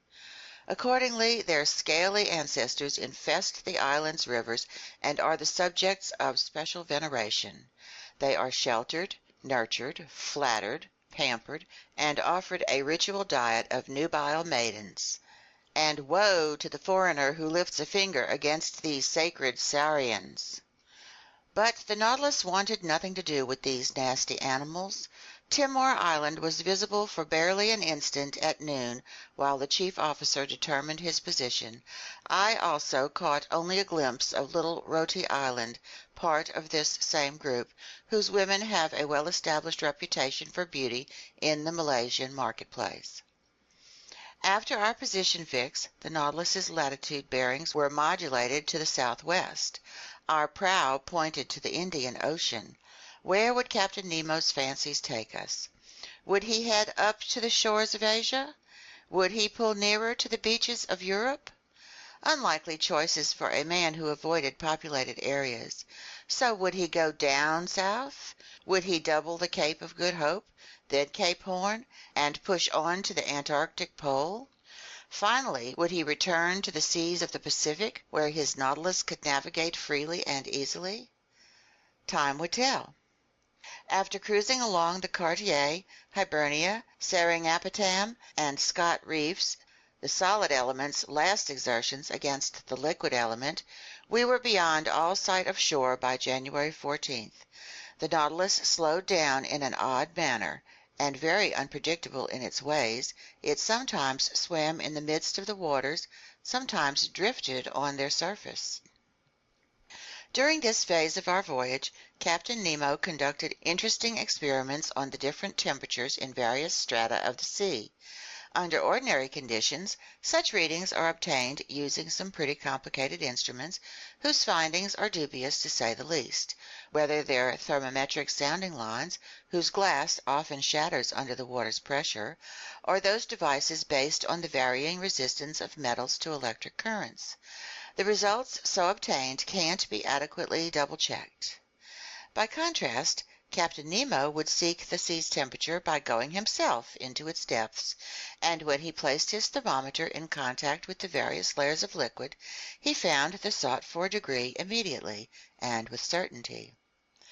And so, by loading up its ballast tanks, or by sinking obliquely with its slanting fins, the Nautilus successively reached depths of 3,000, 4,000, 5,000, 7,000, 9,000, and 10,000 meters, and the ultimate conclusion from these experiments was that, in all latitudes, the sea had a permanent temperature of 4.5 degrees centigrade at a depth of 1,000 meters. I watched these experiments with the most intense fascination. Captain Nemo brought a real passion to them. I often wondered why he took these observations. Were they for the benefit of his fellow man? It was unlikely, because sooner or later his work would perish with him in some unknown sea, unless he intended the results of his experiments for me. But that meant this strange voyage of mine would come to an end, and no such end was in sight. Be that as it may, Captain Nemo also introduced me to the different data he had obtained on the relative densities of the water in our globe's chief seas.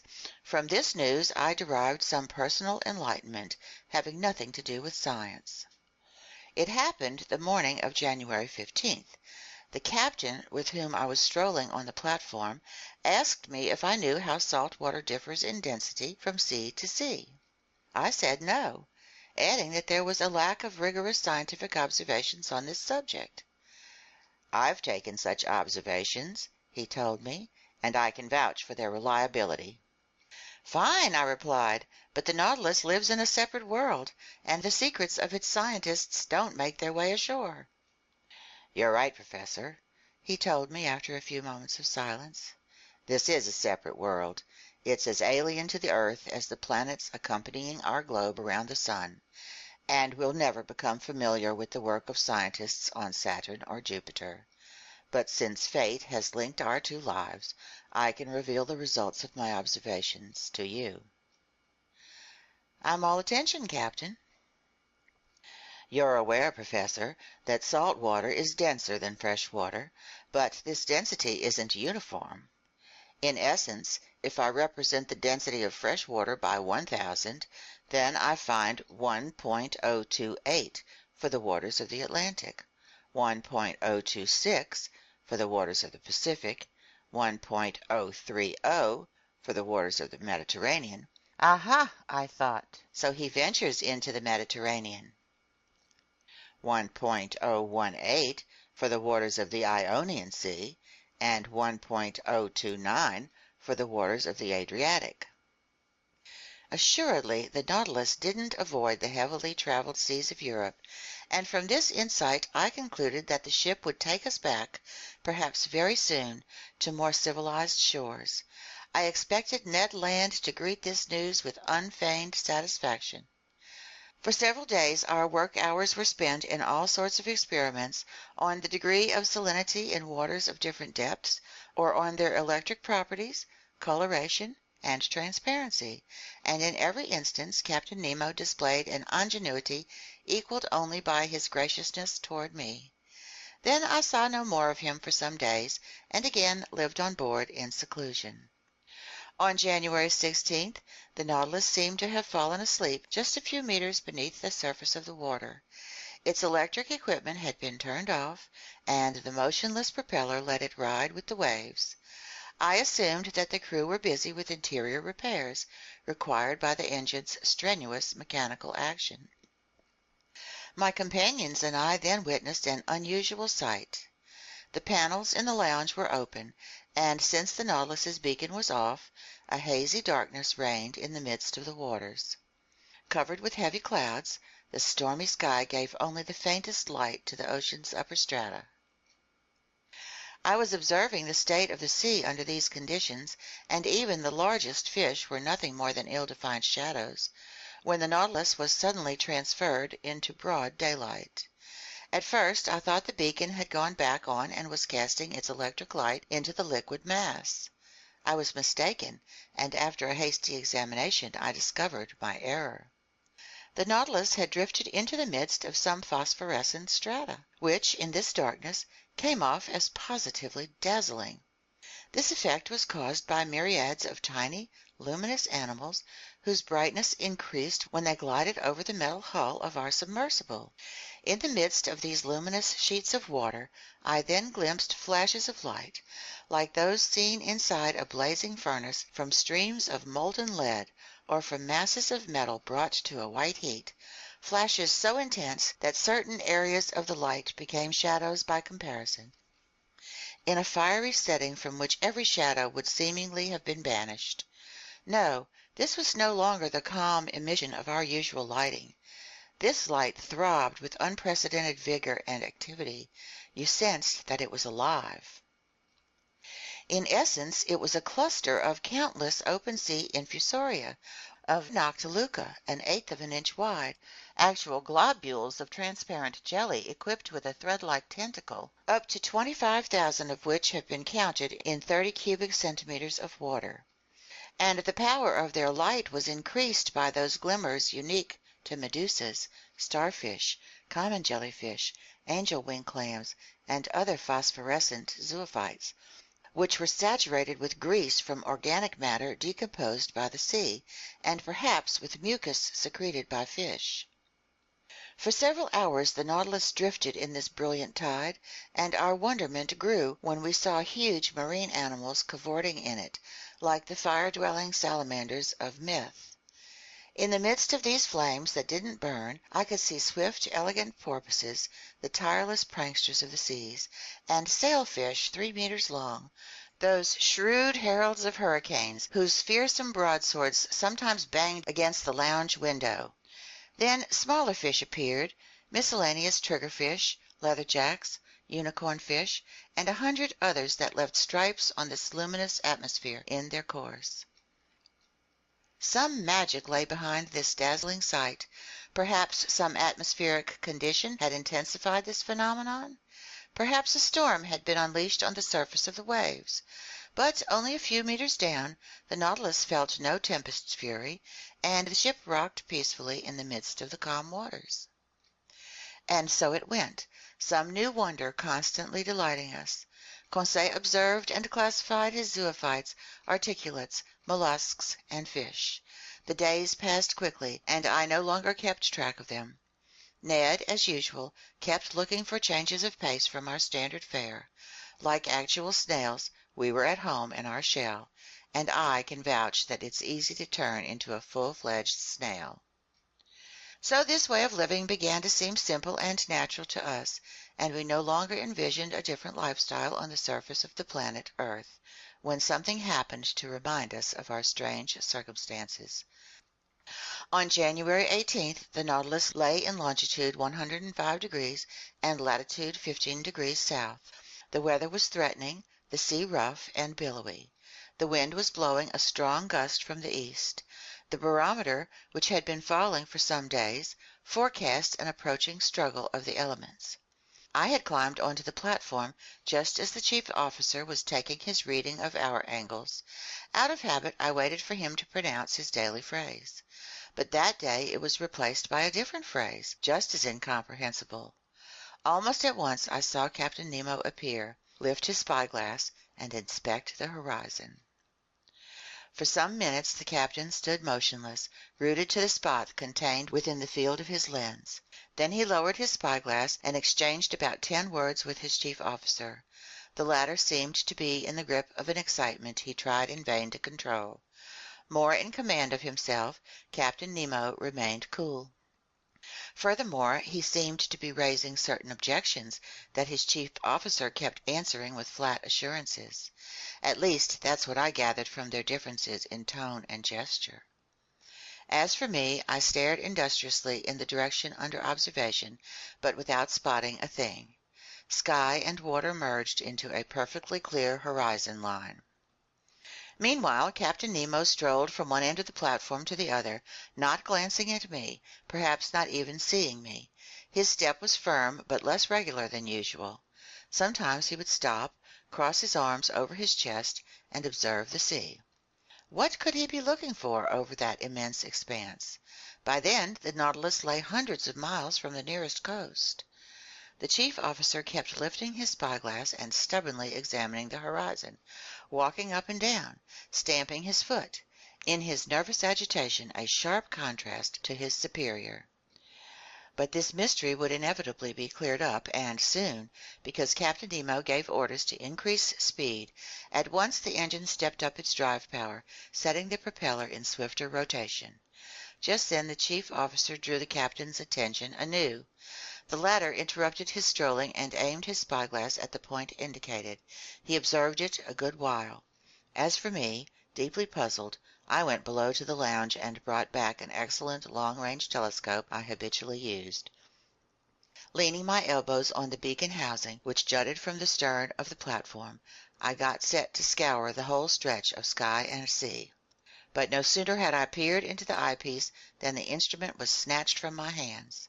I spun around.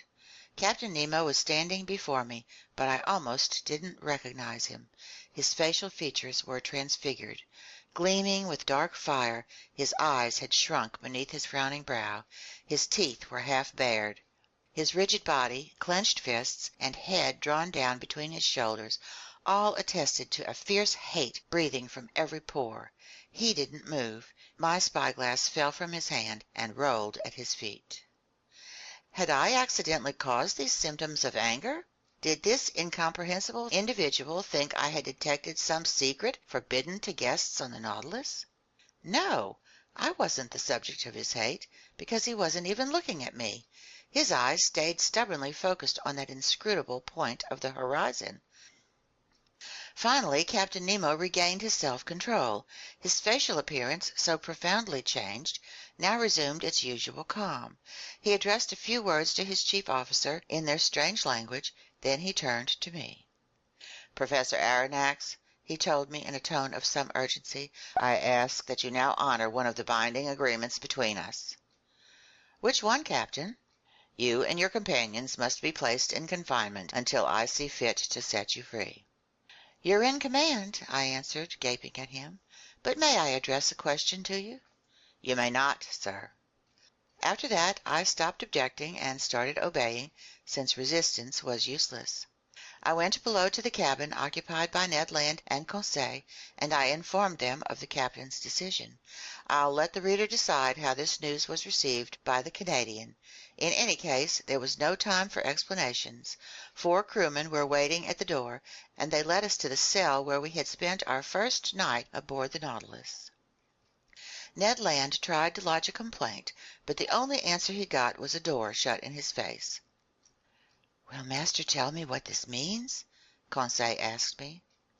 I told my companions what had happened. They were as astonished as I was, but no wiser. Then I sank into deep speculation, and Captain Nemo's strange facial seizure kept haunting me. I was incapable of connecting 2 ideas in logical order, and I had strayed into the most absurd hypotheses, when I was snapped out of my mental struggles by these words from Ned Land.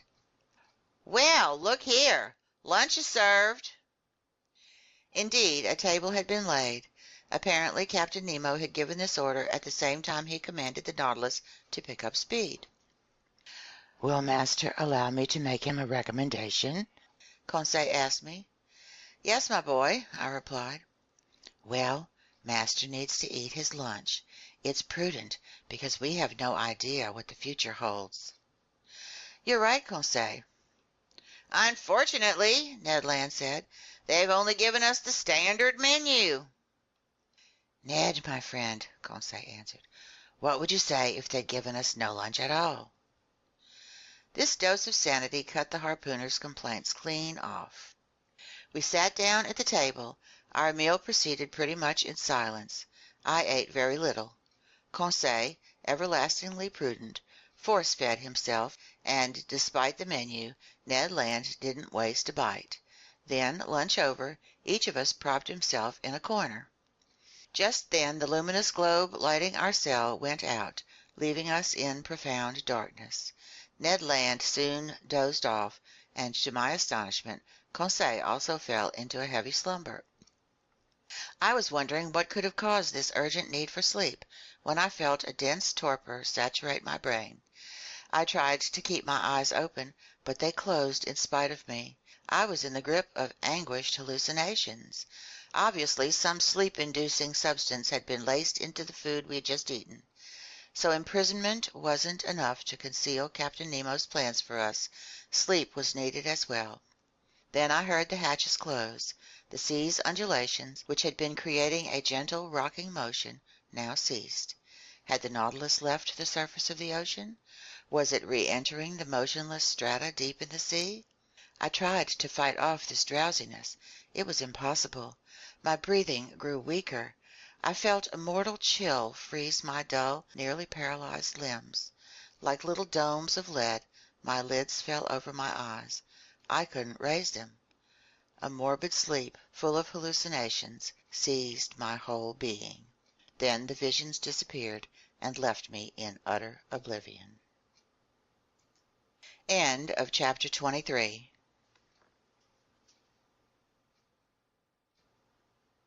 Chapter 24. The Coral Realm. The next day I woke up with my head unusually clear. Much to my surprise, I was in my stateroom. No doubt my companions had been put back in their cabin without noticing it any more than I had. Like me, they would have no idea what took place during the night, and to unravel this mystery I could count only on some future happenstance. I then considered leaving my stateroom. Was I free or still a prisoner? Perfectly free. I opened my door, headed down the gangways, and climbed the central companionway. Hatches that had been closed the day before were now open. I arrived on the platform. Ned Land and Conseil were there waiting for me. I questioned them. They knew nothing. Lost in a heavy sleep of which they had no memory, they were quite startled to be back in their cabin. As for the Nautilus, it seemed as tranquil and mysterious as ever.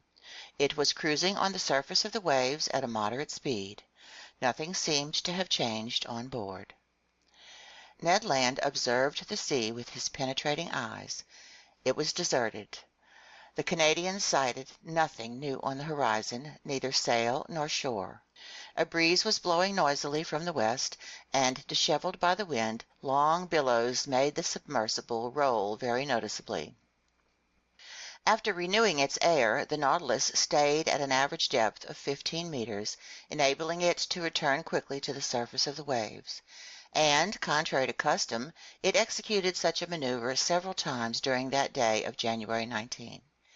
The chief officer would then climb onto the platform, and his usual phrase would ring through the ship's interior.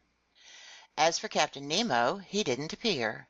Of the other men on board, I saw only my emotionless steward, who served me with his usual mute efficiency. Near 2 o'clock, I was busy organizing my notes in the lounge when the captain opened the door and appeared. I bowed to him. He gave me an almost imperceptible bow in return, without saying a word to me. I resumed my work, hoping he might give me some explanation of the previous afternoon's events.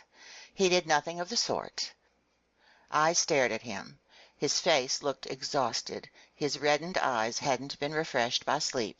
His facial features expressed profound sadness, real chagrin. He walked up and down, sat and stood, picked up a book at random, discarded it immediately, consulted his instruments without taking his customary notes, and seemed unable to rest easy for an instant. Finally he came over to me and said, "Are you a physician, Professor Aronnax?" This inquiry was so unexpected that I stared at him a good while without replying. "Are you a physician?" he repeated. "Several of your scientific colleagues took their degrees in medicine, such as Gautrelais, Moncoin-Tandon, and others." "That's right," I said. "I am a doctor. I used to be on call at the hospitals. I was in practice for several years before joining the museum." "Excellent, sir." My reply obviously pleased Captain Nemo, but not knowing what he was driving at, I waited for further questions, ready to reply as circumstances dictated. "Professor Aronnax," the captain said to me, "would you consent to give your medical attentions to one of my men?" "Someone is sick?" "Yes." "I'm ready to go with you." "Come." I admit that my heart was pounding. Lord knows why, but I saw a definite connection between this sick crewman and yesterday's happenings, and the mystery of those events concerned me at least as much as the man's sickness. Captain Nemo led me to the Nautilus's stern and invited me into a cabin located next to the sailors' quarters. On a bed there lay a man some 40 years old, with strongly molded features, the very image of an Anglo-Saxon. I bent over him. Not only was he sick, he was wounded. Swathed in blood-soaked linen, his head was resting on a folded pillow. I undid the linen bandages, while the wounded man gazed with great staring eyes, and let me proceed without making a single complaint. It was a horrible wound. The cranium had been smashed open by some blunt instrument, leaving the naked brains exposed, and the cerebral matter had suffered deep abrasions. Blood clots had formed in this dissolving mass, taking on the color of wine dregs. Both contusion and concussion of the brain had occurred. The sick man's breathing was labored, and muscle spasms quivered in his face. Cerebral inflammation was complete, and had brought on a paralysis of movement and sensation. I took the wounded man's pulse. It was intermittent. The body's extremities were already growing cold, and I saw that death was approaching without any possibility of my holding it in check. After dressing the poor man's wounds, I redid the linen bandages around his head, and I turned to Captain Nemo. "How did he get this wound?" I asked him. "That's not important," the captain replied evasively. "The Nautilus suffered a collision that cracked one of the engine levers, and it struck this man. My chief officer was standing beside him. This man leaped forward to intercept the blow. A brother lays down his life for his brother, a friend for his friend. What could be simpler? That's the law for everyone on board the Nautilus." "But what's your diagnosis of his condition?" I hesitated to speak my mind. "You may talk freely," the captain told me. "This man doesn't understand French." I took a last look at the wounded man, then I replied, "This man will be dead in 2 hours." "Nothing can save him?" "Nothing." Captain Nemo clenched his fists, and tears slid from his eyes, which I had thought incapable of weeping. For a few moments more I observed the dying man, whose life was ebbing little by little. He grew still more pale under the electric light that bathed his deathbed.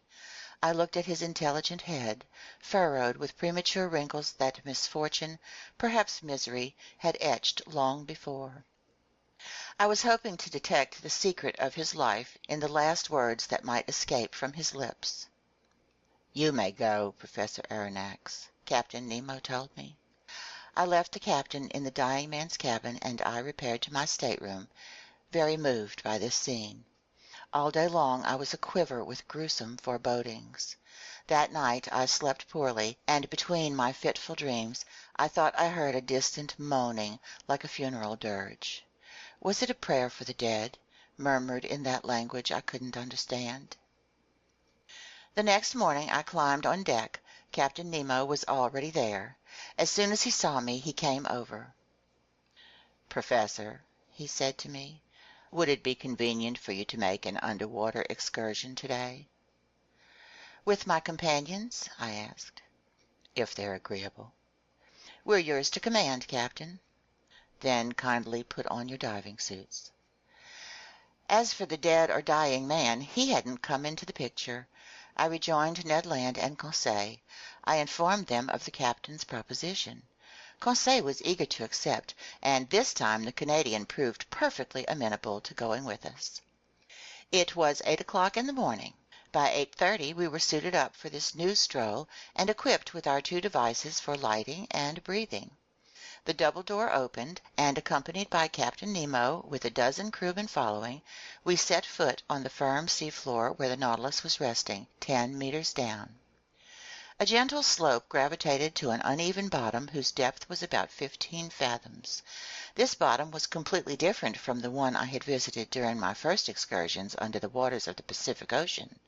Here I saw no fine-grained sand, no underwater prairies, not one open-sea forest. I immediately recognized the wondrous region in which Captain Nemo did the honors that day. It was the coral realm. In the zoophyte branch, class Alcyonaria, one finds the order Gorgonaria, which contains three groups: sea fans, Isidian polyps, and coral polyps. It's in this last that precious coral belongs, an unusual substance that, at different times, has been classified in the mineral, vegetable, and animal kingdoms. Medicine to the ancients, jewelry to the moderns, it wasn't decisively placed in the animal kingdom until 1694, by Peysonnel of Marseilles. A coral is a unit of tiny animals assembled over a polypary that's brittle and stony in nature. These polyps have a unique generating mechanism that reproduces them via the budding process, and they have an individual existence while also participating in a communal life. Hence, they embody a sort of natural socialism. I was familiar with the latest research on this bizarre zoophyte, which turns to stone while taking on a tree form, as some naturalists have very aptly observed, and nothing could have been more fascinating to me than to visit one of these petrified forests that nature has planted on the bottom of the sea. We turned on our Ruhmkorff devices and went along a coral shoal in the process of forming, which, given time, will some day close off this whole part of the Indian Ocean. Our path was bordered by hopelessly tangled bushes, formed from snarls of shrubs all covered with little star-shaped, white-streaked flowers. Only, contrary to plants on shore, these tree forms become attached to rocks on the seafloor by heading from top to bottom. Our lights produced 1,000 delightful effects while playing over these brightly colored boughs. I fancied I saw these cylindrical membrane-filled tubes trembling beneath the water's undulations. I was tempted to gather their fresh petals, which were adorned with delicate tentacles, some newly in bloom, others barely opened, while nimble fish with fluttering fins brushed past them like flocks of birds. But if my hands came near the moving flowers of these sensitive, lively creatures, an alarm would instantly sound throughout the colony. The white petals retracted in their red sheaths, the flowers vanished before my eyes, and the bush changed into a chunk of stony nipples. Sheer chance had placed me in the presence of the most valuable specimens of this zoophyte. This coral was the equal of those fished up from the Mediterranean off the Barbary coast or the shores of France and Italy. With its bright colors, it lived up to those poetic names of blood flower and blood foam that the industry confers on its finest exhibits. Coral sells for as much as 500 francs per kilogram, and in this locality the liquid strata hid enough to make the fortunes of a whole host of coral fishermen. This valuable substance often merges with other polyparies, forming compact, hopelessly tangled units known as machiota, and I noted some wonderful pink samples of this coral. But as the bushes shrank, the tree forms magnified. Actual petrified thickets and long alcoves from some fantastic school of architecture kept opening up before our steps. Captain Nemo entered beneath a dark gallery whose gentle slope took us to a depth of 100 meters. The light from our glass coils produced magical effects at times, lingering on the wrinkled roughness of some natural arch, or some overhang suspended like a chandelier, which our lamps flecked with fiery sparks. Amid these shrubs of precious coral, I observed other polyps no less unusual: Melita coral, rainbow coral with jointed outgrowths, then a few tufts of genus Corallina, some green and others red, actually a type of seaweed encrusted with limestone salts, which, after long disputes, naturalists have finally placed in the vegetable kingdom. But, as one intellectual has remarked, here, perhaps, is the actual point where life rises humbly out of slumbering stone, but without breaking away from its crude starting point. Finally, after 2 hours of walking, we reached a depth of about 300 meters, in other words, the lowermost limit at which coral can begin to form. But here it was no longer some isolated bush or a modest grove of low timber. It was an immense forest, huge mineral vegetation, enormous petrified trees linked by garlands of elegant hydras from the genus Plumellaria, those tropical creepers of the sea, all decked out in shades and gleams. We passed freely under their lofty boughs, lost up in the shadows of the waves, while at our feet organ pipe coral, stony coral, star coral, fungus coral, and sea anemone from the genus Caryophylla formed a carpet of flowers, all strewn with dazzling gems. What an indescribable sight!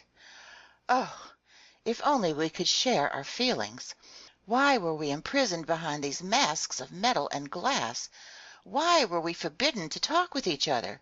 At least let us lead the lives of the fish that populate this liquid element, or better yet, the lives of amphibians, which can spend long hours either at sea or on shore, traveling through their double domain as their whims dictate. Meanwhile, Captain Nemo had called a halt. My companions and I stopped walking, and turning around, I saw the crewmen form a semicircle around their leader. Looking with greater care, I observed that 4 of them were carrying on their shoulders an object that was oblong in shape. At this locality we stood in the center of a huge clearing, surrounded by the tall tree forms of this underwater forest. Our lamps cast a sort of brilliant twilight over the area, making inordinately long shadows on the seafloor. Past the boundaries of the clearing, the darkness deepened again, relieved only by little sparks given off by the sharp crests of coral. Ned Land and Conseil stood next to me. We stared, and it dawned on me that I was about to witness a strange scene. Observing the seafloor, I saw that it swelled at certain points from low bulges that were encrusted with limestone deposits and arrayed with a symmetry that betrayed the hand of man. In the middle of the clearing, on a pedestal of roughly piled rocks, there stood a cross of coral, extending long arms you would have thought were made of petrified blood. At a signal from Captain Nemo, one of his men stepped forward and, a few feet from this cross, detached a mattock from his belt and began to dig a hole. I finally understood. This clearing was a cemetery, this hole a grave. That oblong object the body of the man who must have died during the night. Captain Nemo and his men had come to bury their companion in this communal resting place on the inaccessible ocean floor. No! My mind was reeling as never before. Never had ideas of such impact raced through my brain. I didn't want to see what my eyes saw.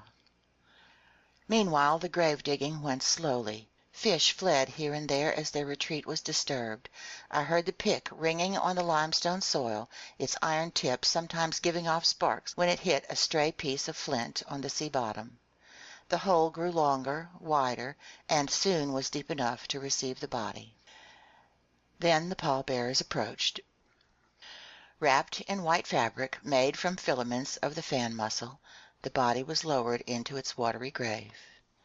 Captain Nemo, arms crossed over his chest, knelt in a posture of prayer, as did all the friends of him who had loved them.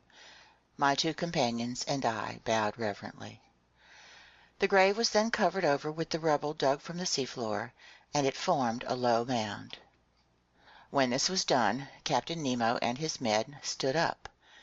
Then they all approached the grave, sank again on bended knee, and extended their hands in a signal of final farewell.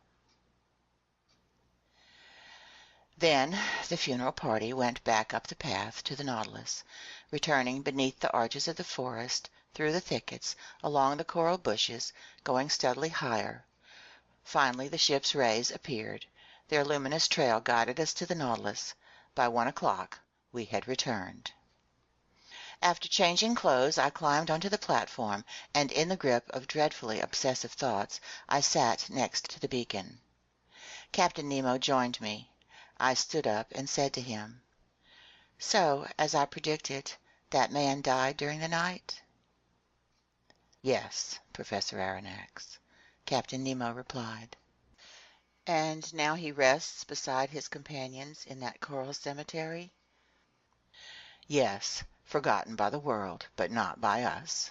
We dig the graves, then entrust the polyps with sealing away our dead for eternity." And with a sudden gesture the captain hid his face in his clenched fists, vainly trying to hold back a sob. Then he added, "There lies our peaceful cemetery, hundreds of feet beneath the surface of the waves. At least, Captain, your dead can sleep serenely there, out of reach of sharks." "Yes, sir," Captain Nemo replied solemnly. "Of sharks and men." End of chapter 24. End of part 1.